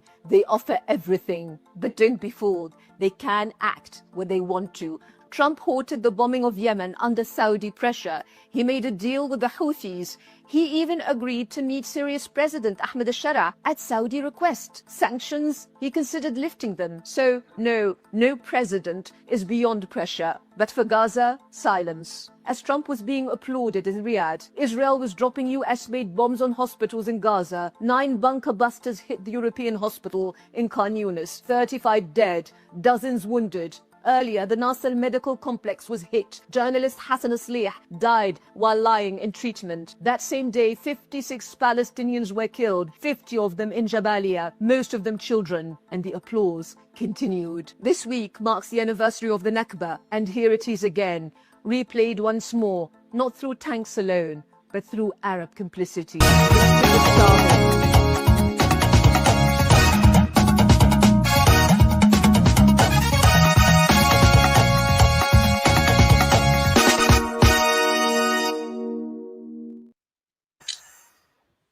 Kai, Rudolph, thank you for that video. All right. So That's the summary. I wanted us to hear the other side of the story because it's very easy to jump into one side. That's why I watch Fox News, I watch CNN, I watch everything in between because you need to know what the other side is thinking about. Jide, welcome to the show. Yeah, thank you so much, Dr. Damages. Greetings to everybody listening on the panel and on the comment section. Yeah, I listened to the Muslim lady that was speaking, and I've also listened to other panelists. Trump visits to the Gulf region is not a surprise. It's not a surprise at all because we need to understand that it is part of the strategy of the West because the Gulf regions, they are a quasi-protectorate of the West. When I mean Gulf countries, when I mean the Gulf region, I'm talking about countries like UAE, Saudi Arabia, Qatar, Jordan, Bahrain, Kuwait. These countries, they are quasi-protectorates of the West. When I mean the West, I mean the United States and Western Europe, particularly the United States, ever since after the British Empire declined after the Second World War. Having said that, the Republican elites, it has always been known historically that the Republican elites, they seem to align more firmly with the Gulf countries compared to the liberals, which is Democrats. And even if you look at the first administration of Donald Trump, I mean, he made several visits to the Gulf region, right? And so these Gulf countries, they've not done anything to militarily help the population in Palestine because they are proxies. What they do is they sponsor terrorists that cause instability in Nigeria, in the Sahel region, and in Sudan. So many countries, right? They sponsor Wahhabist terrorists, all these Kafiri terrorists, right? And the West shy away from that. Rather, they also they do not help to support to significantly to support the political cause for the Palestine struggle. Rather, they are very complicit. The Abraham Accords, we all know what happened with the Abraham Accords under Donald Trump in the first administration. He implemented the Abraham Accords to align Israel with those Gulf Arab countries. And I mean, that also facilitated what Hamas did in October 23, 2024, because it was almost like a red line for Hamas before they did that terrorist incursion into Israel. So we need to understand that background, that this Republican right-wing elites, they have strong alliances. Trump has investment projects in those Gulf countries. The United States and Western Europe, especially the United States, they have military bases in so many parts of these countries. They use Saudi Arabia as a proxy to attack Yemen. We need to understand this background. That girl, I listen to her. All these people, I know them. They are liberals. And it doesn't mean that they are for the betterment of the world or anything. This kind of people, I know people like that lady, they supported the overthrow of Bashar al-Assad. So we need to be careful with some of these people. I understand everything she's saying. A lot of the things she said are valid. But we need to understand the overhacking ideology of all these media platforms, particularly all these young Arab, Muslim, liberal women. We need to be careful with all these kind of people. They supported the overthrow of Bashar al-Assad. Now they are coming to cry crocodile tears that a terrorist is now running Syria. I said it before the ousting of Bashar al-Assad. I said it that time, that playbook, they will use it in Syria and they will oust him and they will bring in a puppet. Now look at Syria today. They are removing those sanctions because their puppet is in power. So now, having said that, I'll talk about two important figures in African and Arab history that have tried to unite Arabs and support the Palestinian cause. And these so-called Gulf countries, they actually sabotaged them. The first one was Gamal Abdel Nasser. He was a Pan-Africanist. He was also a Pan-Arabist. He tried the unity of Arabs in the 1950s and 1960s. He tried to unite these people to form a Pan-Arab political union. These Gulf countries, they sabotaged it. They sabotaged it. It was Syria that was standing firm to support Egypt. That's one of them. The next one is what everyone knows. Everyone knows this person I want to mention. It is Muammar Gaddafi. Muammar Gaddafi did everything to unite these Gulf countries with the Arab resistance. These Gulf countries, they sabotaged it. In fact, there are even some sources that said that these monarchs and these Gulf countries, they helped in the ousting of Muammar Gaddafi. So we need to understand all these things, that there are proxy countries that help and align with the West. Gulf countries are one of them. The Five Tigers, they are one of them. That is Taiwan, South Korea, Singapore, and so on. I don't want to go deep into that. But we need to understand those geopolitical dynamics to know that these people, they are traitors to their own people and traitors to their cause. Thank you. All right. Thank you so much, Jide. Let me bring in Stay Humble. I know you've been patiently waiting for your turn. Welcome to the show. Thank you very much, Mr. Rudolph, and good evening to all the panelists and the people in the comment section. Before I start, I just want to mention the last time I was here, there was this fellow who joined us, and he was very unruly. I think his name is Jagu or something. He was very unruly, and he used all sorts of vile and acerbic expressions on this forum. He called us all sorts of names, stupid and stuff. Yes, I don't know whether what you do, regarding those kind of people here, because this show reaches far more people than you even envisage or you think. So a lot of people watch, and yeah, even before I joined, I watched, for more than 1 year, before I started coming up. So you should also take note. Thank you. We have a code of conduct that we manage, and we handle things. But every now and then things happen too. But we just be Right. assured. And also, yeah, I just want to mention again that this particular program today appears skewed, towards the US based people, US. Yeah, I think so many things are happening in the UK as well. This week alone, a white paper was released by Keir Starmer's Labour Party, and that will have far-reaching effects. There are thousands of Nigerian students in the UK, and also thousands of skilled workers as well, and other people who might potentially be affected by whatever policies that they push through. So I think those things are still very important matters we should discuss here, because there are so many people. This show is really good because a lot of people get education from this show, and we should try and broaden the horizon. Talking about Trump, yeah, so many things, so many policies, they pushed through. But again, beyond the Middle East and Ukraine razzmatazz, we also want to look into how Trump's policies will affect Africa. Because we are Africans, and we have no other home. We have no other place to call our own. This week alone, you have heard that some of the most dangerous criminals in the world will be sent to Africa. Some countries have been listed as countries that will take in those people. This, similar to the UK Rwanda deal. So these are also things we need to look at and start shouting on the onset, because if these millions of deadly drug addicts and killers, are sent to Africa, it will potentially hazardous, to African population. We are battling with, the those UK policies that have really strangulated economies in Africa, which we know about, but we talk less about. We devote our time. Yeah, I'm not saying that,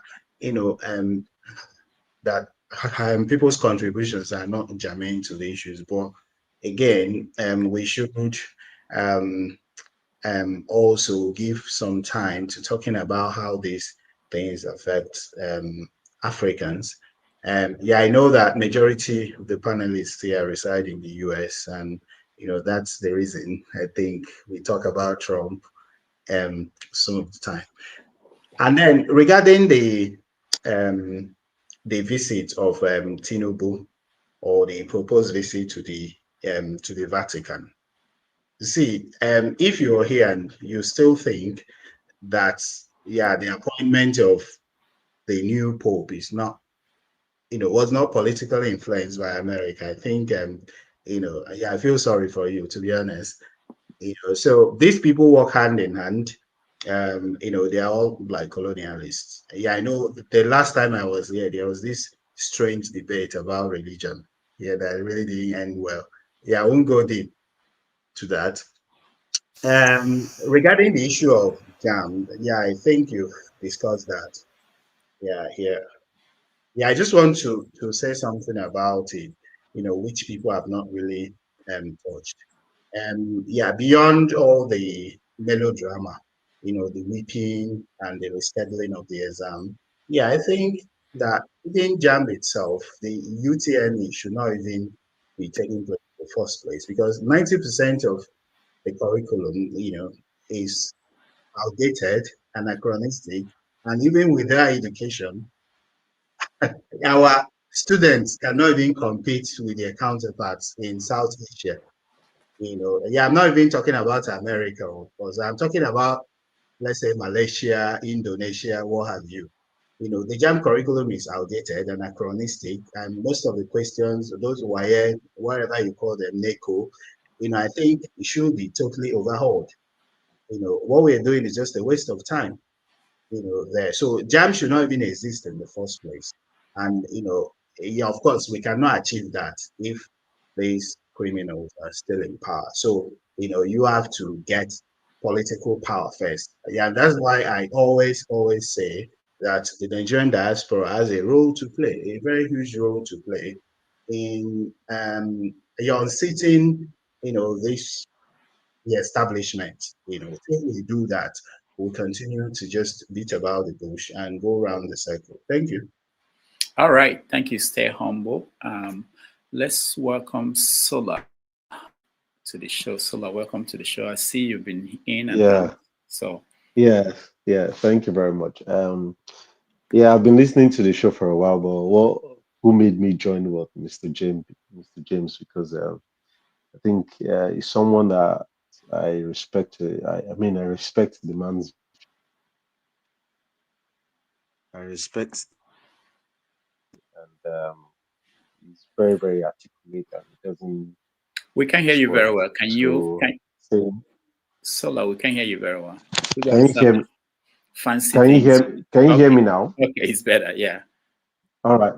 So, like I said, I respect Mr. James. So, because he came online and he spoke, and because he's very, very straight and he's not biased.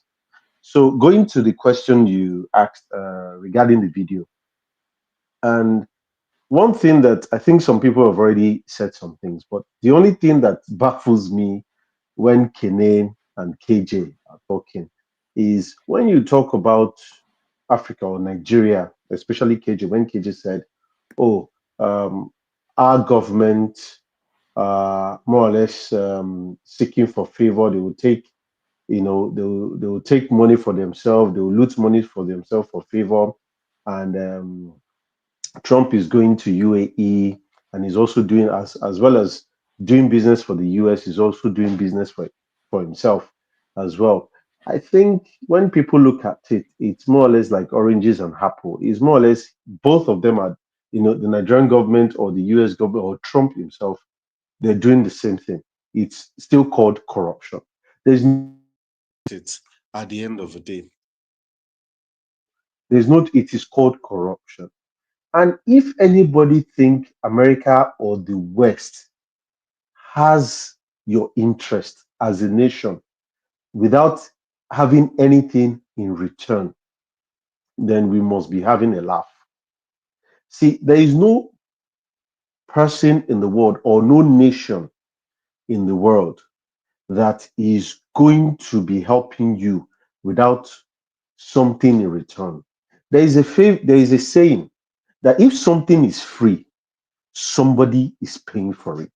So when we talk about terrorism, the person aiding terrorism is also a terrorist. In Nigeria, the reason why terrorism is festering is because there are people sponsoring it from outside. The governors, some part of the governors or the northern elite are getting money from it. Even the military are also getting money from it. That's why it won't end. Nigeria is very, very big. The capability of the Nigerian army, they're very, very good. And everybody knows during the economic days and stuff.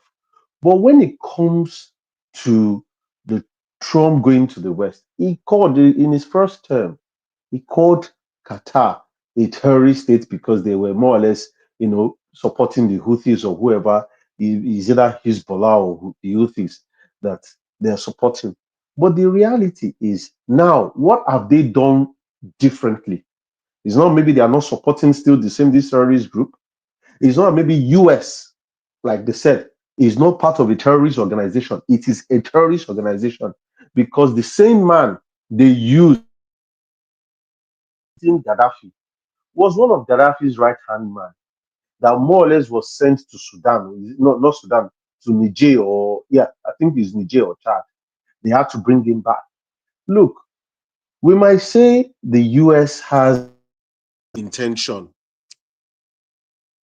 but the reality is there is something given. And if they don't have something to take, then you are in deep trouble. And that's the reason why I like South Africa at the moment. South Africa is the only country in Africa that is standing up sometimes to these guys. I'm not saying South Africa is a saint, but when we come to Africa in terms of leadership. You always see South Africa in the front because they are the only country in Africa that has taken Israel to the ICC. Only South Africa. No other country joined them. Even when they wanted to oust Mohammed Gaddafi, it was only South Africa that went to meet him.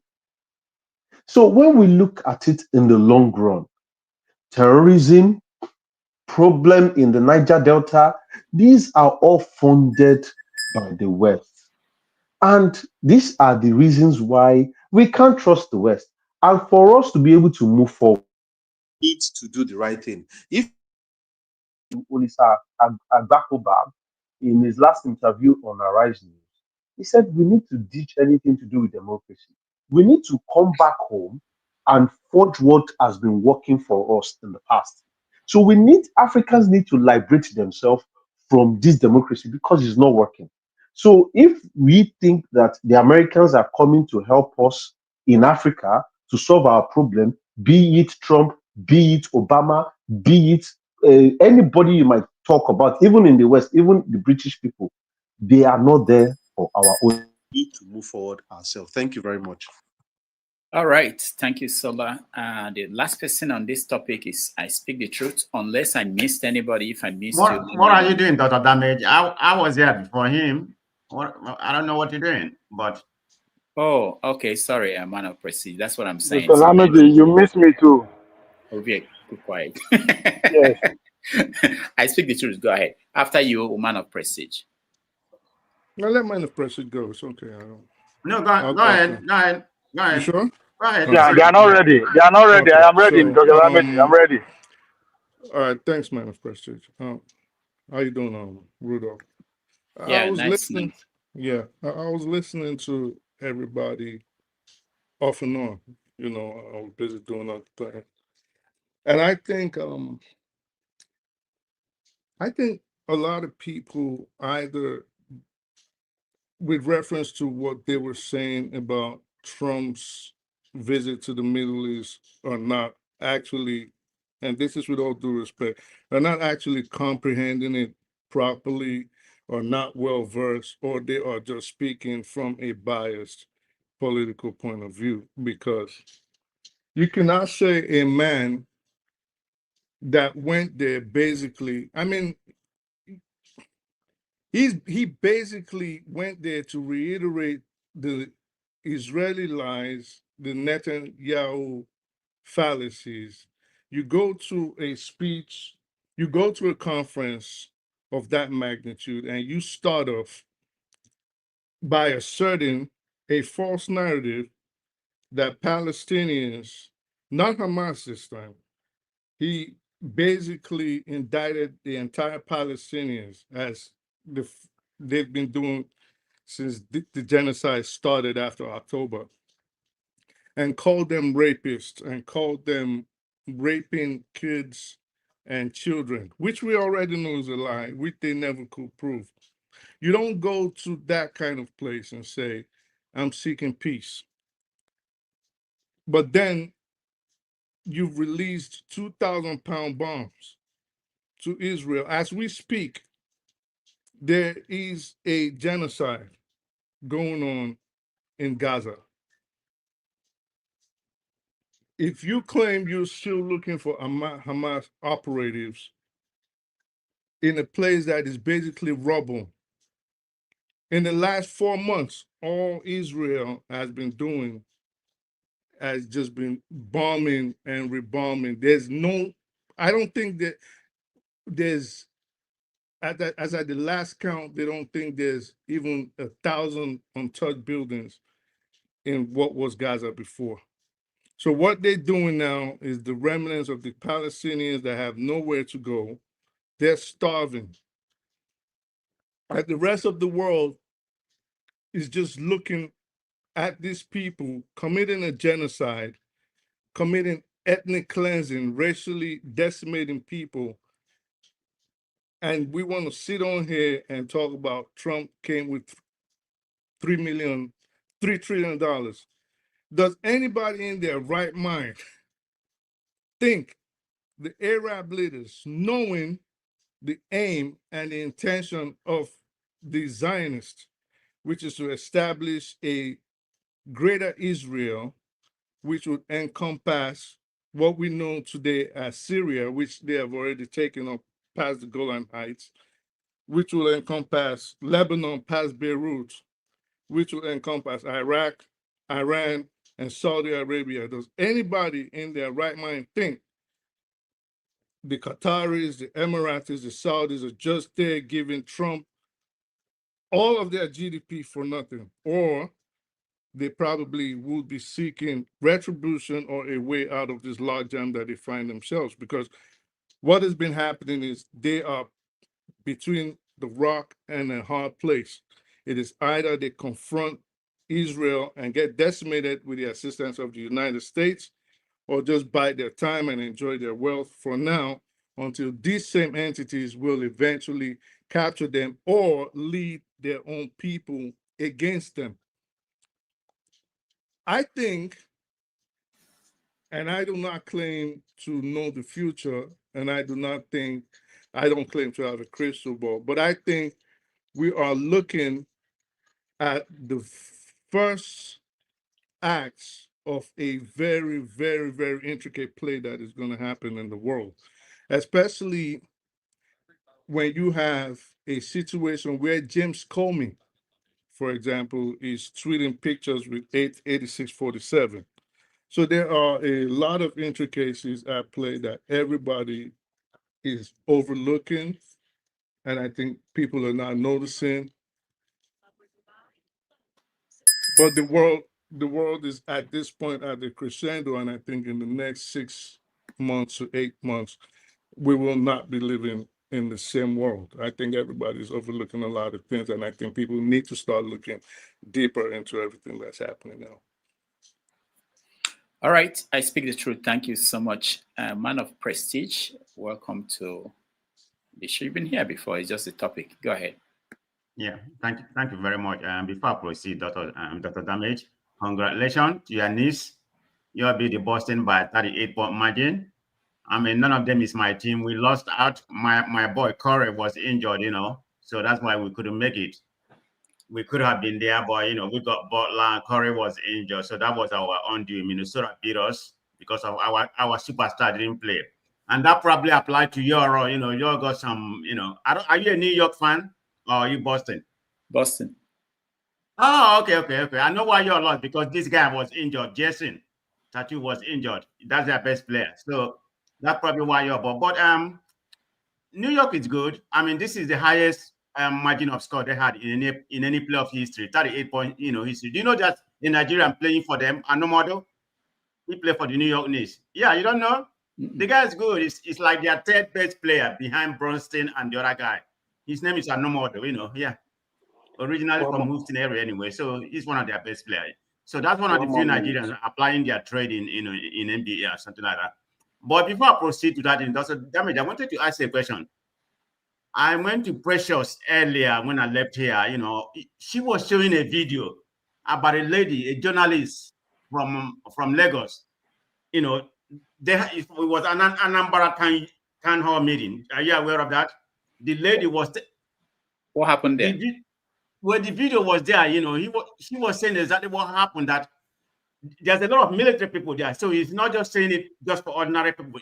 The militaries were invited, so he was telling them that about 80% of what's going on in the Southeast, the atrocity that's happening in the Southeast, is being committed by the military. And she gave it. If I find the video, I will send it to you. I've seen it. You seen it? Right, about 80%.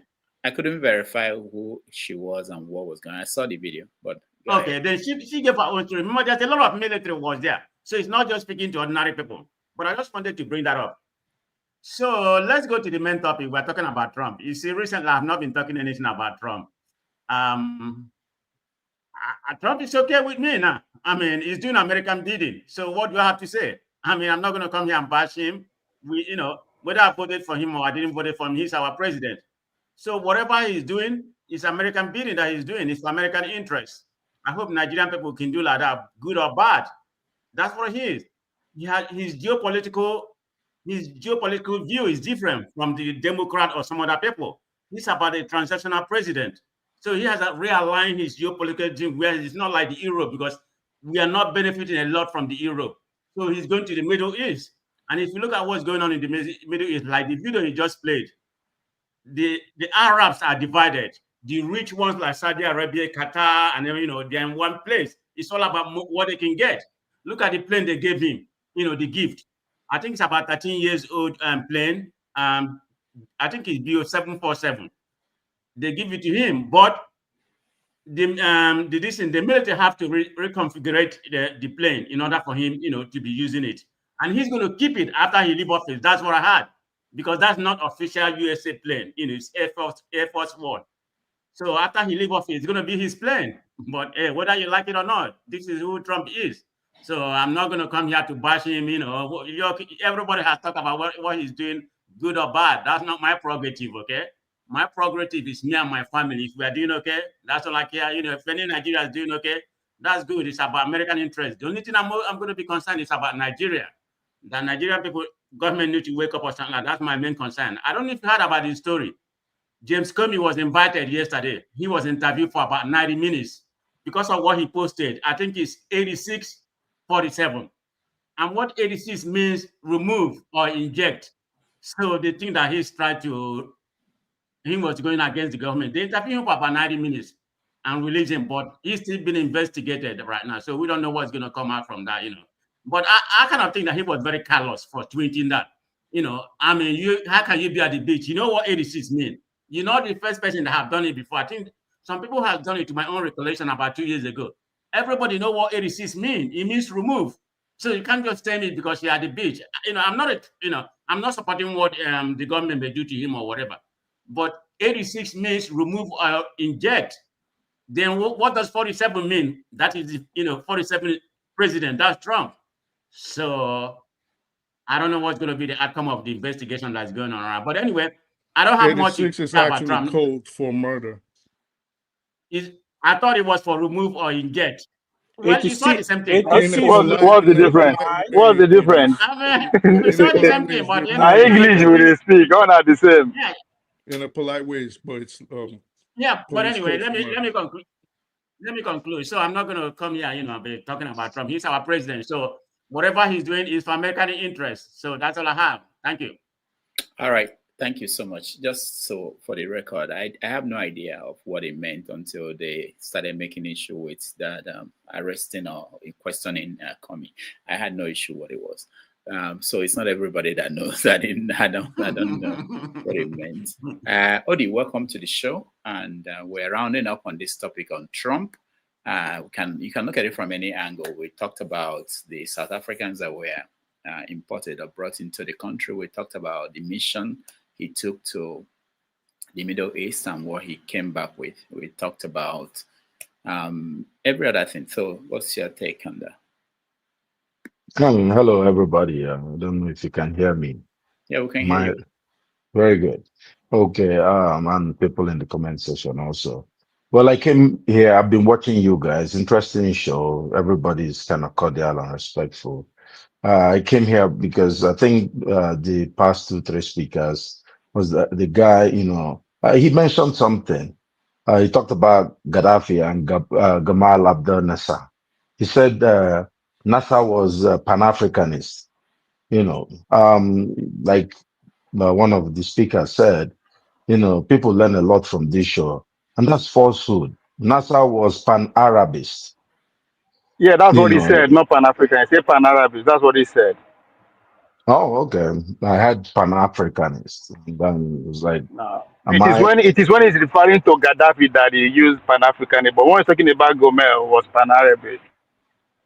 Okay, that's fine. And so when he went along the line of mentioning Palestine, look, I pity the Palestinians and about their fate, but anybody trying to equate Palestine to the fate of sub-Saharan Africa is always, it gets on my nerves.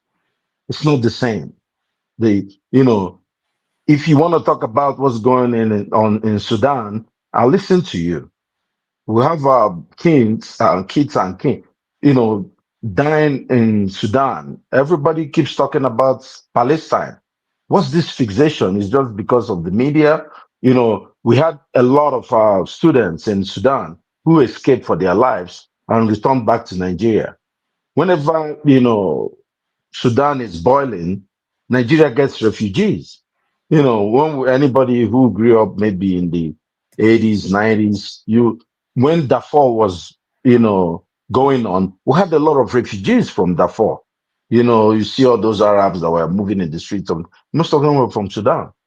And now we are having the same problem and nobody talks about it. We're all talking about Palestine. You know, what is this fixation? I really, really want to understand that. The people who call themselves Arabs, they don't want to take anybody from Palestine. They don't even talk about it. It's our brothers from South Africa that they flew all the way from the Cape of Good Hope and they flew to Geneva to report Israel of what Israel was doing, flew over Jordan, flew over Egypt and Saudi Arabia. You know, black people, we need to start, you know, dealing with our problems. Palestine is not the problem of Saudi Arabia, of South Africa. You know, and every day we keep praising them, you know, all the Arabs just hide behind them. They're playing with Trump, but they are pushing South Africa in front to be in the courts for Palestine. Is this not a joke? And someone is trying to say, oh, South Africa is doing something good. Why South Africa is chasing out our brothers who are in their country and calling them thieves and criminals? The same South Africa that we saved and we fought for. When they were crying, we were crying. Were the Arabs crying for them when they were crying? We were crying with them when they cried under apartheid. But they don't now, you know, some white boys have decided to come to the US, you know, to join some of their brothers, and then we're crying. What's our business? You know, what's our business? South Africa, if you don't know, is a country of white people ruled by a black man. The saying is still true. The land is owned by white people. You know, the government is not for black people. If somebody just meant land expropriation of land without compensation, it has not even happened in any scale that is reasonable. They sent us some mechanics to America to come and hang out. The people are not even farmers. Look, Trump, I didn't vote for Trump. Trump is my president. And, you know, look, I actually do agree with many of the things he's doing. America has its own policy. America cannot change its policy just to fit our narrative. You know, look, America has to fight for America. Look, and people are here insulting Trump. Someone was calling man-child and all that. Go and try calling Tinubu man-child on channels. You know, and you see, this West is giving us so much freedom, and we don't even appreciate it. We're all making dollars, making pounds, making euros, and we come and criticize their leaders. We call them idiots. We call them anything we want. You know, show some respect. He's a grandpa. The man is the president. Respect him.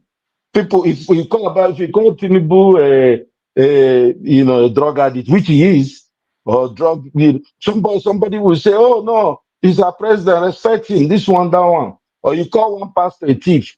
My brother Tony will start crying. Tony, sorry, or you know, you have changed, but you know, people are insulting Trump here. Someone who won an election free and fair in America, people voted for him. People steal election and people are start, you know, respect the man and stop insulting the man. This is, you know, it's not like I don't like Trump, but you know, actually what he's doing, he's fighting for his people. No one here can say Trump is not patriotic. No one here can say Trump does not like America above any other country. You can say he's looking after his interests and, you know, his family is doing some, of course, the man is doing some deals, but you can see America first in every other thing he's doing. Let our people go and behave like Trump. Let Tinubu go to the Arab countries and get their stuff and come back. Let him go and bring even $10 billion or 50 or 100 billion and come back. The man went on one weekend and collected 1 trillion. People are here insulting him. Africans that he brought are allowed to be here so that he can be helping them. You know, you want to go to Lagos and try. So please, let's not pile on Trump. We are enjoying the freedom the West has given us. If we want to fight, yes, there's a fight, but we should know where we are, and let's respect the man. Thank you very much. Wow, Odi, thank you. Thank you for your contribution. I'm always amazed, even when I'm not here, I'm listening to you guys, the diverse opinion that we have on this platform on any issue and every day. It's really amazing, and it leaves room for deeper conversations. When I'm listening to Odi, I was thinking, okay, so where do we start? Do we start by saying that something is wrong and it's wrong irrespective of where it's happening? Or do we wait until we deal with the one happening at home? Because when you look at South Africa and the role of South Africa, I think that I looked at South Africa as people who have gone through something unique. And when they see other people who are going through that, they have this moral obligation to say this is wrong. But if we say that South Africa should just stay and wait until the problems in Africa is solved before they can say that something is wrong and I can do something about it, that's up there for debate. But before we continue, Sorry, can I mention something? Because you see, no one said South Africa. It has a unique place in history, and we know. But South Africa is doing something, as you know, in the Congo. It's not like their hands are not clean too. What they are doing in Congo is very controversial also, right? They can't even bring peace to the Congo. This Rwanda we're talking about happened in their nose. They didn't say anything. Go tell me what South Africa said when Rwanda was happening. What I'm saying is that you can't leave your kitchen and run to another man's kitchen. It's South Africa as rich as Oman and all this Qatar and all this UAE and Egypt. Why are they drinking Panadol for their headache? All right. Thank you so much. I don't want to deviate. I mean, if somebody come say those who don't teach us things are wrong, you better make himself teach us better things. You understand? If you don't understand the allied nation, the relationship between the South Africa and China, and what is happening in the Congo, just so you don't know, rather than saying, "Oh, what they are doing in Congo," you just like today, the same thing the same thing what Bola Tinubu did in our neighboring country, right? Now, in they do, it's taking all that from. So it's good make we put perspective to things, especially when we come in the name of saying every other person that spoke rubbish. Spoke rubbish. You understand? So it's good like that. So this thing, nobody has monopoly of knowledge, right? All right. Thank you. We'll continue the conversation, but there's something I want to play. This is Tor TV. I think that's how he's called. Responding to Metiala. I don't know the time when this video came about, but it's interesting in connection to what Trump said in the Middle East. I want to bring it back home. Let's watch that video and see how he responded to the issue, the reasons that the Metiala people were giving why what's happening in Benue and Plateau, why it was happening and what could be done. Let's watch.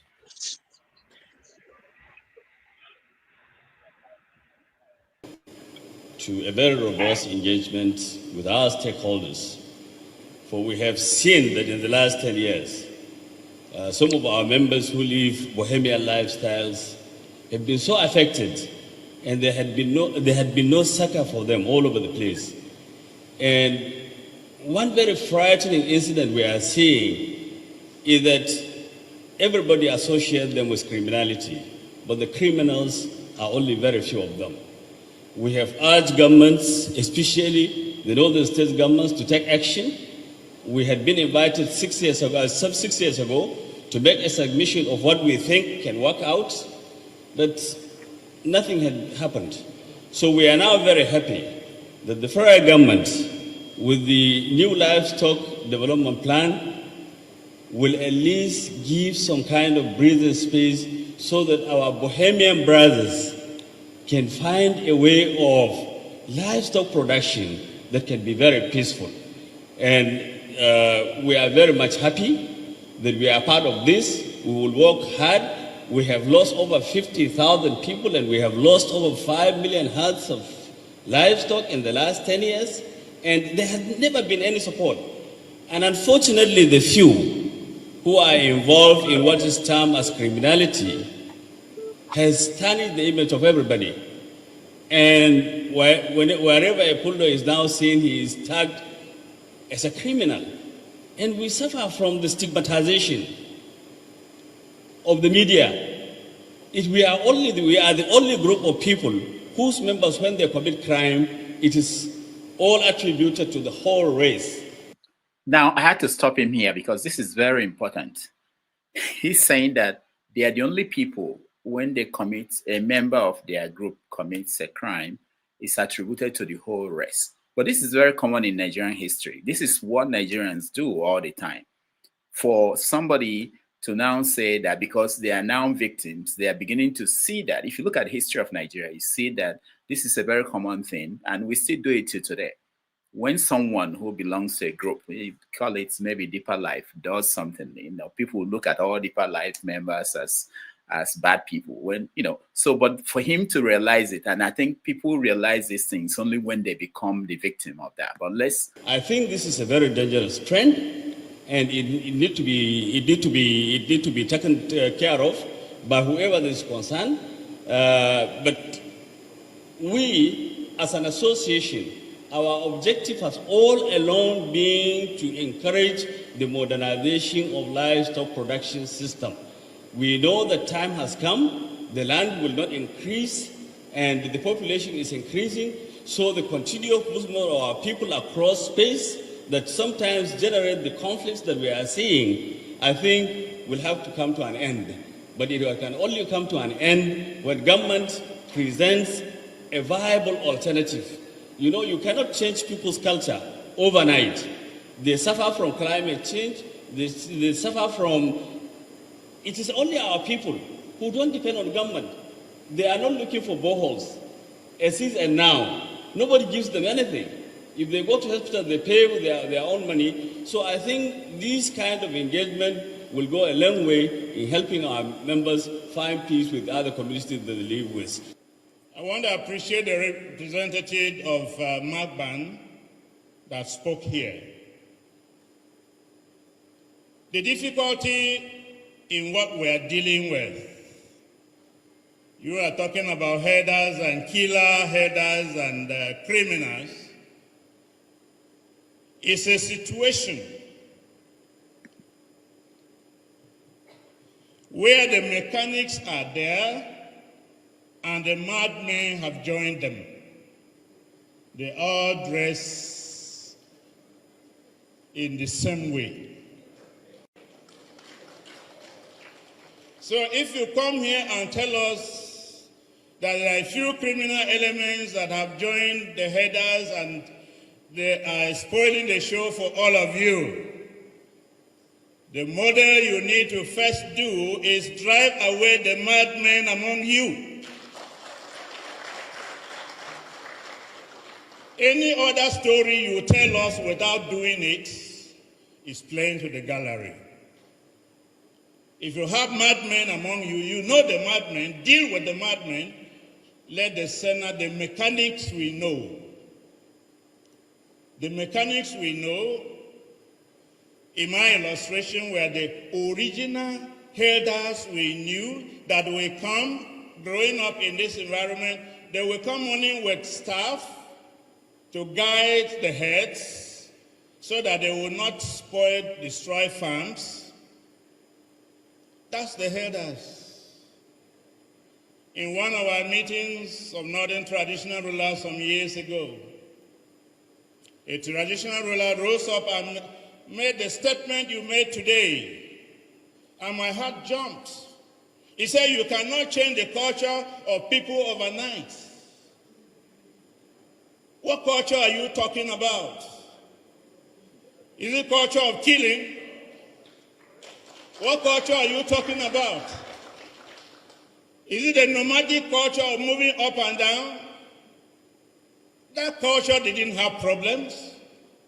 That culture didn't seek to take over our land. That culture didn't seek to kill us. That culture didn't seek to destroy our farms, our livelihoods. That's not the culture we know. What we have now are criminal headers carrying assault rifles, killing our people, maiming them, raping our women and our daughters, dispossessing us of our land, and even when we harvest our crops and bring them home, they come to our homes, destroy our houses, bring out our harvests, for their cows to eat. Is that the culture? No, I beg to differ.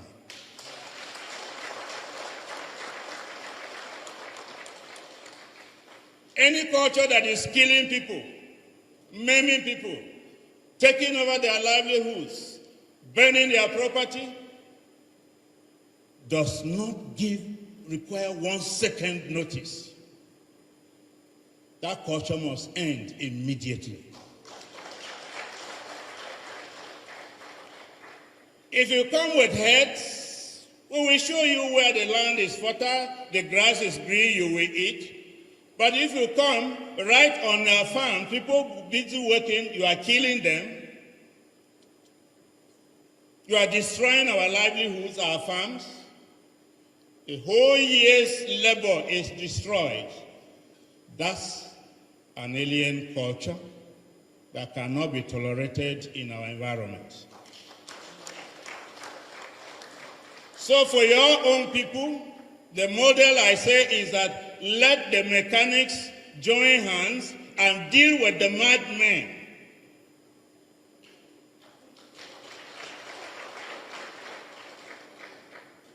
Then we will accept you. We have always done that in the decades past, where if a cow strayed and destroyed any farm, they will come quickly, settle, pay compensation, and move on. Now, in my domain, in Kwande, they have taken over more than 4 wards, and they are staying. In my domain in Way West, almost all the 15 wards have been taken over, and the people have run to around Naka, and there is kidnapping and road blockage on the way every day. That's not a culture that we can accommodate in Benue State. So, Makaban, deal with your internal issues. If you say they are madmen, that you don't know them, you know them. They dress like you. They talk like you. They carry AK-40 what? 7 like you. You can't deceive us. If they are talking like you, walking like you, carrying guns like you, killing us like you, how can you say you are not part of them? So first, deal with the madmen among you. And come and present yourself clean, we will accept you. We have always done. It's just that things have changed.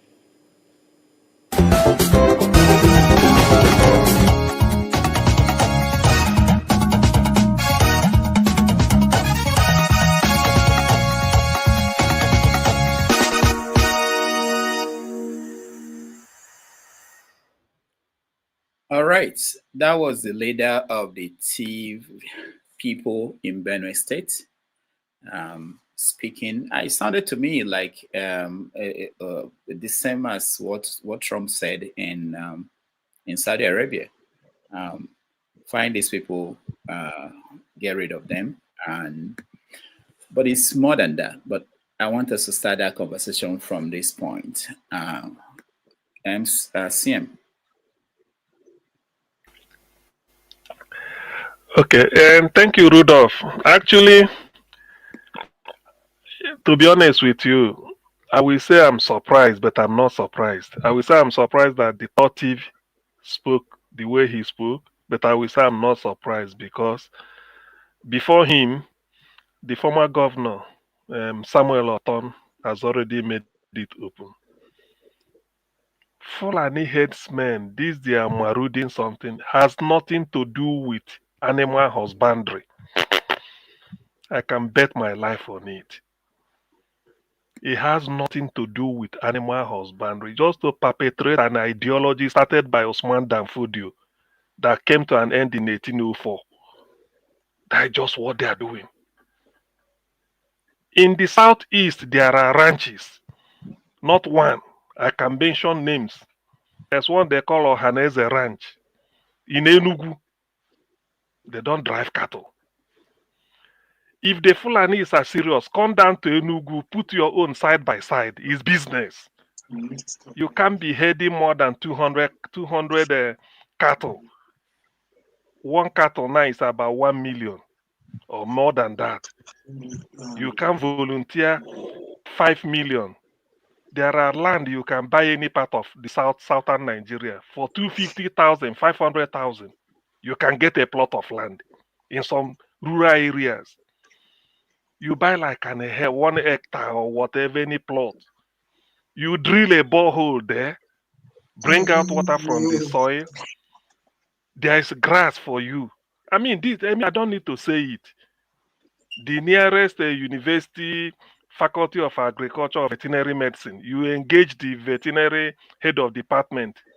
Once every 3 months, they come and inspect your flock.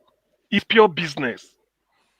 The only thing that pains me when I hear this is that my Igbo brothers are here to realize that it is better to invest that their 100 million than to using it to go and then cover one swamp in Lagos. After 3 years, they come and demolish it that you don't have CFO, and the money goes like that. Bring that 100 million down to the east. Come and establish a ranch. There is so much money to be made in it. No need for dollar. You don't believe on exchange rate. Nobody will come and demolish it. Then you spend 500 million putting up a mansion in Lekki. Then one alaye will come and tell you, we demolish it. Go to your place. You are wasting time. So back to Yetiala issue. All what they are doing is to Fulani, just to make sure that they plant Fulani in every part of Nigeria. Fulani, for those who do not know, they are not indigenous to Nigeria. They are not. That's why they are wandering. If you look at this book, it's called the Harold Smith story. These are the people that rigged the election in Nigeria, the independence election 1959. It will tell you the whole thing here. A squalid end to an empire. Because of this, so people can take it, go and buy it and read. You will hear this whole thing. The man came here in his attempt to draw map of Nigeria. If you look at it, there is no ethnic group that is not represented here. In the south, there is none. Ogoni, Bini, Isan, anywhere you mention, they are here. Look at the whole of this. It's called the Hausa land. There is no Fulani anywhere. There is no Fulani. So these are people that are invaders. They just came from one area wandering, even whatever, coming to come and dictate the politics of Nigeria. They are not. So this number they are driving every part of up and down is just to camouflage. Their intent, where you see them making noise, is just because they want to install their people everywhere. When they get to a place and you allow them to remain there, they will instigate a crisis. Federal government now say, okay, divide the local government and give them. People should tell you the history of just not local government, how it came to be. Let the Biron tell you. So what the Thought TV is telling, all these things are just pretense. If indeed their aim of this thing is to feed their cattle and make money, there is land. Come and buy land to keep them there. Keep them there, feed them whatever you want to feed them. Than to drive a cattle from Katsina to River State. because you just want to do something. So this is a nonsense. I thank God that the third thief spoke the way he spoke. They should not give them chance at all. Fulanis are not Nigerians. Forget about they will be installing president and vice and all this nonsense. They are not. They know it. Pat Otomi once said it one time. He said why the Fulani, some Fulani friend told him that why they are talking of unity is because they don't have any stake, no cradle in Nigeria. Unlike the Igbo, Yoruba, Ijo, everybody, TV, you can point, Hausa can point to their place. Kanuri, they have. Where is Fulani? Where is their cradle in Nigeria? Before some political myopic people will come and be talking nonsense. That is why they are driving cattle just to cover. Why don't they do it in Ghana? Why don't they do it in Guinea? It's only in Nigeria because they feel Nigeria belongs to them. Because the British gave them the upper hand, so that through the Fulani they will be sucking Nigerian resources. We know what is going on, but thank God the Third TV say it's now they are now standing firm to challenge them. This is rubbish. Fulanization has come to an end. It can never work in Nigeria. Thank you. All right, thank you, CM. Let me. I know I see people like Tony and Ike. I will come to you guys on AY. Let me hear from people who just joined us. Also, let me inform people. There are a few things I was told to inform everybody. The ladies' show is not going to happen this week, but it will happen next week. They're off today. Hey, thank God. Who's saying this? And then, of course, Forefathers is not here. There is a chance that he might come in, but if he's not here in the next probably 30-something minutes, I'll have to round up. But yeah, and well, one more thing. Oh, I was told that to please share and like the show so that I can see some of my my moderators are coming in. So that's good. They can help me because there were some comments on the comment section. I couldn't monitor what was going on because I'm trying to concentrate on this, but I see some moderators here now. So please like and share this this broadcast, and if you can support us any amount you can give us, $1, $2, whatever. It helps to support this show.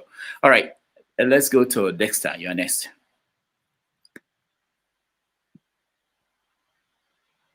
Yeah, thank you, Dr. Damages, and everybody on the panel. I think CM has kind of rounded the point up, except we want to deceive ourselves. I think the question is going forward. I mean, the Fulanis are not indigenous to Nigeria. Well, what I would say in conclusion, I think I listened to a podcast recently. I think it's Out of the Box podcast. I think that was the video was released today, and it was done by a guy they call Captain Blade. He's retired from the Nigerian Army, and basically what he said is, so this Nigerian problem, really, it's a cash cow for some people. Whether I would call it Fulanization and all that, and all the insecurity, it's a big cash cow. And he worked in the intelligence agency, and he said that he developed a blueprint on how to defeat the insurgents, Boko Haram, every security threat. They've developed the blueprint on how to deal with it, and no government actually takes to action. Said somebody that is like you can consider to be Tinubu's ears. They have given him the blueprint how to defeat the insurgents. Nothing is being done. And his conclusion, he says, if you are complaining about something consistently, you might be complaining to the problem. And once you realize you are complaining to the problem, you have to stop. So he stopped, basically stopped. So he doesn't even grant interviews because they provided a blueprint. This is somebody that works with the intelligence agency in the Nigerian Army, although he's retired now. So the problem we have in our country, whether we call it Fulani, whatever, I think it's more like an ideology that has been put, and when people are wired in a certain way, it's like they have been encoded. The average Nigerian has actually been encoded somehow now to see the Fulanis as not just as a people now, as the enemies or as the enemy of the state. it's a huge disservice to the Fulani people because we have good Fulani people. Let us not. We can't say that they are all bad, but it's a big, huge disservice to the good one because the the next generation is actually being coded that hard coded now that Fulanis are the enemies, Fulanis are the enemies, which is actually not good. And because you have people in leadership who are making money from it, who are who are who are thriving from it, they don't want it to end. If it's so Nigeria is not actually collectively a country, as much as we want to say it is, it's actually not collectively a nation because the people don't unite under anything. I think I heard somebody say something. The only thing that unites Nigeria is when they are fighting against the Igbos. I don't know who said that on this platform. Everybody will now come together. Yes, these people are, But if you look at it, you can't actually identify an ideology that you say when you mention it, all Nigerians will come together and march forward. You understand? You have division in many countries of the world. If you go to places like UK, you have division. But the truth about it is that the moment if a country declares war in the UK like this, everybody, if terrorists attack somewhere, everybody, they will forget about their party difference, they will forget about all that, and they will stand behind and march. There's nothing that unites Nigeria, and so all we have is what divides us. And since our leaders are not ready, but I think the onus actually is on people like us, because unfortunately, between 1963 to now, that's how many years? We are talking about close to more than 60 years. So we can't still be aligned the Goan narrative to be what is driving us. I think it's a disgrace to our generation, to people like us, to people like me, because for how many years the Goan narrative is what has been driving the nation, and we just accepted it. The truth about it that we are supposed to have made a paradigm shift, completely shift away from that. It's for us to take the battle. And the truth about it is that we cannot keep on. I know there's this ideology of respect, but you can't change an ideology if you keep on lying down for the perpetrators of the ideology. Or maybe somehow our traditions have coded us into just subservience, but it's wrong. So I think it holds on us to actually not just to be talkers, not just to be talking, but what we should be doing, and not just doing, we should be educating the young generation, the next people coming up, that this is not normal and it's unacceptable. And if doing the right thing means you have to step on the toes or step on the heads of the so-called elders, then actually you have to do the right thing and step on their heads, because that's the only way nations are formed. Thank you. All right, Dexter, thank you so much. Let me hear from Local P. Supports diaspora voting. All right. I don't know what happened. The damage. You just threw me out that first time. You didn't bring me back again. We just at the backstage. I wanted to tell you, I think I sent you a message. I don't know if you got it. Anyway, but No, on WhatsApp. The glitch happened again. I don't know, for the JAMB. It happened again? Yeah. Today? Yeah. So we're even writing the exam. Inside the exam mode, the system just shut down. Yes. That time you took me out. 5 minutes time. I wanted to Oh, sorry, I didn't. I was like, I said, well, no problem. Make a boom. Wow. Okay. Yeah, yep. Anyway. Anyways, for the Fulani Kinikon, yeah. For me, I think it's bigger than, because for me, like I tell people, if you play chess game, sometimes you read your enemy. Like if something's happening consistently, why? There must be a reason. I think this is beyond Fulani taking land. You understand? For people to move, try to migrate to a place, yeah, it's not really a bad thing, but security concerns needs to be looked at for if they have ulterior motive for moving down there. Like you can't tell, okay, like the UK right now, yeah, everybody's coming to the UK. You understand?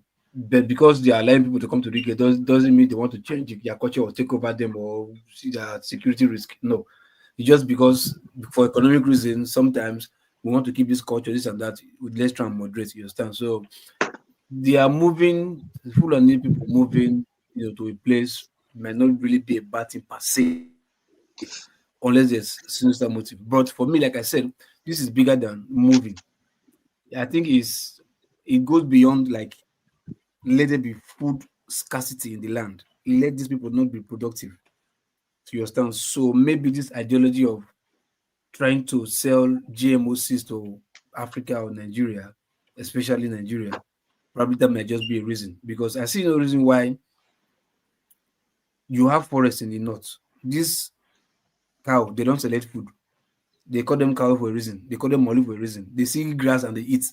They see even dry leaves, they eat. After they are hungry. They even see rubbish and they eat.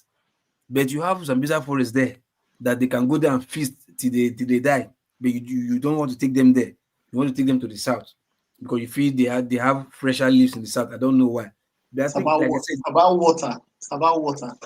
It's not even water. My brother, look, it's not even water. Look, they are animals. Yeah, their system are built different. You get me?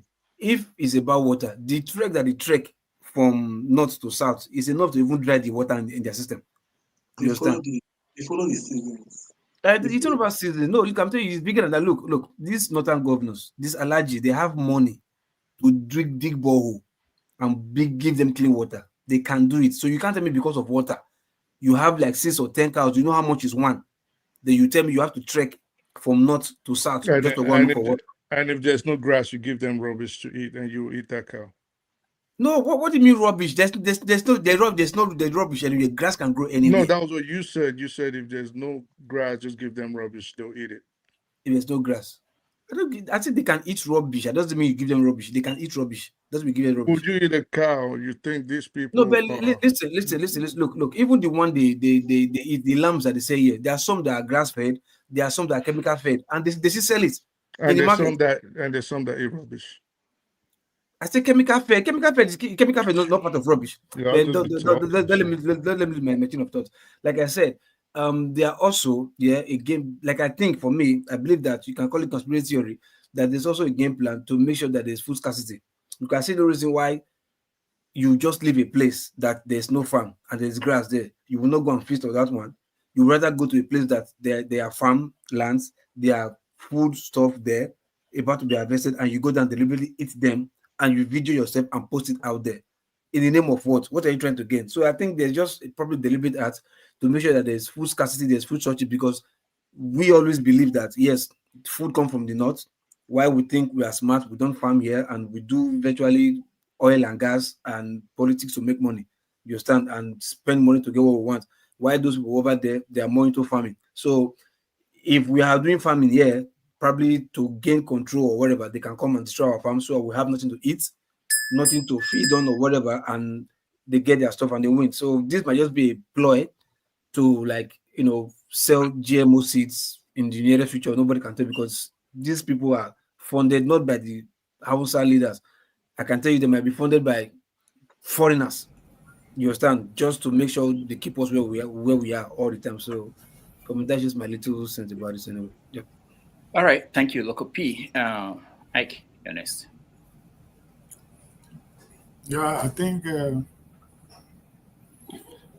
the king spoke well, and I think, but I think they didn't start speaking in time. It has become an epidemic in Nigeria, and it's too late to control the situation of the Fulani herdsmen everywhere. So, like Loco P said, I don't want Nigerians to anybody that have a farm and planted something in the farm, and you say that it is good, that somebody from nowhere will come with his cow and eat everything that is in that farm. My brother and sister, I don't know the kind of conscience we have. Nobody tell them not to go and eat grass if they find grass anywhere. Like Local P says, some Sambisa forest they are running away, they can eat grass the next 20 years. That is grass in Sambisa forest. But if you want to say we want to accommodate you somewhere else, why should it be on people's farm? Why should you go to where somebody has to do his farm to destroy the farm? Because most of us who are living outside Nigeria, most of us are into farm business also. So you will be happy that after spending money, one crazy person from somewhere will come with a cow to destroy everything that have been planted in your farm. There are women without husband that has more than 8-7 children, that they feed their family with what they cultivate in the farm. They don't have anybody to speak for them. They don't have their sons or brothers who live somewhere, who can be sending them money every day to feed their family. And a woman without a husband will go and suffer to cultivate a farmland. And somebody will bring a cow with AK-47. Do you really know? Sometimes when we speak here, somebody who is a cattle rearer will be going somewhere with AK-47. What an argument are we Nigerians making in this place? For God's sake. Somebody that is riding a cow. He has nothing about AK-47. this guy. And somebody is making an argument. If you are riding a cow, what business does your car have with AK-47? I mean, this is madness. You don't expect a widow woman that has about 6-7 children, that is only her livelihood is about farming. And after so many months of cultivating and the things growing in the farm that she will use to feed the family, or go to sell to get money to buy fish and meat to be able to cook a soup for the family, somebody will come from somewhere with cows and destroy those things. And we're defending indefensible here. Listen. You see, Nigeria is happy. Listen, you see, this country you call Nigeria is happening to everybody. And there is nobody that is going to escape what is going on in Nigeria, because what all of us are building, this pregnancy that Nigeria has right now, the time is going to deliver that pregnancy, there is not going to be any hiding place for anybody in Nigeria. And I think after then we will know that whether we are going to have a country. Nobody is against anybody. But you don't use your business to destroy another person's business, because farming is business. The cattle you rear is business. And the people that own these farms are senators, millionaires of their lives in the north. They are the people that own all this cow. And at the end of the day, they will move their agbada like this, and they'll come to the National Assembly and begin to tell me nonsense on the National Assembly. I don't know how anybody can defend what is going on with these people. If somebody that is going to a farm will go to a farm with AK-47, which means you are not just rearing a farm, you are not just rearing a cow, but you have a mission to accomplish with your AK-47. You're confronting a woman that is armless in the farm with her children cultivating. You confront them with AK-47. What will you want that woman to do in the farm, or a man in the farm that you confronted with AK-47?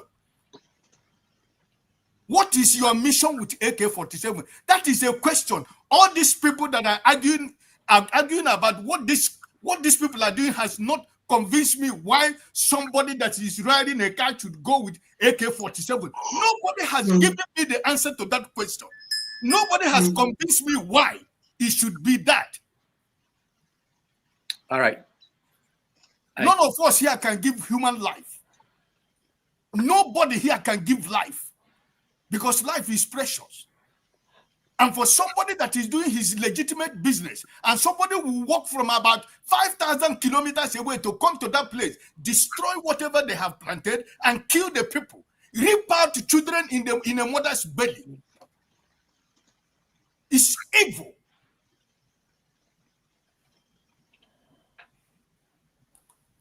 Thank you, Ike. I speak the truth. Okay, so first of all, let me correct something that was said earlier by Audie. Audie said Gamal Abdel Nasser was not a Pan-Africanist. He definitely was, a very staunch one too. This is someone that worked very closely with Patrice Lumumba and Kwame Nkrumah, which also led to the establishment of the Organization of African Unity, which he actually was one of the founders. The OAU, which we know today as the African Union. So was he also into pan-Arabism? He was.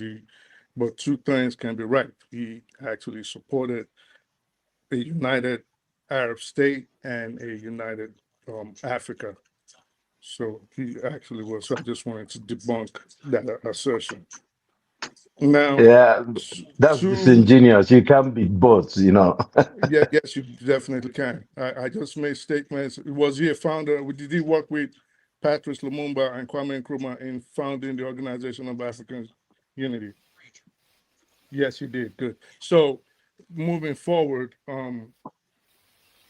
with regards to the Fulani herdsmen, what you started off with, and this is a danger which I think the ordinary citizens seem to propagate, which also leads to them being used by the politicians. You, Rudolph, the first thing you played was a tape, and you made a slight assertion on the danger of grouping people together and condemning them for the actions of a minority in their group, namely ethnic in this case.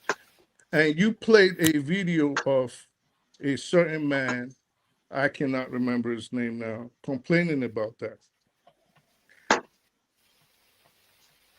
After playing that, you played the thief king, who also went back to grouping these people as one. And this is the position that most of the panelists have taken. And I think when they do this, they inadvertently fall into the hands of the politicians, the Nigerian politicians in this Hold on, situation. before you continue, I speak the truth. Right. What the king said was that he used an illustration, he used a metaphor of the mechanics And the madman. And he said to them, go and identify the mad people in your group that you dress alike. Okay. And to me, it's why I brought it up simply was that it was similar to what Trump said in the Middle East. He said to them, these guys are amongst you. They go to the same mosque with you. You have to deal with them, you know. So that's the only thing I pointed out. No, I'm not saying there's anything wrong with that. I'm not saying anything wrong. I'm actually on your side. But if we were to look at the Middle East, I think context would matter, where I will disagree with Trump, where I probably will take the position of, well, you created the situation where these terrorists could be able to foment trouble, and you finance them in becoming an organized formation today. And I think that is a position that people that are in the know most people would agree with that. You can't dispute it. America actually led to the formation of groups like ISIS and Al Qaeda and the Islamic Brotherhood. But that is on another side. Now, with Africa, with Nigeria, my position was the king was talking out of both mouths. And you see it on this panel. You tell people to go face an unarmed group, unarmed people, right? This is what I thought he was alluding to when he said, well, you know these people, when he used the metaphor of the mechanics and the madmen. You know these people, they dress like you, they speak like you, they live amongst you, right? But then in the next vein, what did he do? And this is the danger that I'm speaking about. He said they are armed just like you. This meaning that he's basically indicting the entire Fulani group, saying they are also armed like the terrorists, the marauders, the herdsmen that we are accusing of committing all these atrocities. And I'm saying that is a danger. At some point, I think we have to separate the fact that there are good ones and there are bad ones. We can't just lump them together. I think people do this subconsciously without even realizing it, without even hearing what they're saying. So if you're saying these people are bad, they are coming down south and taking over people's farms. I mean, we heard someone saying, well, why don't we feed them rubbish, pretending like all of a sudden you are a rancher. All of a sudden you know how the cattle business runs. Why don't we put them here? Listen, these people, there are videos of them, admittedly, because of the tensions in Nigeria today, there are videos of the Fulanis, innocent ones at this point, because if they had guns, they would have probably shot back. There are videos of them bringing their cows to southeastern Nigeria and their cows being mowed down with people with guns, with assault rifles. So tensions like this that keep brewing like this are the things I think, instead of us taking sides, instead of Nigerians pointing fingers, instead of Nigerians indicting each other and going with the games that the politicians make, maybe we should be pushing for more control, for example, of our law enforcement organizations.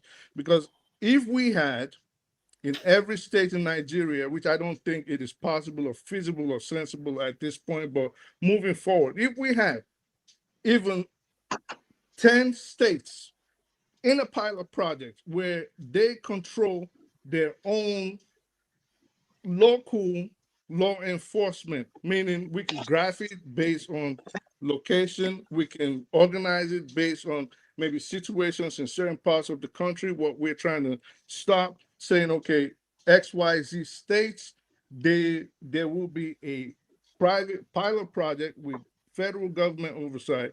You control your own policing, and then we can maybe stop, maybe not stop, but maybe we could check and reduce the incidents that these incursions cause. But if we stay on here and then what we do is bash an entire ethnic group, bash an entire region, and we're not going to find a solution. And this is exactly what the politicians want, so I think I'm just going to leave it at that until.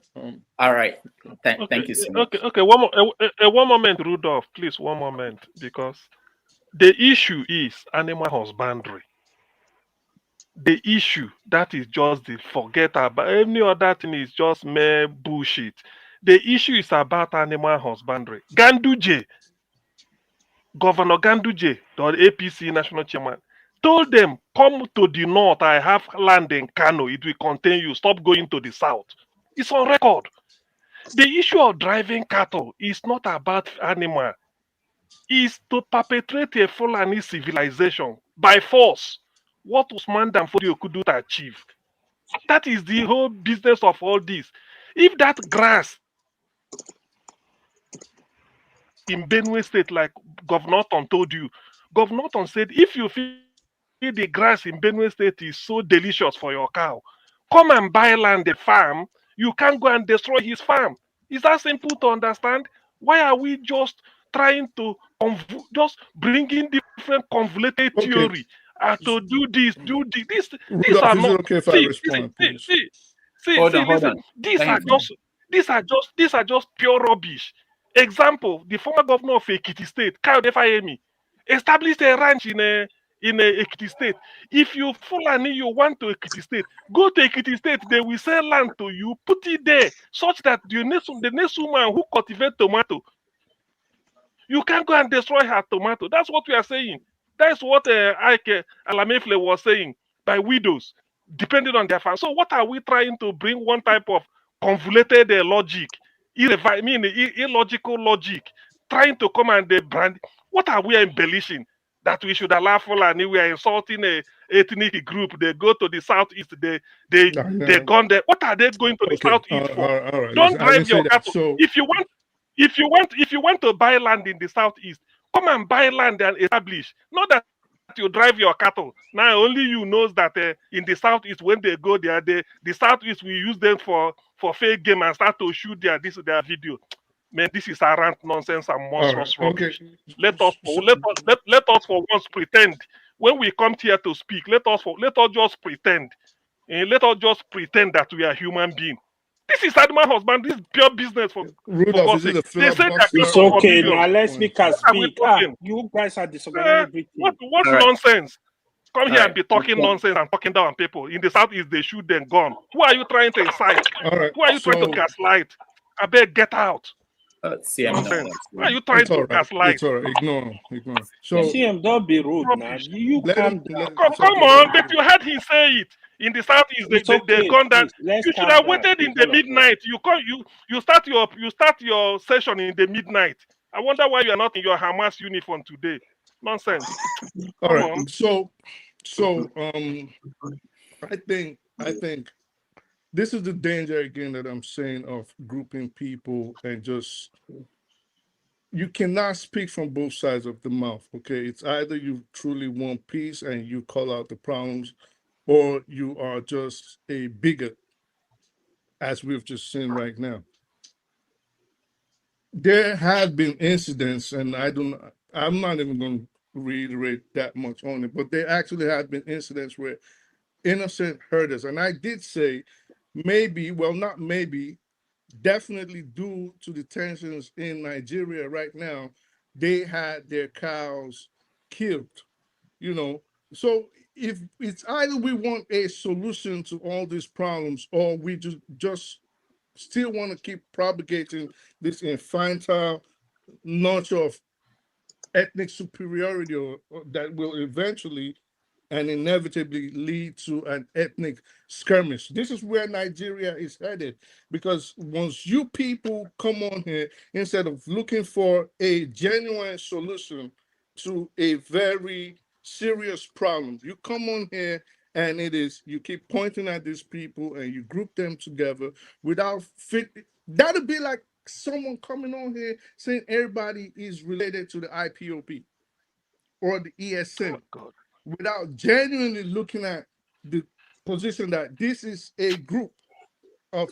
Go ahead, Rudolph, if you have something to say. I wanted to say something. I feel like I'm a panelist now, Right. but which is not what I want Person, to do. please. Not this Which is rambling. not We what I don't want to do. understand all this rambling. I speak the truth. Yes, sir. The what was in my mind. I know that I've seen videos where cows were being killed. There was poisoning that happened recently. But the question I want for you to think about, if you're bringing it up, that's not the reason why they carry the guns. What is happening now, and which is the danger in not dealing with this issue, when you have a king like Talk TV saying what he said. Normally, those people are very diplomatic. When you have governors saying the things they are saying now, when you have someone like Danjuma saying the things, it has got to the point where they can no longer deal with that. And someone pointed it out here that if I were to be Fulani, I would be worried. And they are worried. And I've talked to some of them. Some of them came here. They are worried that it's not sustainable. What are you going to do? We have a governor of Bauchi State come out to say that they had to carry guns. They don't have to carry guns. I'm not that's what he said. He supported that. He said no, that. No, I'm saying me in my position. I'm not supporting. So I'm saying, yeah. So the point is this: you are pointing it out as if it's a consequence of what was going on and the fact that the states could not deal with the problem. People now are taking the laws into their hands. So if you don't put it in that context, it appears as if you are, this is what Chimamanda talked about. It depends on the point in history that you start your story. If you start the story from the point where somebody is shooting the cow, then that's a different story. But if you start it from where somebody with a cow is destroying the farm, and that's a different story. No, my point actually, Rudolph, is that there are people destroying these farms. There are people ethnically cleansing people that are now Fulanis. There is a group primarily made up of Fulanis doing these things. We know that. There are people running around with guns, AK-47s, all kinds of assault rifles. We know these things. My crux and what I was trying to position myself is that we should not group the entire Fulanis. At one point when I started coming on the show, they had a tendency to group the entire North. Now they have changed course and now they are separating the Fulanis from other Northerners because of what is happening in the Middle Belt. Now it is Well, now we're not going to castigate the entire North. We will ally ourselves with the Hausas. Now it is the fault of the entire Fulanis. This is what is happening. And I'm saying this is not right. There is a group of Fulanis, yes, a minute group, I dare say, that are causing all this carnage and chaos all around Nigeria. Nobody is calling them innocent. No, but I'm saying painting them, the entire group, with the same brush. I think that is a danger that Nigerians should try to avert. All right, thank you. Dr. Damages, it looks like you've been skipping me. That's why you should speak up now. At this point, I'm Even me too. Even me too. You skip me. I don't know what I do. I never thought you don't skip me. At this Okay, point, may you fear God, though. I'm disoriented. So No. let me get Ovia. I wanted you to speak next. I'll get you, and then Tony, I'll get you in. But please, at this point, anybody who is feeling that they've not been brought in, let me know. I need to be reminded. Ovia, go ahead. I think it's a Prince. Or join. I think it's Prince, the SDP presidential candidate, that stated that we are victim of history. You know, to understand Ruga, you need to understand One Belt, One Road initiative, which is BRI. To understand BRI, you need to understand One Sleep Road. Now, what am I saying? To understand what is happening, you have to actually understand World War One. If you don't understand World War One, I put it to you, you have no clue what is going on. Even the trip that Trump made to the Arab Emirates, all play into the game. Now, who are the major sponsor and influence of the Arab ideology and Islamic governance? Was the Ottoman Empire. I would say one of the casualties of the First World War, or one of the reasons for World War was fired, was because of the Ottoman Empire. So the fall of that empowered the West, who want to scavenge the Africa as we know it, which now put that competition, push the Arab invasion coming from the Usman down to Iloni before. So if you understand that the ideology, why they lost the battle within the 100 to 80 years, it is because the power dynamic shift. Now, pretty much the world was dominated by the Western world, led by United States. So what you are seeing today is that, yes, we are not going to have Ottoman Empire as it was again, but we are going to have some very influential states in the Middle East based on the arrangement that is going on between the US and that region in terms of energy and the future technology. Already, the influence of the Arab world is back on the continent, especially the Sahel region, in terms of investing heavily in media, energy drilling, and all that. What they are doing is that they collaborate with the experts, the Indians, and today now the West. So most of the conversation we are having, most of all this is being influenced by the Arab money, as we know it. So why we should pay attention to the signal rather than the noise about the trip to the Arab world is that power that the Europe was exercising over our region is going to go back to the Arab world like the way it used to be before the fall of the Ottoman Empire. Why? Because they have demonstrated that yes, we are not just ready. We are not just ready to be at the forefront of the new revolution, but we want to be dominant. Why? Because they have the energy. It takes a lot of energy to build the infrastructure that will dominate AI. So they are ready. So what you are seeing a while ago, I was asking question: the future of Nigeria, is it going to be an Islamic state, or is Islamic social state, or a capitalist society run pretty much dominated by the latest technology? I've been asking that question, and that question still stands because Dr. Damage, if I come your house, they follow you, they argue back and forth how your son, which school your son should go. You've already lost the fight. Because I should not have access to your living room, be having that conversation in the first place. Now, why am I using that argument? As we speak, the Nigerian state, politically speaking, is dominated by the North.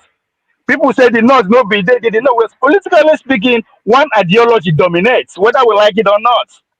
And by the time they dominate 100% the political structure of Nigeria, one is they would declare an Islamic state. And guess what? If you think that the United States today, who is still going trying to make sure it cuts Chinese, isolate Chinese to their own destiny, we give a damn about what happened to us, we are deceiving ourselves. So we should look it from that ideology perspective. All this and yeah, they are 2% in the bush, they are 2%, but all these are low hanging fruits. Does it matter? How many percent of them invaded the Sokoto? How many percent of them they government? How many percent of the Igbos they government? How many percent of the Yorubas they government? The idea that we should not paint everybody as one picture, and to me, it's a very lazy intellectual argument here. That's not the point. Now, few people they do it before, not be everybody. now, interest matters. What is behind that few people? According to Pulo, 7% they bush, I be 2%, 7% they bush, 2% they city. But what is the ideology? Now two ideology is one.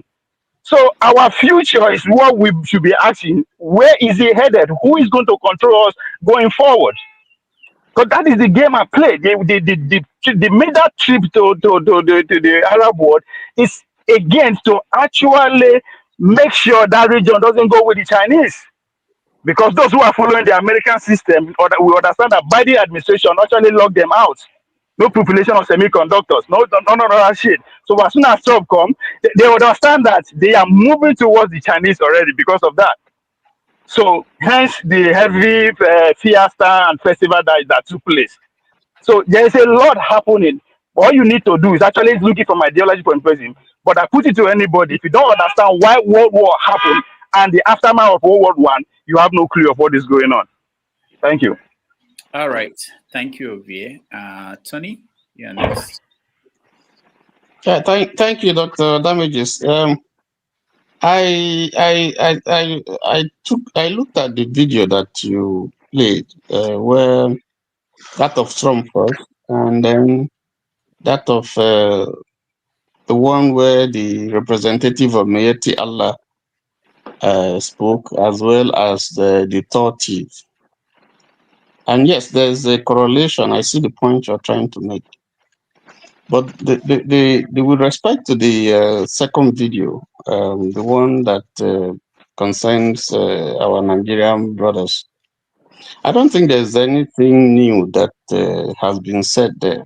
We know the position of Mayati Allah. If you go back to the past, they have threatened brimstone, rain, and thunder, you know. And if you look at his speech, I was taking some note. Twice he used the word Bohemian. I don't know who he was calling Bohemian. And then the third thief himself used the word mechanics. And then he used the word madman, 3 eyes. So if you look at the language on both sides, you would see that that's not a conciliatory language. Everybody just holding his gun, gunpowder. The point is that we know the issues. You don't need anybody to tell you that if you walk your cattle to somebody's farm and you are seen in a video, cutting down his cornfields, uprooting his cassava stump and feeding it, sometimes malicious. You don't need anybody to tell you that that is malicious, that's a trespass and malicious damage to somebody's sweat and somebody's investment. And for anybody to stay and not say this is wrong, and then call their people to say, don't do this. Don't go to people's farm. Don't walk your cattle to, because it's deliberate.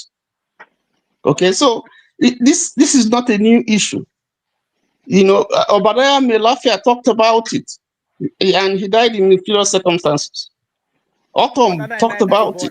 Nothing happened. A governor, and we have people who have won. We have Danjuma. We have the Director General of SSS. We know the issues. So we cannot say that this is by mistake or this is deliberate. And These videos are out there in social media. Everybody is seeing it. Even those who are sponsoring them are seeing it.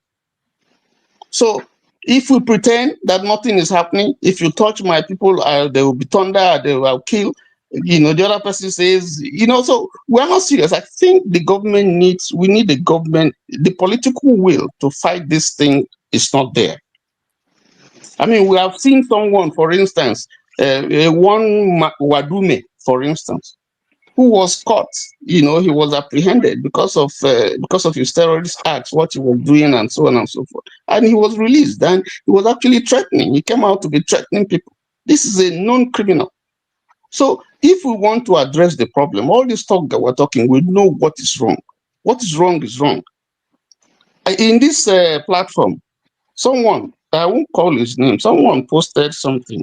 He said Obi would never be president of Nigeria. I looked at it and I laughed. And I was asking myself, what relationship does this have with the discussion that we're having? If Obi is not the president of Nigeria, so what? What happens? Nigeria will be good or Nigeria will fall? It's absolutely unnecessary, but you can see the trend. You can see the level of thinking. You can see the hatred. So the point here, you know, that I'm trying to make is that, you know, the talkative spoke well, but at the end of the day, this will just end, you know, is he going to fight with his mouth? Is he going to fight alone?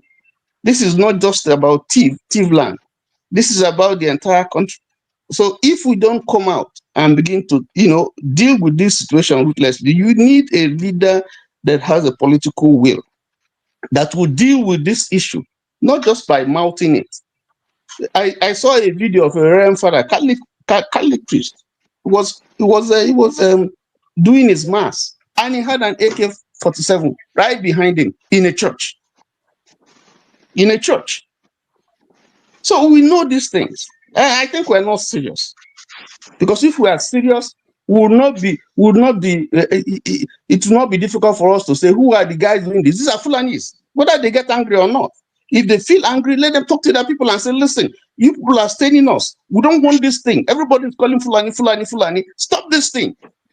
And they will stop it. You know, why are they allowed to take AK-47? Why? What's the point? Who is killing them? What is the intention? Why that transformation from just the club that they used to carry to AK-47? And it's allowed. And some other people are not allowed to take AK-47. So if we really want peace, if we want this nation to progress, because this thing we're seeing is going to degenerate into something that we can never, it's going to snowball into something that we never ever imagine. Because when you push a goat, you know, gets to a point where it will turn back and face you. So my point is we should just be honest with ourselves. There is a reason why these things are happening. There is a reason. Even where you have grasses, the guy will leave the grass and walk straight into someone's farm. Why? What's the intention? If not to do damage. And we see. And we come here and we'll be saying, and you know, our leaders are saying nonsense. They are painting some people black. They're painting. What kind of nonsense is that? You see what's happening. People, you know, lives. People are killed. People are maimed.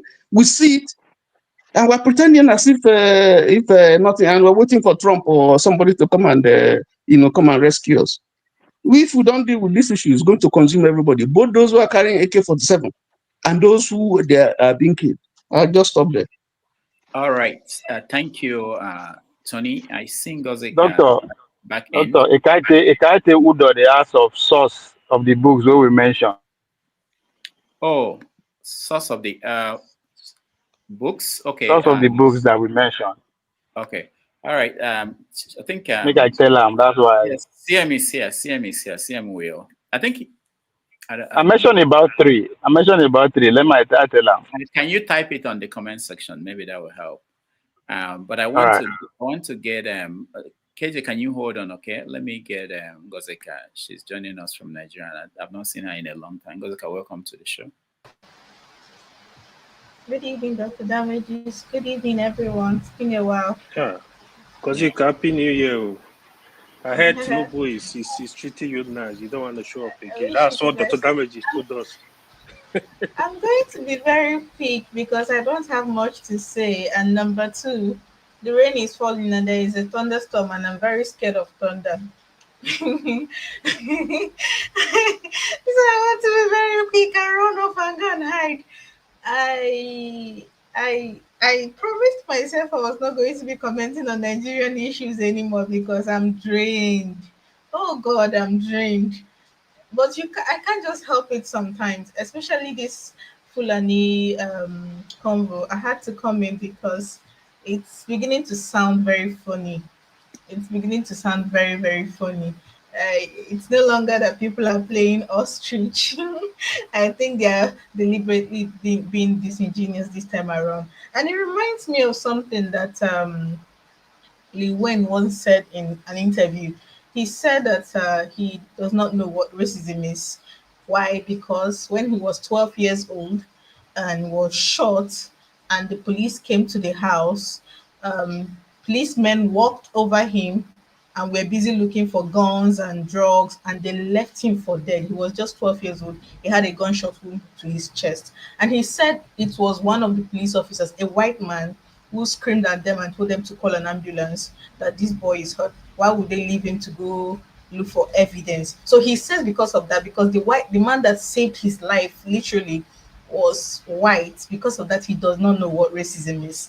And because the people that ran over him to go look for evidence were blacks, he cannot relate to racism, because if a white man could save his life, that means there's no such thing as racism, at least in his own books. This is what is playing out with people in Nigeria. If you know they happen to me, it doesn't happen. If they never kidnap anybody from my family, you know they kidnap. If they never enter our village, you know they exist. If it happen for the other side, you know consign me. This, I've said it before, that this mindset will be our undoing. And I remember not too long ago when the people in the south used to make jokes, not jokes, used to make very snide remarks about what was happening in the north. They would say that they should be killing themselves there. They don't consign them. They should be killing themselves. They don't want to kill themselves. They should be killing themselves. And they could not relate to the fact that there was insecurity going on in the north. They only pitied their relatives and were constantly telling their relatives, you know, we'll come back from there. You know, we'll come back from there. But look at what is happening now. It's everywhere. So that is, I think that is the only point it will get to for people to stop being this disingenuous. Because you cannot, for God's sake, you cannot with every good conscience pretend you do not know what is going on with the Fulani herdsmen in Nigeria. You cannot pretend. There is no way to say it. There's no being politically correct about it. And I don't know which is more annoying. The people that want to claim that because they can't relate, it's not happening, or it's not as bad as we're making it seem, or we are lumping everybody in. I don't know if theirs is more annoying than those that will remind us, oh, Shebi people were fighting IPOB. And I'm like, don't get me started. This is apple and oranges. And if you want to go down that route, it's not end well. I've seen a lot of comments from people that are supposed to have sense, but unfortunately they don't, saying, oh, Shebi people were asking for the arrest of Simon Ekpa. Now Fulani herdsmen have started killing people in the south. Are you daft? Are you unfortunate? Is everything okay at home? Why do they always feel this need to make this false comparison? We know what these people were doing. Don't use one insecurity to justify another one. Don't use it. We know there were many actors. I've said it on this program several times that what is happening in the southeast is not linear. It is not one. There are several things going on at the same time. So for people like this to come and be saying, oh, don't lump all the Fulani together, they are good ones, and their silly brothers and sisters on the other side are also saying, Shebi people have arrested Simon Ekpa, make it stop. All of us will be all right. All of us will be all right. And I just hope that by the time we get ourselves, it's not already too late and there is nothing to come home to. All right. Lozeka, thank you so much. I like the point you made. And there was something that Madam my okay, network went off. Go ahead. Yeah. Rudolph, ask Ugodika about this JAMB thing. I'll let her educate us about the JAMB thing, what is going on with the JAMB. Huh? The JAMB crisis they are having. Can you throw more light? Oh, right. Oh, the students, I think it was yesterday that some of them were sent emails to receipt. Some of them were sent emails to write the exams, which is really terrible. But I don't want to talk about them. I just want to conclude on this topic that I just hope that by the time we come to, there'll be something left to come home to. Like I always tell people here, I wish I had another home. I wouldn't feel so terrible. But if these people continue like this, we might not even survive the next 5 years. We might be a wasteland before then, and it really keeps me up at night. Dr. Damages, I missed that segment where you asked what keeps you up at night. I was That going to talk about it. I was going to end with it. Yeah, we are going to end with okay, it. I might stick around. I might stick around for it. I really miss that segment. All right, thank you. Let me just, before KJ speaks, I'm getting echo from someone. I think Gozaka, maybe you. Okay, yeah, I see you. All right, so before KJ speaks, I want to just reinforce what Gozaka said. You know, when the Bakassi people were kidnapping Europeans, I don't forget that. And people were saying, oh, it's good. These white people, they are doing bad things to us. They are coming here stealing our oil. And I was warning that this is dangerous to get to everybody. And then kidnapping started in the East, and everybody around the country, people were saying, these Igbo people, they like money. Right now, everybody is kidnapping. It's everywhere. People, I think we don't have this good understanding of human behavior, who we are as human beings. If I'm the one in the forest following cows, and I see people making money simply by picking up somebody, most people, maybe 1% will decide, you know what? Why am I wasting my time doing this? I can pick up somebody on the street and make money, and they will do it. So I think there's something that Kulata said here at the beginning when we started. He was talking about the Southeast and was talking about the leaders in the Southeast being the people who failed the Southeast. You know, something like railway, the gas line, and all those things, that Amechi did not do this and this person did not do this. And I was thinking, when they created the states, and they gave the Southeast 5 and others have 6 and 7. And the conversation shouldn't end there. The conversation should end at the point where we say, okay, everybody, we agree, this is wrong. There's no reason why Lagos State should have 24 local government areas. I don't know what it is now. And then Kano we have 44. If they all have the same number of population, it should be a concern to anybody who is from Nigeria, because that injustice to one, it will have impact on all of us. But we say, it doesn't concern us. It's Lagos State. Let Kano have 44 and they get more resources, and Lagos will get less. Let the Southeast have 5 states and get less resources. Let the South Northwest have whatever. It's something that should concern all of us, because if we don't deal with it, it will show up. We deal with the consequences, because people will be agitated. People will be angry. People will be, what we're seeing now with the JAMB issue. People already, they have a list of things that they feel the country didn't do well for them. And it makes them to think that this is another one. And you are here saying, no, it's not another one. It's just a technical issue.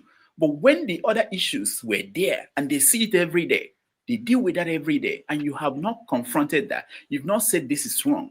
And then you complain when they pick on something, because at that point, they've seen what they consider the pattern. And they have not seen you say that this is wrong. When somebody raised the issue of destroying of houses in Bini, Edo State, I was laughing, because when it happened in Anambra State, I said, no, this is terrible. They said to me, oh, you don't understand. You don't live there. That's the only way we can deal with this kidnapping. We have to destroy the house. Even if the owner of the house doesn't even know who kidnapped somebody and put in that house. But people said it's okay. Now it got to Edo State, and this, I forgot the person that came on and said that's terrible. And I'm laughing, because to get another state, another governor would think this is the only way we can deal with this and impose that kind of rule. And nobody, if we don't say collectively, this is wrong and we have to deal with this, it will get to us one way or the other. All right, that's enough for me. That's my sermon for today. KJ. I'm supposed to speak before KJ. Okay, no worry. I didn't know. Yeah, let KJ go. You know, it's my guy. Let him go first. Okay, KJ, go ahead. Okay, Rudolph, I hear you. In fact, I also hear you, Ngozi. But Ngozi, I will say this: you say that, that part that has to do with the Igbos, because I probably think you have not lived in the north before. But if you have lived in the north like I have, and you will find out that sometimes you even Mr. go King, I into. was born in Maiduguri. I was born in Okay, Maiduguri. okay, great. If you are born in Meduguri, okay, Meduguri is a bit off. But here's where I'm going. In our secondary school those days, you go, your friend has an issue, you go engage in helping them to fight. When they come to judge, they will ask you who will help the friend to defend the person whose injustice is being done to. They ask, what's your own problem? You know, see him my brother, you na Igbo, waiting concern Igbo concern this person. So that is one of the things we learned coming up. So after a while, if something is going on, you put yourself up, because at the end they will say, now you be Igbo, waiting concern you inside this talk. It happened to me many times. Now, I will also circle back a little bit, because I heard a lot of people who have made some comments concerning what the Totif said. I will say this for somebody who can actually say, I am a total thief man. That is the thief people. If they want to tell you the truth, they don't fear you. They will tell you as it is. And we know the reason why the Fulanis are so fixated on Benue, because when they brought their jihad to Benue, the Benue people ended it. I have gone to the place where the person who brought it, I will not call the name, was buried. They showed me, say, this is the place the man who brought it to our state was. And because of that, they've constantly had issues with the T people. And the T people are not afraid to take it up. And just like the Totif have said, they are still ready to go it all by themselves if that's repeated tomorrow. Now, why am I saying that? And why am I saying? Because we have refused to deal, just like Dr. Rudolph said earlier, we have refused to deal with the truth. We have refused to accept. I'll give you another example. If you lived in Abuja like I did for a long time, the first time that garage was in Abuja, when I went to Abuja, it was at the end of the beginning of Festival Road at Area 1. That was where the mechanic village was. That was where the garage was. It was a very dirty place where they used to put dirty heaps. The Igbos went and cleaned it up and were using it until that place became very popular and became a destination in Abuja. They were sent away from there. They were given the place where Dunamis International is now. That place was also waterlogged with one dirty, smelling water like that. They moved there. They held to that place. And then eventually, they also, when the place became developed, the land was well done. They left them. They came there and told them to move. They moved to the place where it's called Apo Mechanic Village, as we have it now. The place, where the legislative quarter is now, where they do the House of Assembly, National Assembly have their quarters. That place was totally a no-go area. It was filled of all this water and everything. They developed it. They made it a destination. When the land was not ready to be given away, when it had become a place where everybody knew, they now asked them, came there and moved them. They moved them from there to the Apo Mechanic Village, inner side. And now they've gone there and developed that place. The government have come to take over that place, and they moved them further in. Which people will have accepted that, and they don't say anything. All the development is done by them. They buy the land, they feel it, they build their distance, they do their business. But when the land is ready, where you can now use it as a city, you now know how to settle them or take them away from there. Now, what the Totif is simply saying is that we have heard these stories many times before. You have told us this over and over again. You have taken over our communities. I know some of those communities have been taken over. He mentioned a particular one called Gwe local government, which is close to Makodi, the capital of Benue State. Majority of the people who are there have been taken, the land have been taken over. The people have been chased to IDPs. The Fulanis have taken those communities and renamed them. And then you come back and say they are living a Bohemian tribe. Is it because we talked about Bohemian the lifestyle in this program that now Bohemian have become a password in Nigeria? Where did the Fulani begin to identify as Bohemian people who live in Bohemian, Bohemian lifestyle? Where did they come from? So you can see how the network works. That the guy who came here to take part have radio passed the thing around. Just be watching out for that word. You will see that buzzword being thrown into political debates now in Nigeria, so that you now be the one they are telling you to go and look for KJ, now only you go school. Fulani man say go school now. Hold They on now. learn English too. They learn English Listen too now. now. Bohemian are English word. Listen now. I know say Bohemian not be English word, but somebody have to bring it to the national discourse. It's called setting the narrative. When they set it, you will be the one that will go and be looking for how to deal with it. And that's what they're trying to do again. It is not the first time. This thing have been played over and over and over and over. The only reason, and I said this, my opinion, the only reason why Nnamdi Kanu is being held today because he opened the eyes of many people. The history that they refuse to teach, the history that they don't want you to understand. Some of these things, he may not be right in your own eyes, but he made people to understand that this kind of lifestyle have continuous and is going to have no end. You see, what the people are now knowing and are preparing for is where we are going, and that's what the question that Rudolph asked I want to answer. And where would this end? Sorry, it's not Rudolph, it's Uwe. And I totally agree with what Uwe have said. We should begin to prepare now. Which name we will give our villages and all that? What kind of government are we going to have? Will it be the kind that is run by the talking president, or will it be the kind run in Saudi Arabia? That's what we're thinking about. But whether it's going to come, if we continue to play the ostrich in this case, it's going to reach everybody. It's going to reach everybody. And the East, unfortunately, is being the ones who are sabotaging themselves by the kind of leaders that we have, who have refused to take positions like the Tortiv took position. If the leaders of the East that be speaking through to the power and to their faces, the way this Tortiv spoke, they would have been cautious on knowing how to encroach. But you see, and I want to say something, somebody can go and mark this. The Tortiv are giving them the red flag, first red flag. The people are not going to rest. They are going to be on their guard going forward because they can be united and they can take a decision and they're ready to go it all by themselves without having anybody. And I'll say this and I'll end. The chief man is the only person I know you can have problem. And if he notices that you are right, you are the one who is innocent and people are cheating you, he will go and fight on your behalf. And he doesn't even expect you to thank him after that. He will go his way. So they are ready to defend that their land, that's their farmland that they are trying to take over. Nobody's going to take 1 inch of it. Even those who have settled on it now, they are going to expel them. I can tell you with assurance that the T people are going to claim back their land. Thank you.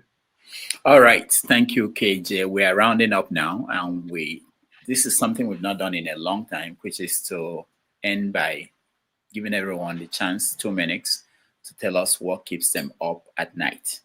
I was just reminded by Ngozika. I was just thinking about it because I've never ended a show in a long time, but now that I am doing it, we are going to do that. So let me start with Ngozika. No, not you, KJ. You're part of the people that will end. Ngozika, what keeps you up at night? Those are the back end that will come to you. How many minutes do we have? 1 minute, 2 minutes? 2 minutes. Because I'm trying to be a timekeeper.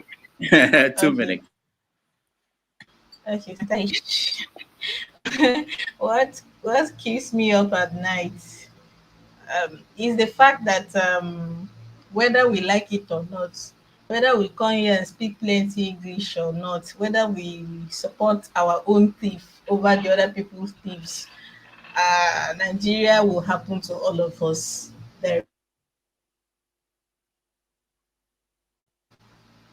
I was ranting the other day and I was telling my friends how I lost my insurance.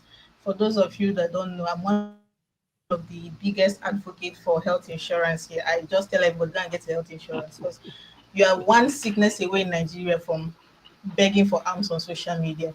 Insurance sort of like gives you a buffer. So I woke up one day and asked my insurance people to send me an invoice to pay. And they told me I can't pay anymore. Why? The insurance plans had been scrapped. How? They said they are migrating to new plans.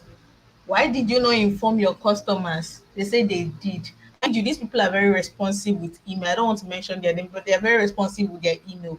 I read every single email they say. I even have a folder dedicated to them. So how come I missed this particular one? Bottom line, long story short, is Nigeria happened in such a way that from paying 97,000 naira per annum, which is split every month, to 8,100 naira. That plan, that is the most basic plan they had. They had the one of 20 something, 40 something, but the one I was on was the most basic one. They scrapped the three plans they had and introduced a new type of plan. Now, the cheapest plan in their new set of plan will cost an individual 342,000 naira per annum. Yes. And before you say go and do national health, you are not a Nigerian if you do not know that that is pure waste of time and energy. I have been in the hospital and a woman's daughter had appendicitis. That surgery was delayed for 48 hours because they were going back and forth. When it was eventually done, the girl spent days. I came back for follow-up and I met the woman at the account office screaming blue mother at the cashier. They gave her a bill of, I think, 300 and something thousand. And the insurance and the NHIS people were doing head like this. So don't even talk about NHIS. They won't pick up. They won't respond to requests for authorization. And hospitals are not very willing to take on patients that use NHIS.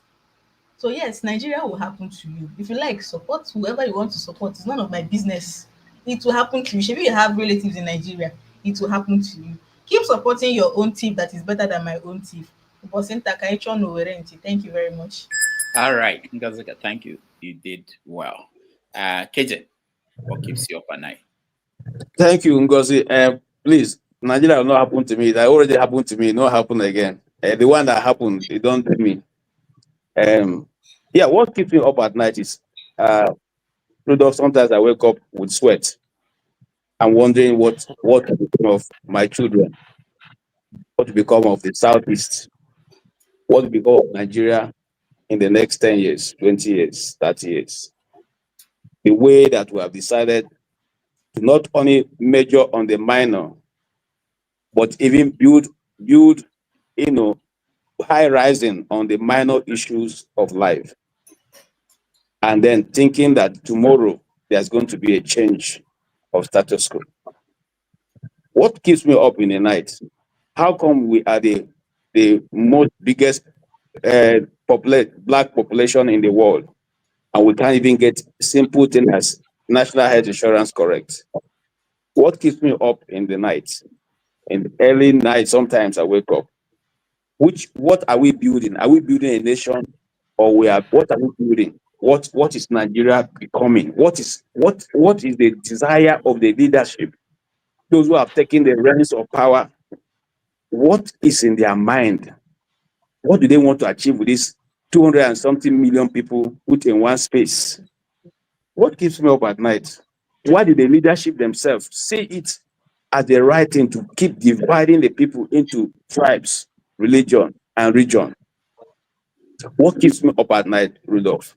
How did the people who decided to put Nigeria together and since 1960 decide to write an unwritten law against a particular tribe in Nigeria? And today, that same people are telling you it is wrong to generalize by just painting one tribe with one brush. But they forgot that from time immemorial, every time it is an Igbo coup, every time it's Igbo, every time it's Igbo. And what keeps me up in the daytime, at night, is looking at Nigeria. How come since 1960, after the 1966 coup, the same issue that Chukwuma and Zogu raised as the reason for taking over is the same thing we're still fighting to today? No one has been resolved. Not one of those issues. Not one. Not one. So I ask myself, will there ever be a conclusion? Will there ever be a time when we from the Southeast will be regarded as Nigerians? would there be any time when Nigeria will come together as a whole to deal with a national issue without looking at religion, tribe, or the section for which you belong?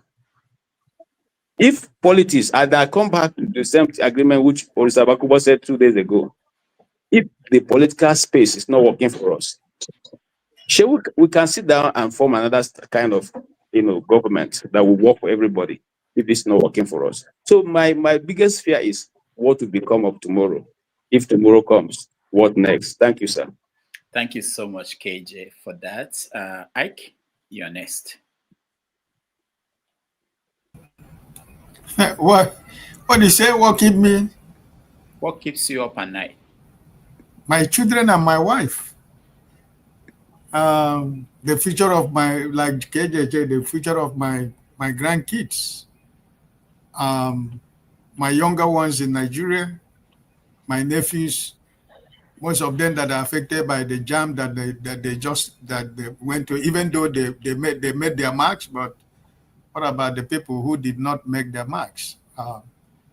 So as long as we are Nigerians, Nigeria will always be in our heart, no matter wherever we are, because like I always say here, I have friends, I have people who I went to school with, I have my neighbors while I was in Nigeria, I have my family members, I have my co-members in the ministry of Jesus Christ everywhere in Nigeria. So I have friends in the north. There are many people that probably is not your own personal problem that keep you, awake in the night, but the concerns of fellow Nigerians that is going through a lot, So, but at the end of the day, Dr. Damage, I have to be honest with you. I really do not want Nigerian issue to bother me anymore. I really try to sleep well, right? As long as my wife is by my side, I try to sleep well.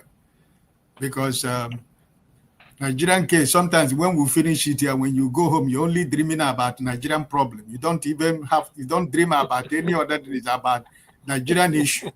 And sometimes when you're turning in the bed, your wife will be asking you, what makes you not to sleep? Why can't you find sleep? I know it's your Dr. Damage or the Niger Watch. I know everything you talked about this week makes you cannot sleep. Your wife, So it's wife not. will push you out of bed. It's funny, but it's a fact. It's a fact. Sometimes after our discussion, you go to bed, you cannot find sleep because there are so many astonishing stories and so many things that are happening even while we are here.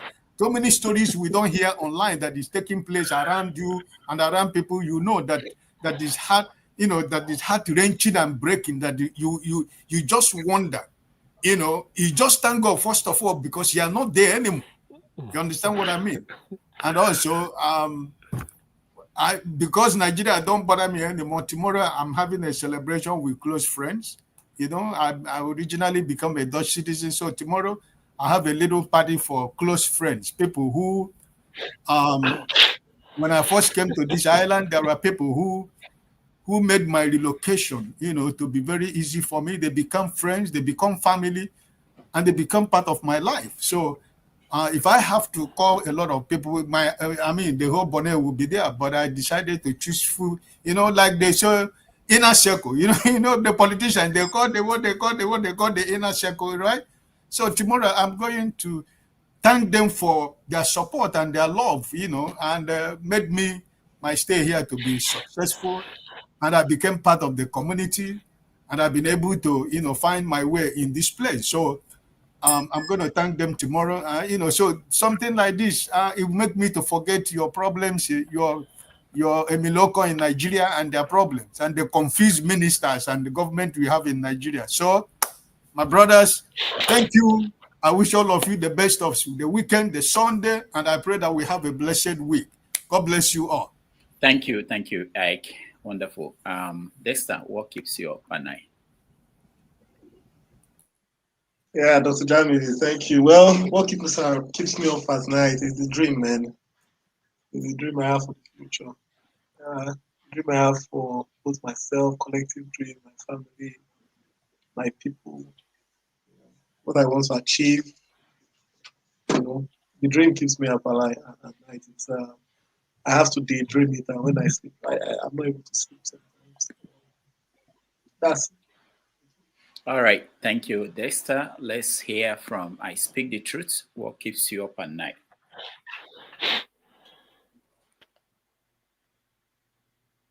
I Speak the Truth. You're muted. Okay. Go Can you ahead. hear me? Yeah. Are you asking figuratively or literally? It doesn't matter any way you want to take it. We have had people I tell us mean, about their wives by their side. If you don't have a wife, it's a problem. Hearing this from Ike, but we manage.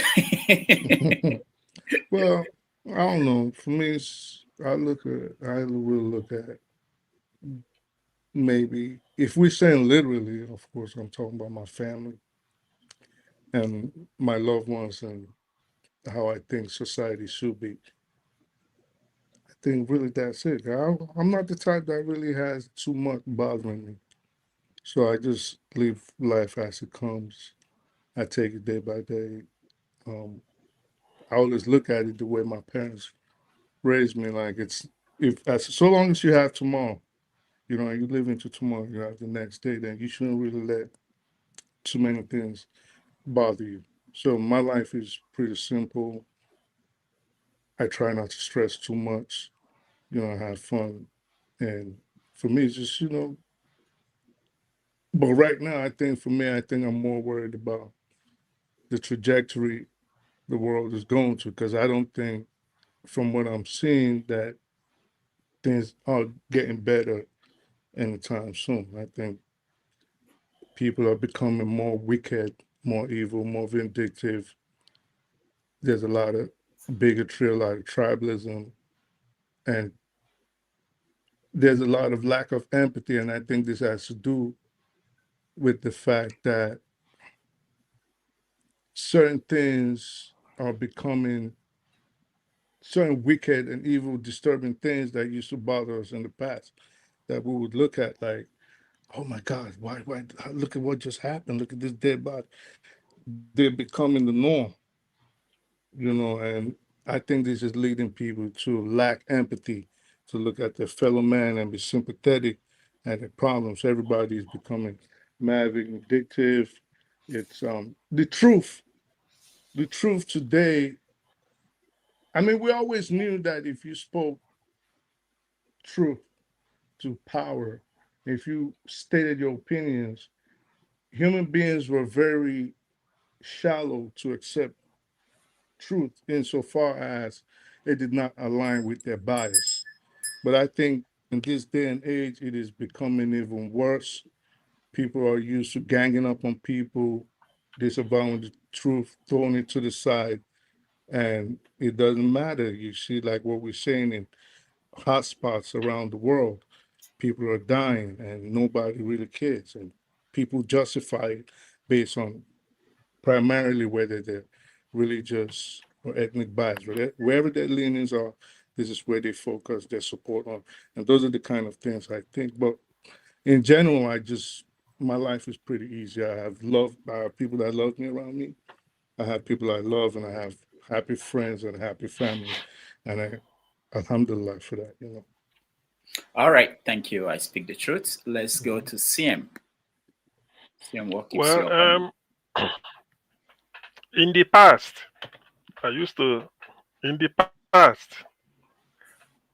something used to keep me awake, but these days, when I remember probably in the past, I think the way KJ thought, worries. But these days, I remember what Buba Galadima said when they asked him, what is his assessment about Nigeria? He said, let them suffer.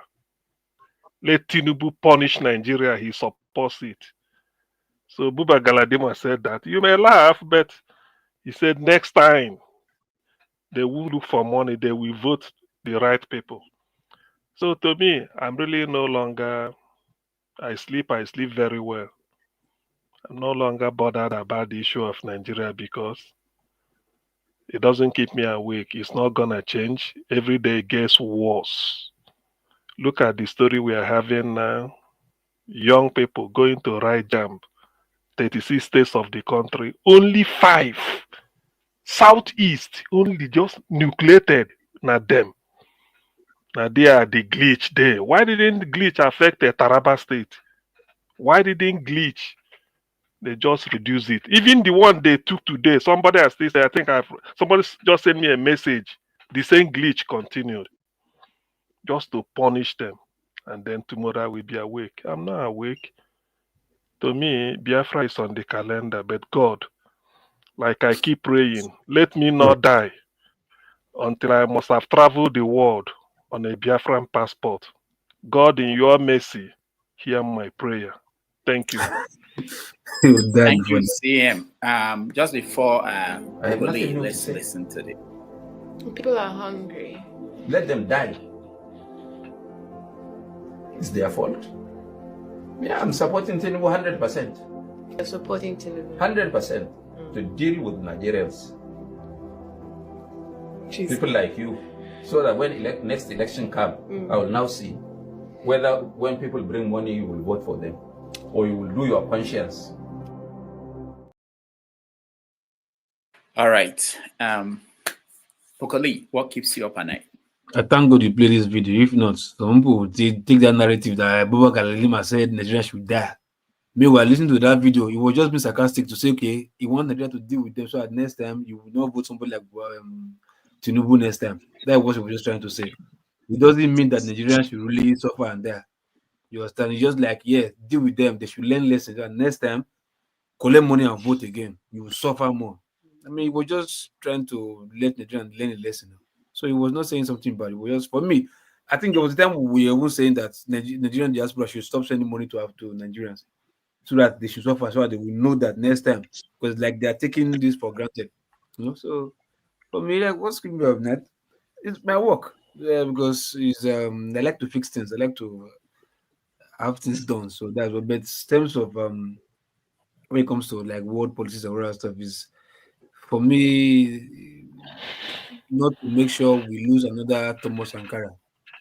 You understand? The one we lose is bad enough, So maybe not to lose another Gaddafi.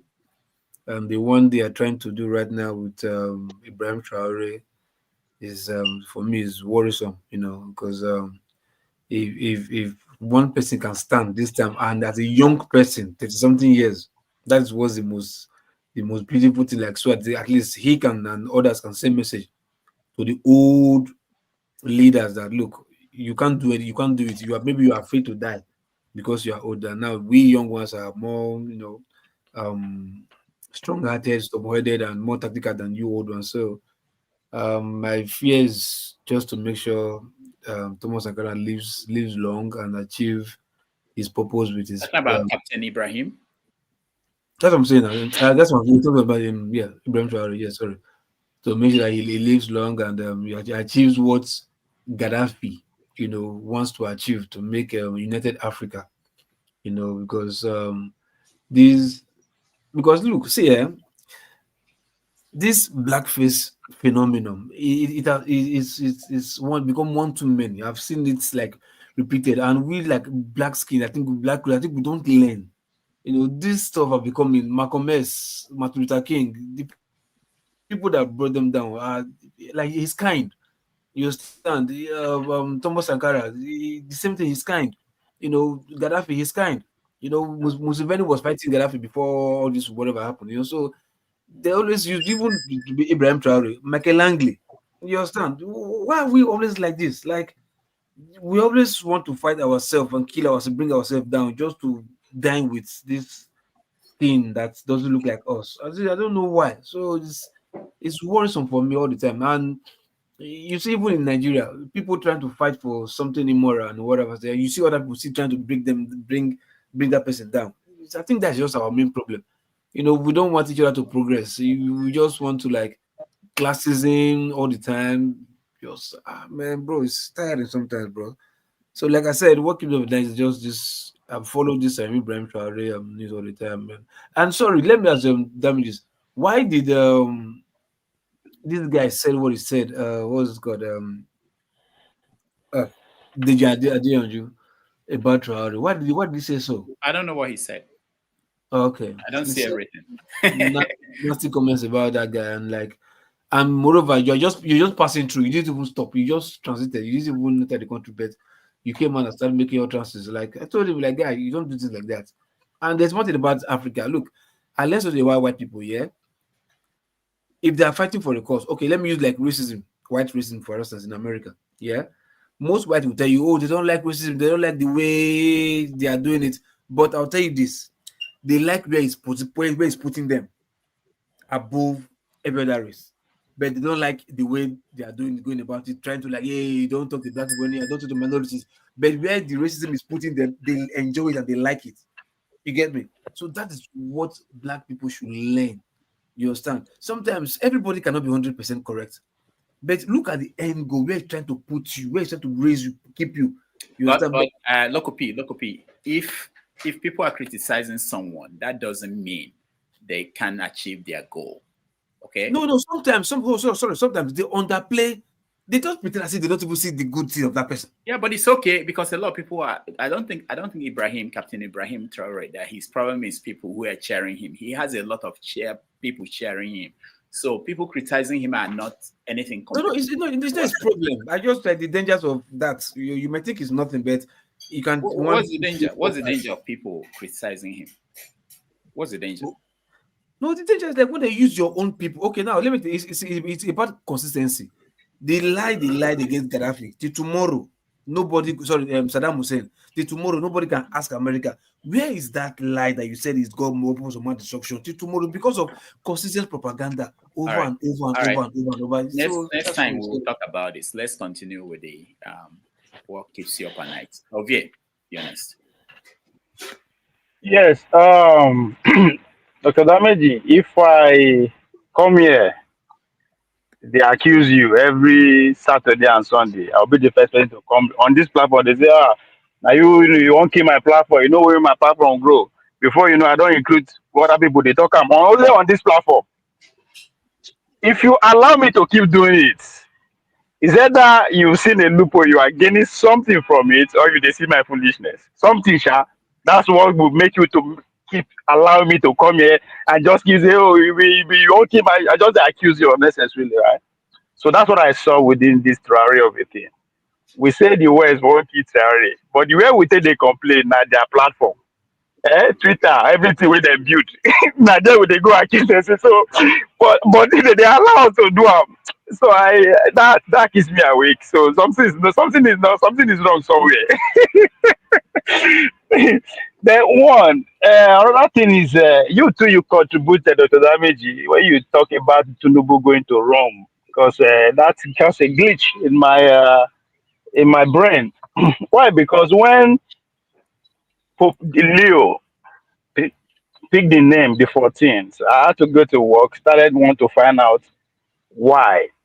So I came to understand that Pope Leo XIII came to power in 1878.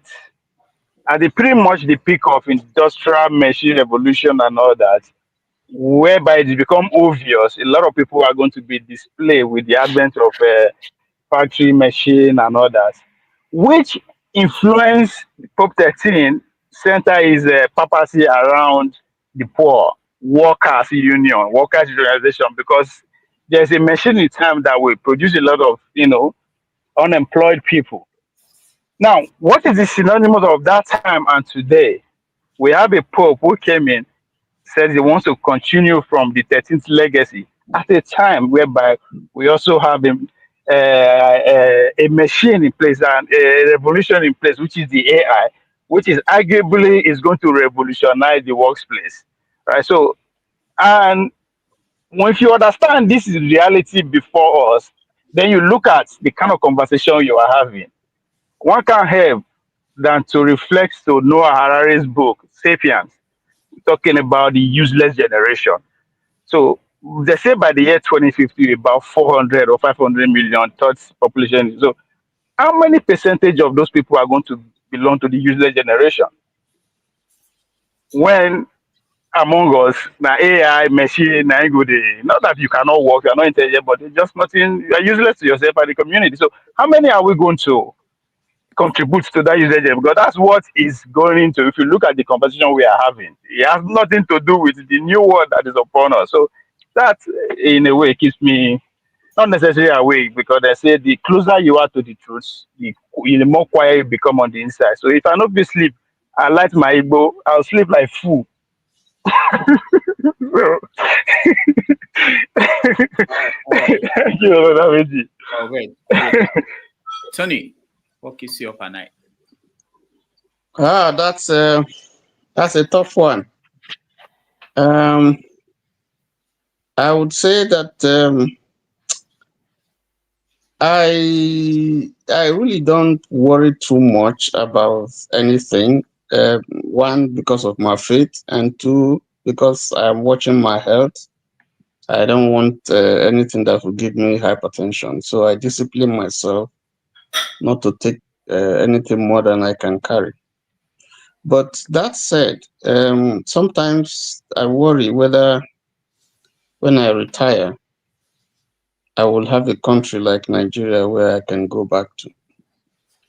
Because this place is not home for me, in spite of all the attractions. I don't like the winter. And I enjoy community life. I have developed communities. I've contributed, to develop a couple of communities where I lived, where I have property. I miss them. I'm hoping and trusting that time will come when I retire very soon. I can go back home and live my life as a complete African, as a Nigerian, as a Wanyahaba, that I am. That's my wish, that's my prayer. And I want to die in Nigeria. I don't want to die here. So sometimes I worry,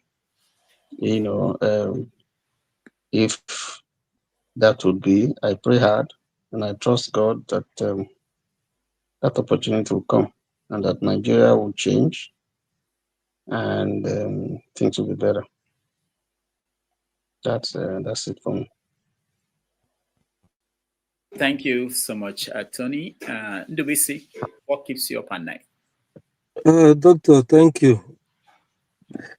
My major concern is the horror and shock I feel every day when I see how our so-called rulers that deliver to me usually cause ruiners, how they mismanage the country from all angles, using ethnic and religious and other sectional divisions, and how they have been able to deceive and develop some supporters, including some who are young people, who are supposed to be the future of a better Nigeria, holding on tight to ethnic and religious cleavages, even when they speak, and some do it here on this our platform.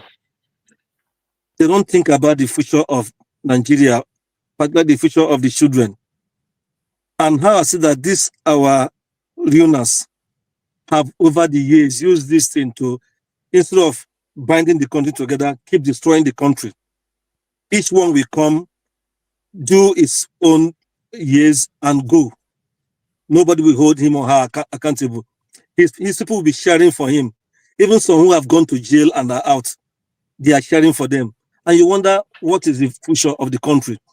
If this could happen, how will the country ever get it right? How will Nigeria be better tomorrow? See how people are suffering back home.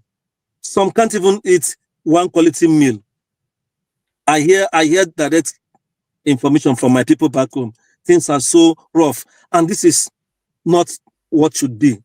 We have all the necessary resources to be a better country, at least to be an average country that is developing. But the people we have in power, they're just destroying the country. It's as if from the day one, they have made Nigeria like their plantation slave camp to get as much as they want and then bolt away when the country burns down. They're not doing anything to bind the country together and keep the country develop the country. How can we not have basic things of life like electricity that can revitalize industries and development, create jobs? All they talk, they send their goons talking, going to the media houses to talk, but no practical action on ground. People are suffering, but yet they say things are better, but nothing is happening. So the problem is that how come we end up with people like this? The structure is the problem. The country was not meant to function and to make the people feel that they own a country. Many of us have given up that we don't even own a country. That is why people are cleaving to their ethnic regions. But that doesn't even work because you have these evil people in every ethnic group. The worst of us are leading us. That is a fact. So it is only left for people to say, how can we turn things around? But my heart breaks when we come to forums like this. Instead of us channeling a way forward and agree that these things are not working, some of us begin to say things that breaks the heart, things that can lead us to a better place. Some are repeating what those people who are ruining our country are doing. So that it shows that there's no hope anywhere. It's really, really sad. So I don't know. That is what I feel, and I think Nigeria. Sometimes people say it's irredeemable, but I still have some flicker of hope that probably someday we might have a better country and we'll start afresh. Some countries behind us, even in the West African areas, they are getting their acts together, and we that are supposed to be the leader that should show the light, we are behind, owing to mundane thinking that our so-called rulers have put in place, and some of us are following it sheepishly. It's sad. Thank you. All right. Thank you, Ndubisi. AY, the last person. If I miss anybody, please let me know. About AY, the last. I'm the last person. Mm-hmm. They sleep well for night too. Nothing they keep me up. I don't know if you carry person problem. Okay, on a more serious note though. So one thing that actually keep me up at night is the thinking of the young ones. So especially Nigeria, the idea of Nigeria not loving their country, Nigeria not seeing Nigeria as one. To me, see, it is a fundamental problem to me. On every issue, sometimes it get irritating, get tiring. Like today, they are just discussing JAMB problem, the problem they encounter. People turn it to tribe. It's problematic. I understand, like, if you come with evidence, like, okay, they discover, okay, what these people are doing, they're using it to target a particular tribe, I would really love to discuss it. But when we just say stuff, it becoming too tiring. Any little thing now, you share an opinion, they tag you tribal. It's a problem. And they do this thing to almost everybody that don't look like them. No, you don't do that. I don't even understand that language. To me, it's for you to even say you hate a whole people. It's foolishness because you are better than a whole people. It's madness. How can you be better? Or this tribe is better than this tribe? It's stupidity. How can this tribe be better than this tribe? That's not correct. What is correct is there are some people from this tribe better than this tribe. There are some people from this tribe. Every tribe have good. Every tribe they have bad. These are actually facts like you can check everywhere. This issue of we got to learn to work together. Nigeria is one. This country is one. I mean, if as a matter of fact, even if we have to divide Nigeria, we have to still see ourselves as brothers. We have to, because we will be neighbors. Every part of Nigeria will be neighbors. So are you going to be killing your neighbors like what they do in Gaza? No, they are still going to be your people. You got to travel across their border. You got to travel across their airspace. We got to still try to learn to work with each other. It's unfortunate. To me, it's actually a problem. I can't really understand it. I know we have issues, but hopefully we can get over all this and see ourselves as real one and try to work together. Thank you. Thank you so much, AY. For me, what keeps me up at night is that this is 100 naira groundnuts. Look at it. 100 naira groundnuts. God, I beg you. Now, This actress, sorry, Rudolph, this actress shared one Netscape, this small one that in nylon like this. It says 1,200. One of the popular actresses. It's too much, man. Now, if this is 100 naira groundnuts, what else? How much is a loaf of bread? And knowing how much people are paid in Nigeria as minimum wage, and this is 100 naira will buy you groundnuts, and it's not made in abroad. Nothing about this is abroad. So imagine something made abroad, how much it is. All right. I just want to inform you guys that forefathers couldn't be here today because he lost somebody close to him. So I just wanted to make sure that I pass across that message. Hopefully he will be joining us next week. And tomorrow there won't be 90 Minutes Africa. I won't be here. I tried to get something going, but I couldn't arrange it. So I will see all of you. I'll see all of you next week. I want to thank the people that supported us. It's very important. They are the people who actually make this thing we do here possible. Oriako Tope, Kulata, Oscar Blackbone. Yes, some people. Let me see. Alexander Gomez, Chibike Echendo, Igbo Basics, George Blue Shell, Chibike, Man of Prestige, One Man, Real IK, Kulata One Man, AY for Real, Jaja. We thank all of you for your support. You keep this channel on. The Father will keep the light on. It's because of you. We don't really make any money at all from viewership. We don't have the numbers, but the little money we get is enough for now, but we need the support, and we thank all those people who supported us. We thank everybody who came in today, the platform, in the studio, those on the comment section. I saw all your comments. I couldn't respond to everything. Thank you so much, AY, for being here. Thank you, Local P. Thank you, CM. Thank you. So Rudolph. Yeah. So Rudolph. Yeah. What of KJ? Won't he cover for you tomorrow? Or well, KJ couldn't go tomorrow too. I checked. He couldn't do it. Show couldn't. You know, sometimes people have other engagements. I had a guest who was going to come, and I had a host actually. The problem was not the host. I had someone who was going to host.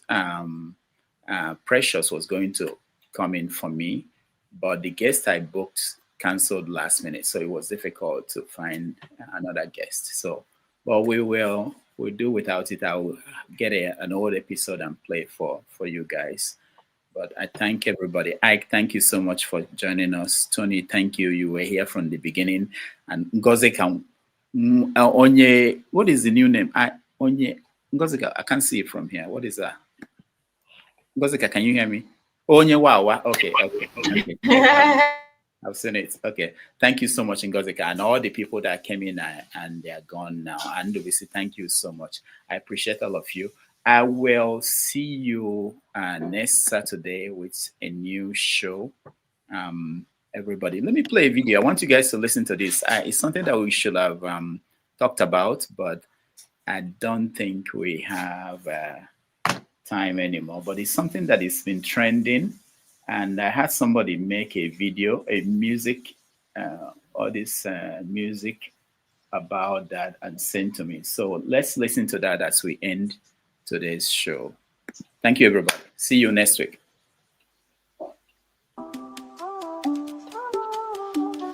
Let them be, I'm beating Yeah, the style of Burna Boy.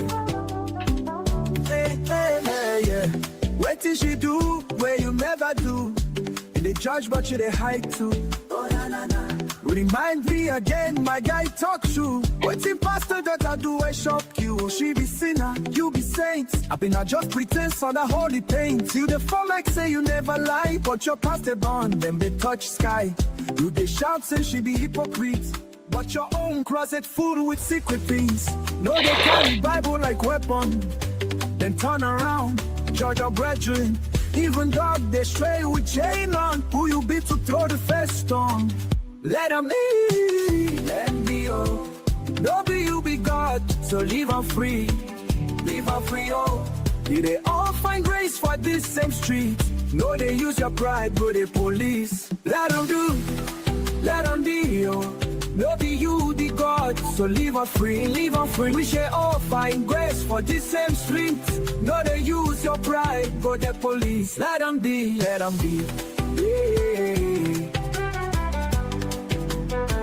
Let the woman breathe.